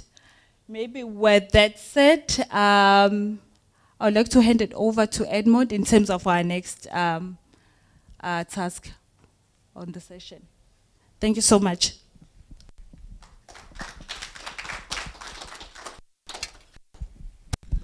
Thank you. Thank you, Ngeziwe. She always does a fantastic job. Let's give her a hand once again. But Mr. Shy Guy, did you want to take some questions before we go into the next one? Yeah, because maybe the colleagues might want to respond. Yeah, so colleagues, if there are any questions you want to ask our friends here on the podium, remember in the morning while Mercy spoke, she said, what really is your definition of success? How does success look like in the extractive industry? They have shared what they have seen, what they are doing in the secretariat. But who is AfROSAI-E? It's not those in the secretariat. It's all of us in here. So what will you define as success? They've told you a few things. If you have a few questions, you can ask them. Otherwise, we would move into the next session that will still require you to ask them a few things. So we could take one or two questions, or you want to wait for the next section? Is there? On the pillars? Okay. Let me. So it's also good for going forward that we also do an assessment. The training, we assess, and then we reflect. Back, look at what we are doing. As auditors, the focus is on audit, audit, audit. Our colleague from Transparency, that engagement with them, sometimes SAI forget about it. The focus is just on issuing the report, as you rightly mentioned. We've issued a number of reports. Yes. So for us to be reflecting back on what we've done so far after the training, your intervention, I think will also be good for us as SAIs. Absolutely. Yeah, thank you so much. Our colleagues are taking down the points. Yes, let's build that into our model. We do have 3 pillars, and as the AG is saying, let's bring in the component of monitoring throughout. I know as AFROSAI-E, we do have a monitoring and evaluation unit, but then that it focuses mostly on what we are doing. And like AG is saying, we need to take a step back and say, look, what we have done, how did it come out through? So thank you so much for that, AG. Right, thank you. We could take one more before we shift gears. One more question, anybody? That calculation is not very fair. I haven't seen the ladies ask questions. Any question? It's another concern.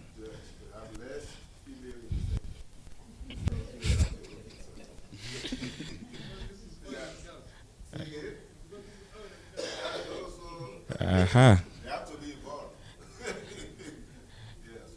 Gender concerns in the sector. Thank you so much. We'll build in the gender question into our work in the next sector.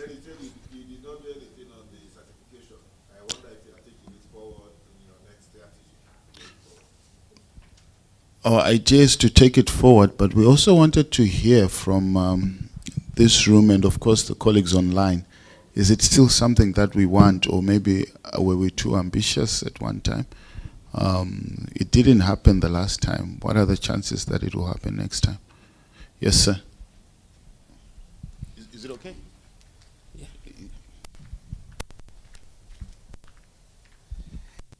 Just to speak up my worries, as we were discussing earlier on, I heard something like losing interest in numbers, and that worries me very much.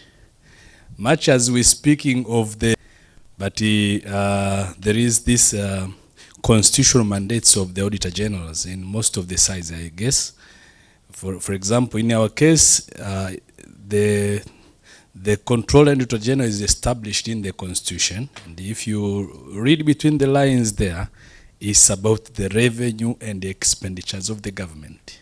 That is probably is the primary role. And I believe also that from the financial statements, which represents a snapshot of all the transactions that take place in a certain organization. So if the auditor covers thoroughly the audit of the balances in the financial statements, obviously will cover everything that transpired during the year. But now there is this ideas of, we talk of the size value, but we say, okay, let's put less effort on the numbers. That worries me very much. Worries me very much. Probably we need to speak another language about the numbers.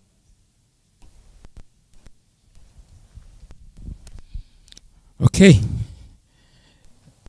When such concerns start popping up, then you know you are hitting somewhere.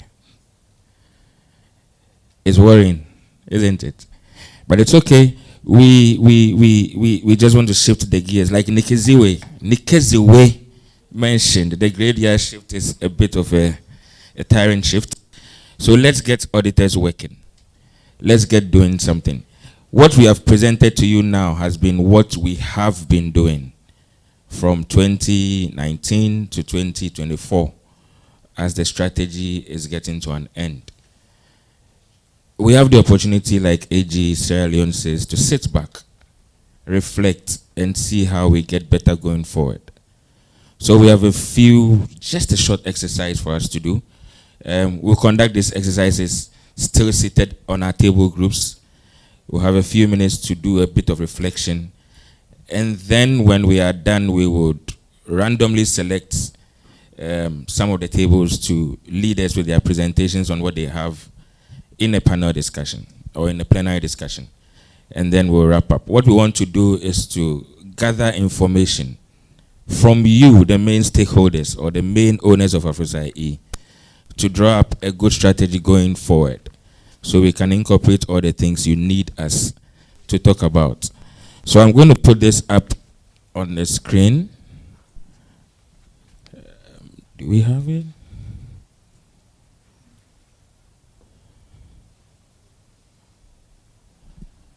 Great. So there are 3 quick questions we want in your table groups to take note of and to help us with. You can take a shot with your phone, you can write it down quickly. We are going to work in the table groups. So under each of the 7 tactical objectives that Edmond discussed, which we will present after this, we want you to take 2 activities that you expect AfROSAI-E to perform in the next strategy period to build SAI capacity to perform and publish quality value-adding reports on the AI sector in your countries. So 2 activities from each of those tactical objectives. Yeah, I just want to add to that, Richard. Thank you so much. The reason why we're asking this question, and it's always important when you're talking to grown-ups to tell them why they're doing something.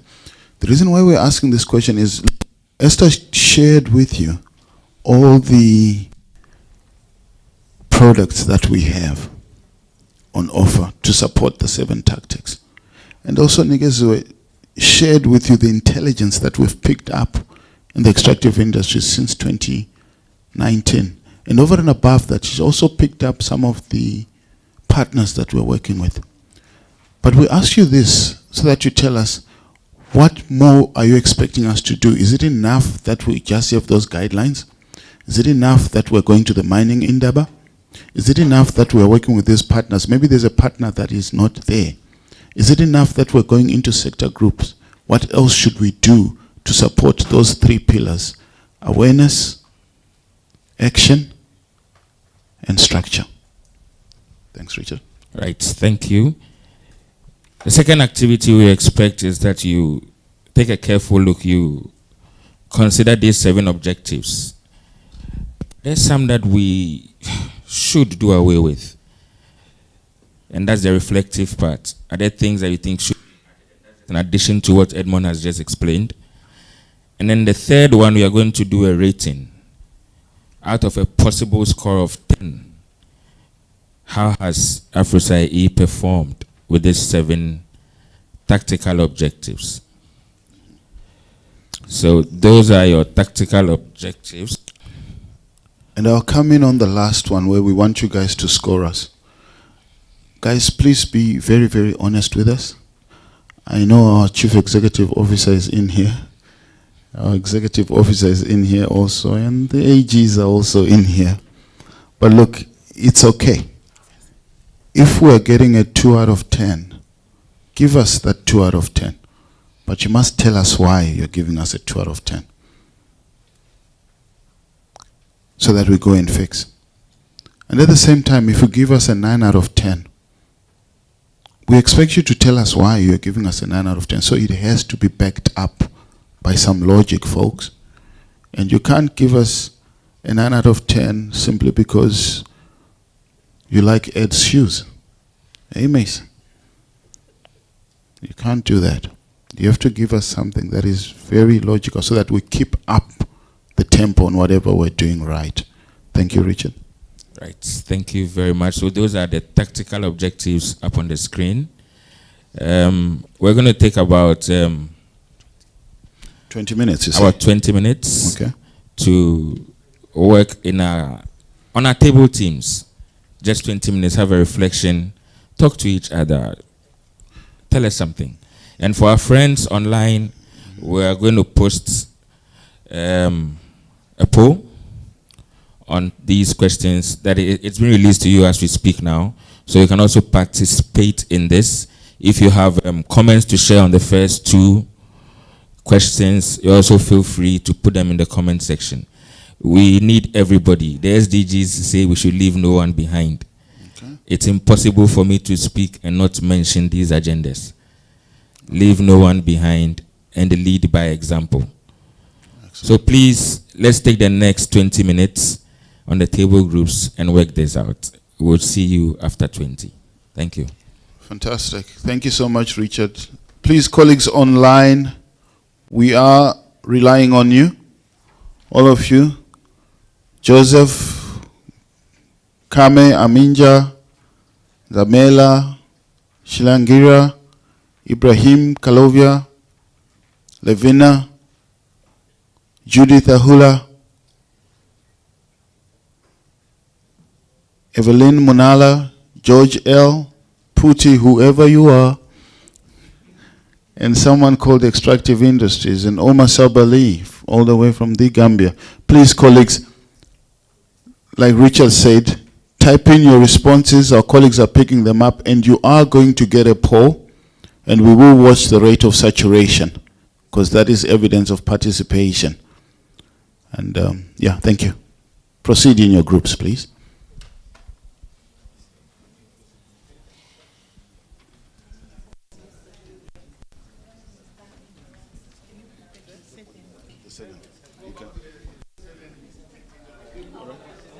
Richard, please put back the 7.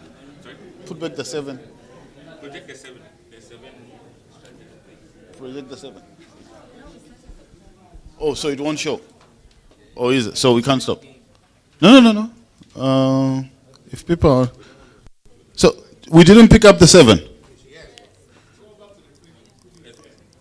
Because we have people who are online, and I think if we remove it now, we kill the poll. Is that correct, guys? What, you can work in the background? Okay, so they're fixing it. They're fixing it, folks.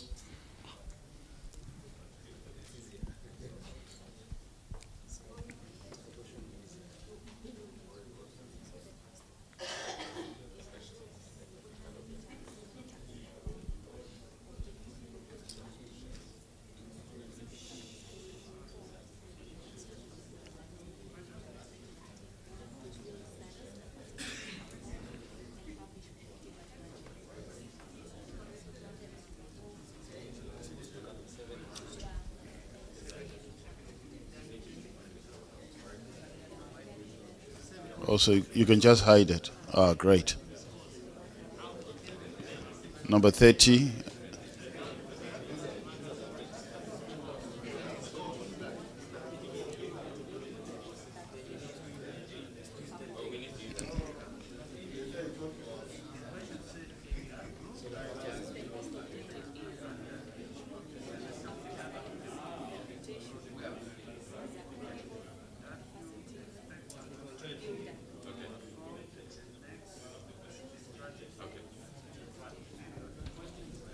Folks, you have the 7. Please take a picture of them so that you do not lose them.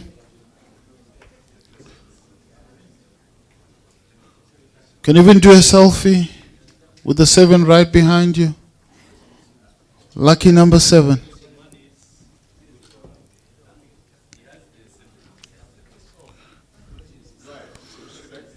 Do we have the 7, guys? For the past 5 years, this is what we've been trying to do. Have we been on the mark?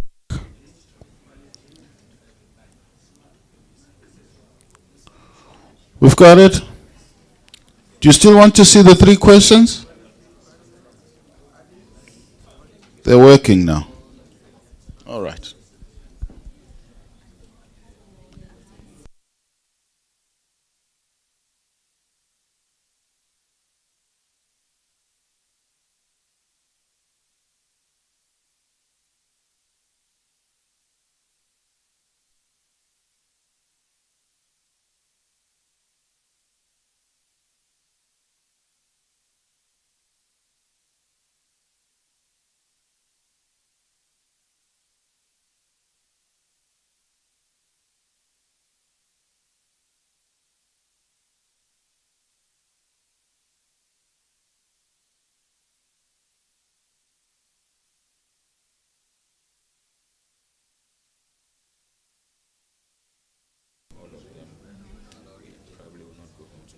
That's the thing.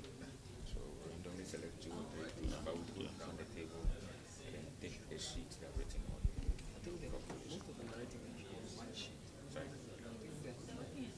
What we can tell them is to write as a group on one sheet, then take that sheet. I'll just go around and tell them what they're Okay, no need to broadcast it.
Colleagues, we have done 10 minutes of our 20. 10 minutes of our 20.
Okay, friends, how are we doing? How far from the 10 minutes are we? 5 minutes. Okay. 5? Agreed? 5 minutes? Okay. Have an extra 5 minutes, friends, to try and wrap up.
All right. Online, how's the poll coming along? The poll is not moving online. Ooh. Folks, welcome back. Welcome back. Welcome back. We gave you 3 questions. Can they be broadcast on the wall?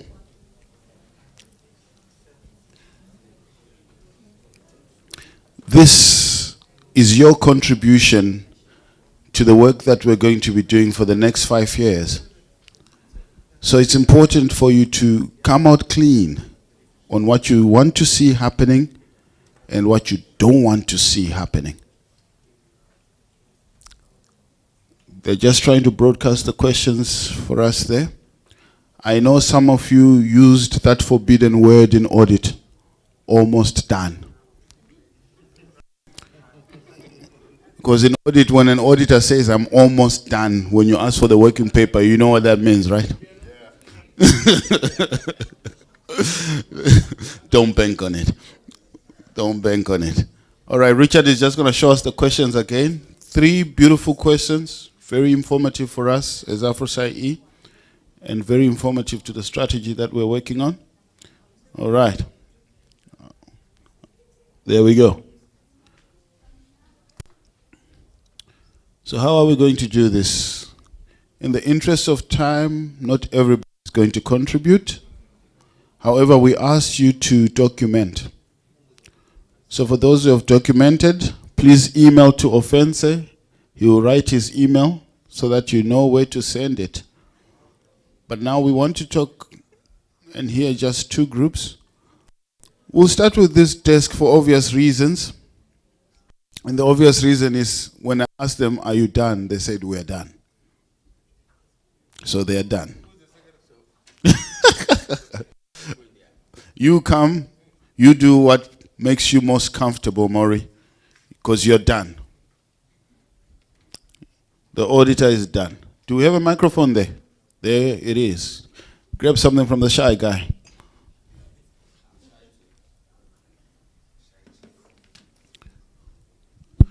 Go for it, Maury. From a shy chief. Good afternoon, colleagues. Afternoon.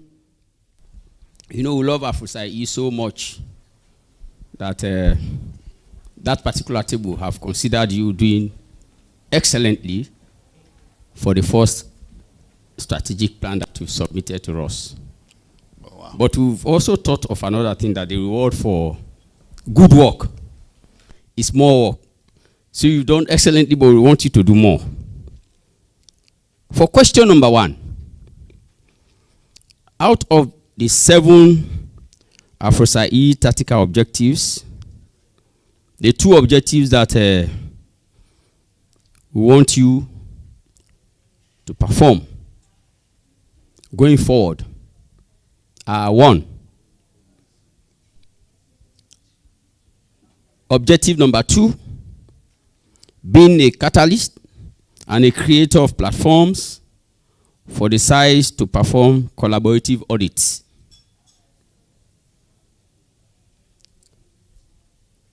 Number 2 is on objective number 3, keep SAIs up to date with the latest knowledge in the EI. Number 3 is on objective number 6, ensure that SAIs have standard tools to assist in auditing illicit financial flows in revenue in the EI. Question number 2. Out of 7 AFROSAI-E tactical objectives, we need AFROSAI-E to do away with objective number 7. Create an environment for the development of certified EI sector-specific auditors in our member sites. Why? In the EI sector, if we are to go by all the presentations that have been made before us, from the first speaker to the last speaker before this session, the focus was on 3 types of audits that the EI sector can take, either a financial, compliance, or performance audit approach. Otherwise, when you leave this place, you have the confusion or a request from financial auditors that they have to be certified. Compliance auditors request for certification, and so on and so forth. So we are of the view that that certification thing can be something of another strategic plan, maybe after the 2025, 2029, maybe when we are gone, when the young lads will be coming on board. You know, the young guys are coming. Maybe in their own time, these things will take effect. Rating. We've given a total average rating of 50%. These are as follows. Objective number 1.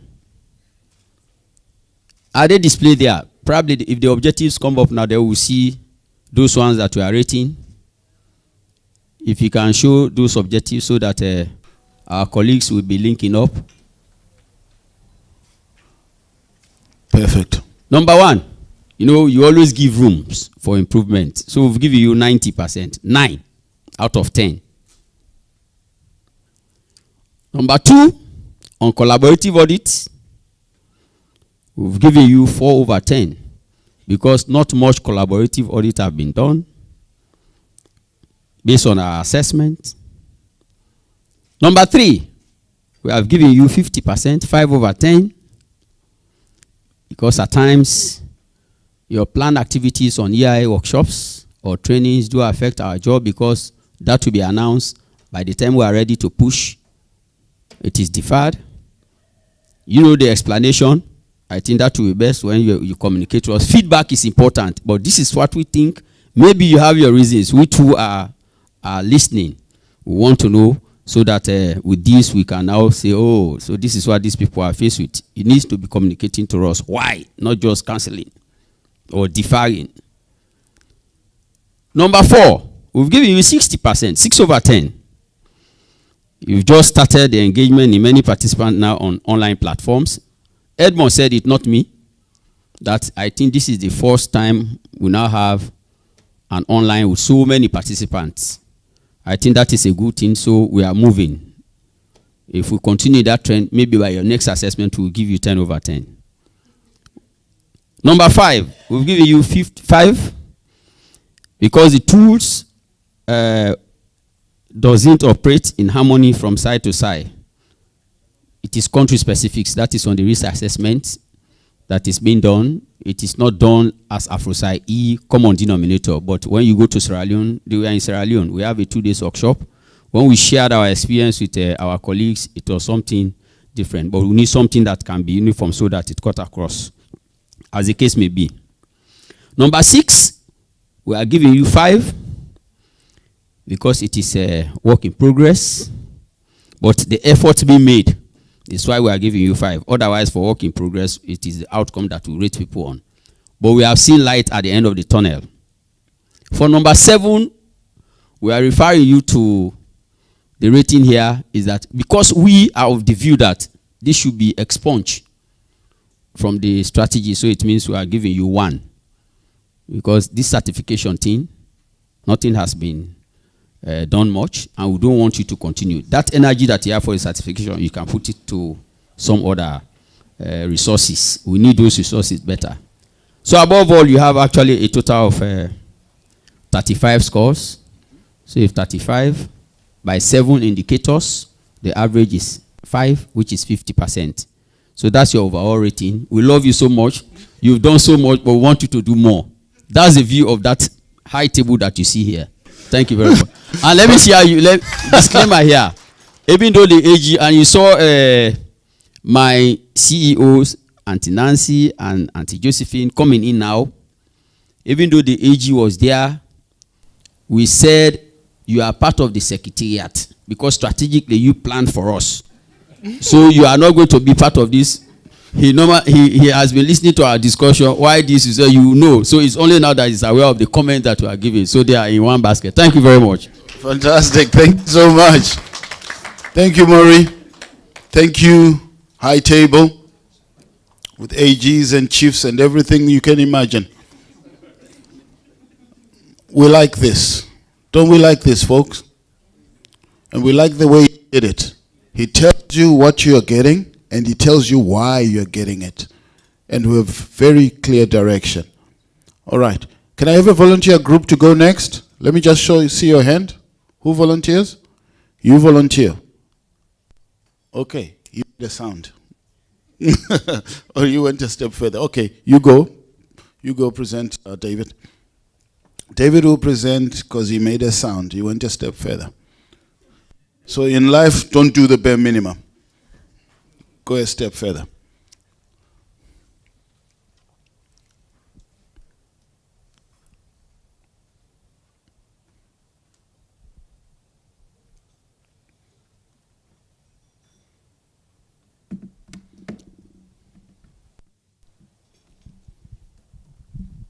Yes, good evening.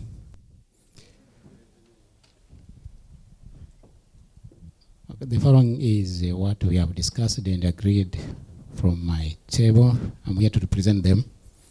For question number 1, the activities that need to be done by this AfROSAI-E. For objective number 1,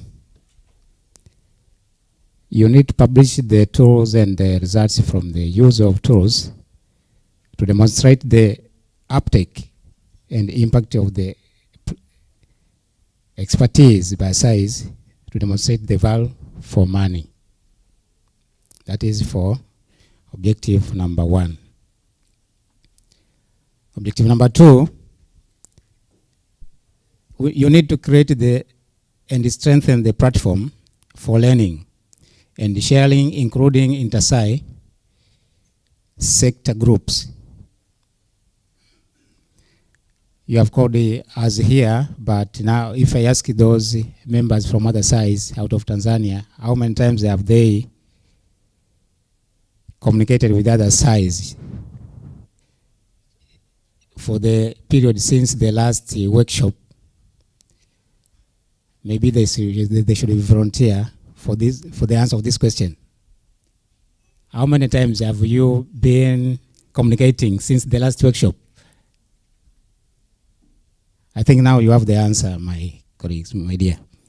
Now, for number 3, you need to create the regular and the short updates and briefs for knowledge sharing, for example, clips, links, and articles, maybe through the website. It should be user-friendly, easy to get what a person is looking for.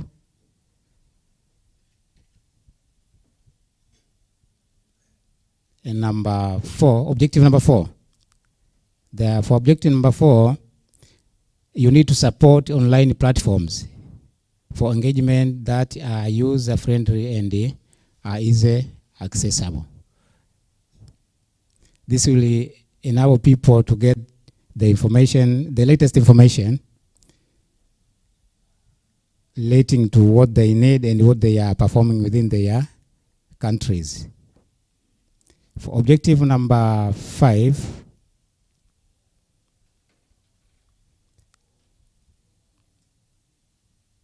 you need to share the national risk assessment with all SAIs and support them to undertake national assessment with a view of supporting inter-SAI exchange. For objective number 6, we think you need to develop a risk assessment framework for SAIs. This will allow them or enable them to evaluate the IFF in the extractive industry sector. And the last one, you need to develop the curriculum. This is talking about the objective number 7. if someone can read it for me. It's about certification of EI auditors. We think you need to develop, you should develop the curriculum and certification process. This means to develop a curriculum that should be taken by those auditors to be recognized as EI auditors compared to other sectors like performance auditors. They have their certification. So let us have our own curriculum which will guide us how to train the EI auditors to be certified and become recognized internationally. That is all about the question number 1. Question number 2, it was asking which among those 7 should be done away and or be added. For us, we say none should be done away with among those 7 objectives. And what should be added is this one. You should add the resource mobilization strategy that could enable you to support SAIs with training and the attachment on EI sector auditors. We mean if SAI Tanzania is doing well on the EI sector, SAI members from Uganda, Kenya or elsewhere can be attached to Tanzania for a certain period to learn how the SAI Tanzania is performing about extractive industry, and the vice versa can be done. For question number 3, we have given you guys the overall performance of 6 of 10. This is because some of the objectives, according to our discussion with my colleagues, have not yet been done. Thank you very much. Fantastic, David. Fantastic, David. We know where we stand with you guys, eh? And thank you so much for being so open and so honest with us. All this information we're going to take. The game is going to change now. How are we going to do it? The next speaker is not going to talk about everything that they've done. The next speaker is going to talk about one. Oh, can we have it back? I need to see it. Can we have it back?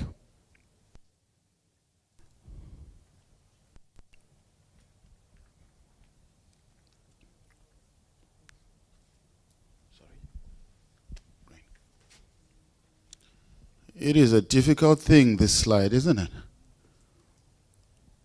But anyway, from what I remember, all right. So your group, you come up next so that everybody gets a chance to about number 2 and number 2 only. Yeah. Yeah. Question 2. What should we remove and what should we add? All right. That's all. Maybe you can even say it from here. Okay. Can we have a mic that doesn't cut? This one is doing staccato. Good afternoon, everyone. I am Bemba Tunkara from SAI. I will be presenting on behalf of my group. So, as he mentioned, I would only limit myself to what we have on question 2. So, question 2, what we consider that need to be added on is 1, aligning with sustainable development goal. The rationale behind this is to ensure audit practice contributes to achievement of SDGs, can enhance the overall impact of SAI and align with global priorities. 2, focus on environmental and social impact audits. The rationale behind this, that's the justification given. The significant environment and social impact of extractive industry, including this aspect of audit, ensures a holistic approach. 3, enhancing data analytics capabilities. The justifications we have is strengthening data analytics capabilities can improve the accuracy and efficiency of audits. So in question 3, what we have is the force rating on the force objective. The score we have is 7/10, which the justification is significant progress was made, but further visibility and impact enhancement through strategic partnership and success stories are needed. So 2 is 8/10, and what we have is effective fostering collaboration, but more structured platforms and consistent flow ups are beneficial. On 3, we have 6/10. Then what we have as to justify this is some progress, but requires more frequent updates and access to the latest knowledge. The next objective is 5/10. What we have is ongoing efforts and hampered by financial constraints that need innovative solutions. Then the other one is 7/10. Good progress was made with the risk assessment, but more supports and guidance are necessary for consistent and thoroughness. The next objective, 7, what we have is 7/10, which is standard tools, that's the justifications are available, but their adoptions and effective use needs improvement through additional training and support. So overall, our overall rating is 65/100. All right, thank you so much. You can give them a hand. Great, we just want to make sure everybody says something in this group. Let's talk about tactical objective number 3. Tactical objective number 3. What 2 things do you think you should do? What score did you give for number 3? Which is on keeping SAIs up to date with the latest knowledge in the extractive industries. We didn't do that one. Keeping SAIs up to date with latest knowledge. You never discussed anything on that.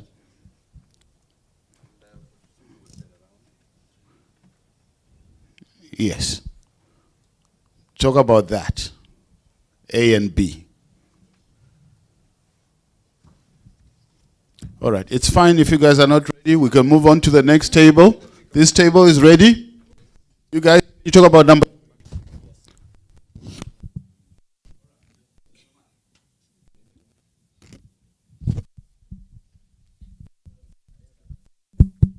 Go for it, bro. This is extractive industries. Always move. My name is Emmanuel Magabe from SAI Tanzania, representing my group.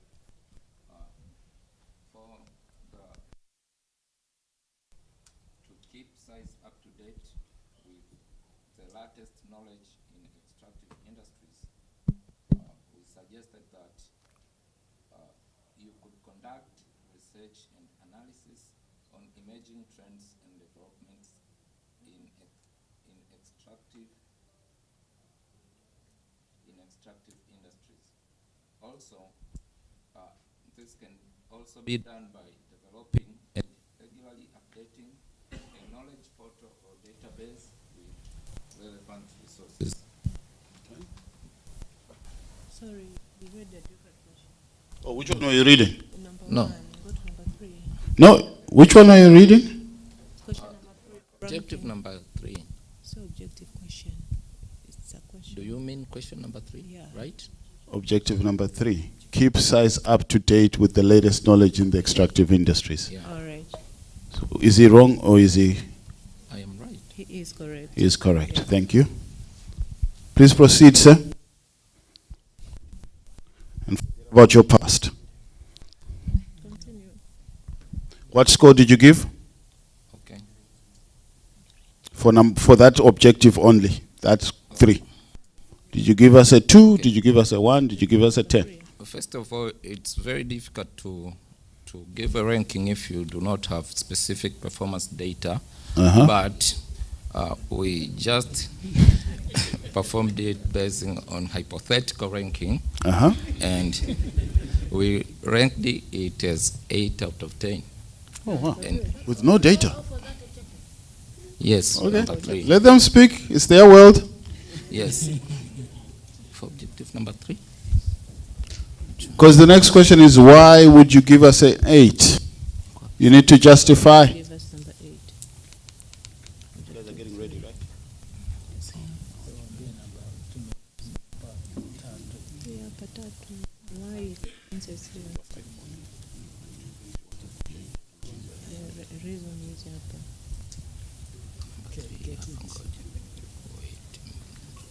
All right, are you coming back, sir? Yes, I'm coming back, sir. All right. Keeping size up to date.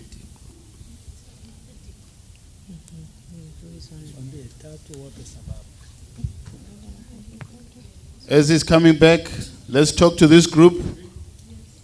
Can you guys talk to number 5? Okay. We ranked it as 7 out of 10. Ranking has changed. 7 out of 10. Why? The objective is on keep size up to date with latest knowledge in extractive industries, right? Yes. Yeah. The main reason is that continuous knowledge updates are vital for maintaining audit relevance and effectiveness, though the impact might vary based on dissemination effectiveness. Okay. Let's give them a hand. Great attempt. We value everything they've said, including changing from 8 to 7. We still value that. Thank you so much. But we're learning. Let's hear from that team. Team Kenya, +1. Plus Sudan. So on objective number 5, ensuring that member SAIs whose country relies significantly on natural resources perform a national risk assessment of their extractive industries using the AFROSAI-E value chain model. The activities we would wish you to include in your next strategic plan is maybe support more SAIs to conduct their national risk assessment, because from your discussion we realized that not all the SAIs have conducted a risk assessment. And for the ranking, on this we gave you a 5 because we feel like there's room to do more. Yeah. Let's give them a hand. Let's give them a hand. Let's go online. What are we seeing online? Offensive niggas, or you've been observing what's happening online? Can we call in someone from online to say something? All right. They want to say something here. For this group, can you look at number, oh, it goes again. Never stays. Can we look at number 2? Let's comment on number 2. Only number 2. Who's your speaker? You are. Just number 2. Number 2. Number 2, we rate it 7 out of 10. The reason is that I remember in 2013, we did a collaborative audit, that is local contact. It includes 7 SAIs. And one of the team members now is the Honorable Deputy. He's a lead in SAI Tanzania. And our Honorable auditor from SAI Nigeria. And me, I'm from South Sudan. It is a very good exercise. We learn a lot about that. That is why we give to you 7 out of 10. It's because we are indeed that oil producers countries, and we are using now this guideline to some extent. It's helped us a lot. That is why we give to you 7 out of 10. Fantastic. Yeah, thank you. All right, thank you so much. Let's give them a hand. What's happening online?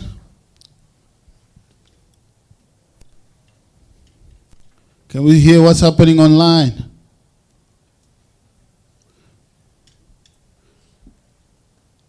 Did we have any reactions from online? Did anyone comment anything online that maybe is worth mentioning in this room? There were no comments? Just give us 2 comments from online and then tell us what the poll says. They have the mic. Okay, from the online, there's no really comment. I think the colleagues went straight to the poll where we asked them to rate their products and objectives, right? So not much of them really participated on the poll. 40% of the participants who are online did take part, where you have 3% of them saying that they rate the objectives at 3, where you also have 3% of the participants say they rated at 4, then another 3% at 5, then 17% of the participants they rated at 6, then 7% of the participants they rated at 10.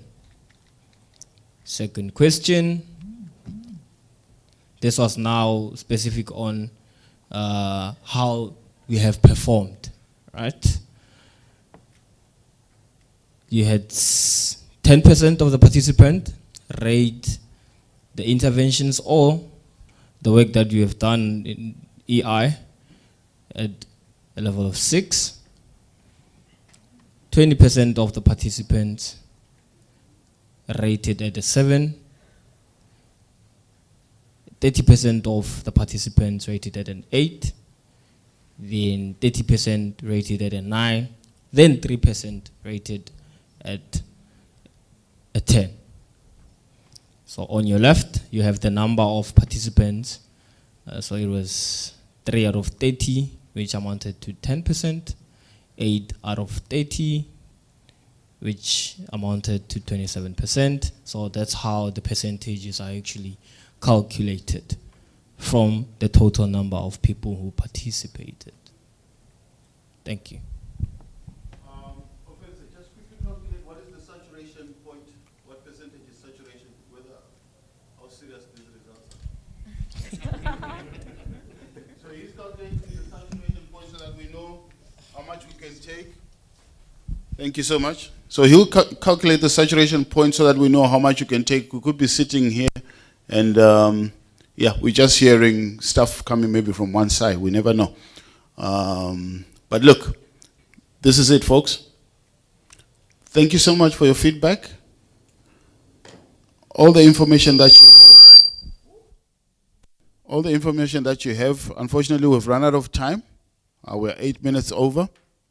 But what we do want you to do is take all that information because it's valuable to us, email it to, they'll put the email on top. They'll give you an email address. Email it to us. We'll study it. And one day when we come back with the next strategy, you'll see your contributions reflecting. And when you see us doing things going in a certain direction, don't be shocked. Just say, but that is what we told them to do. And now they're doing it. And we just hope we'll do it very, very well. So please, let's give ourselves a round of applause for that contribution. And having said that, I'd like to thank Esther Nigeziwe and Offense for helping us run this particular session.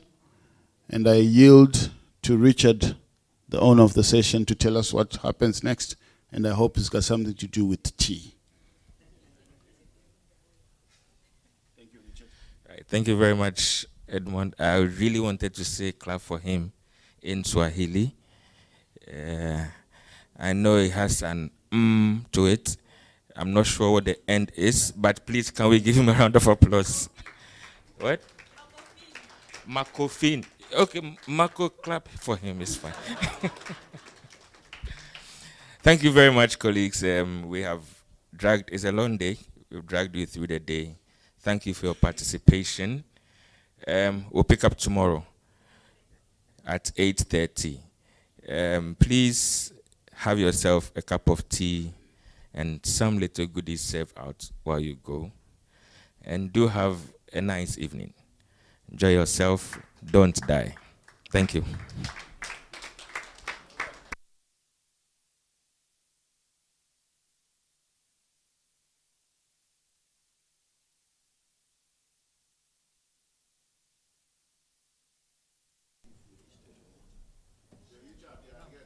Yes, please, the email address is coming up now. So you can send your work to that email address. Yeah.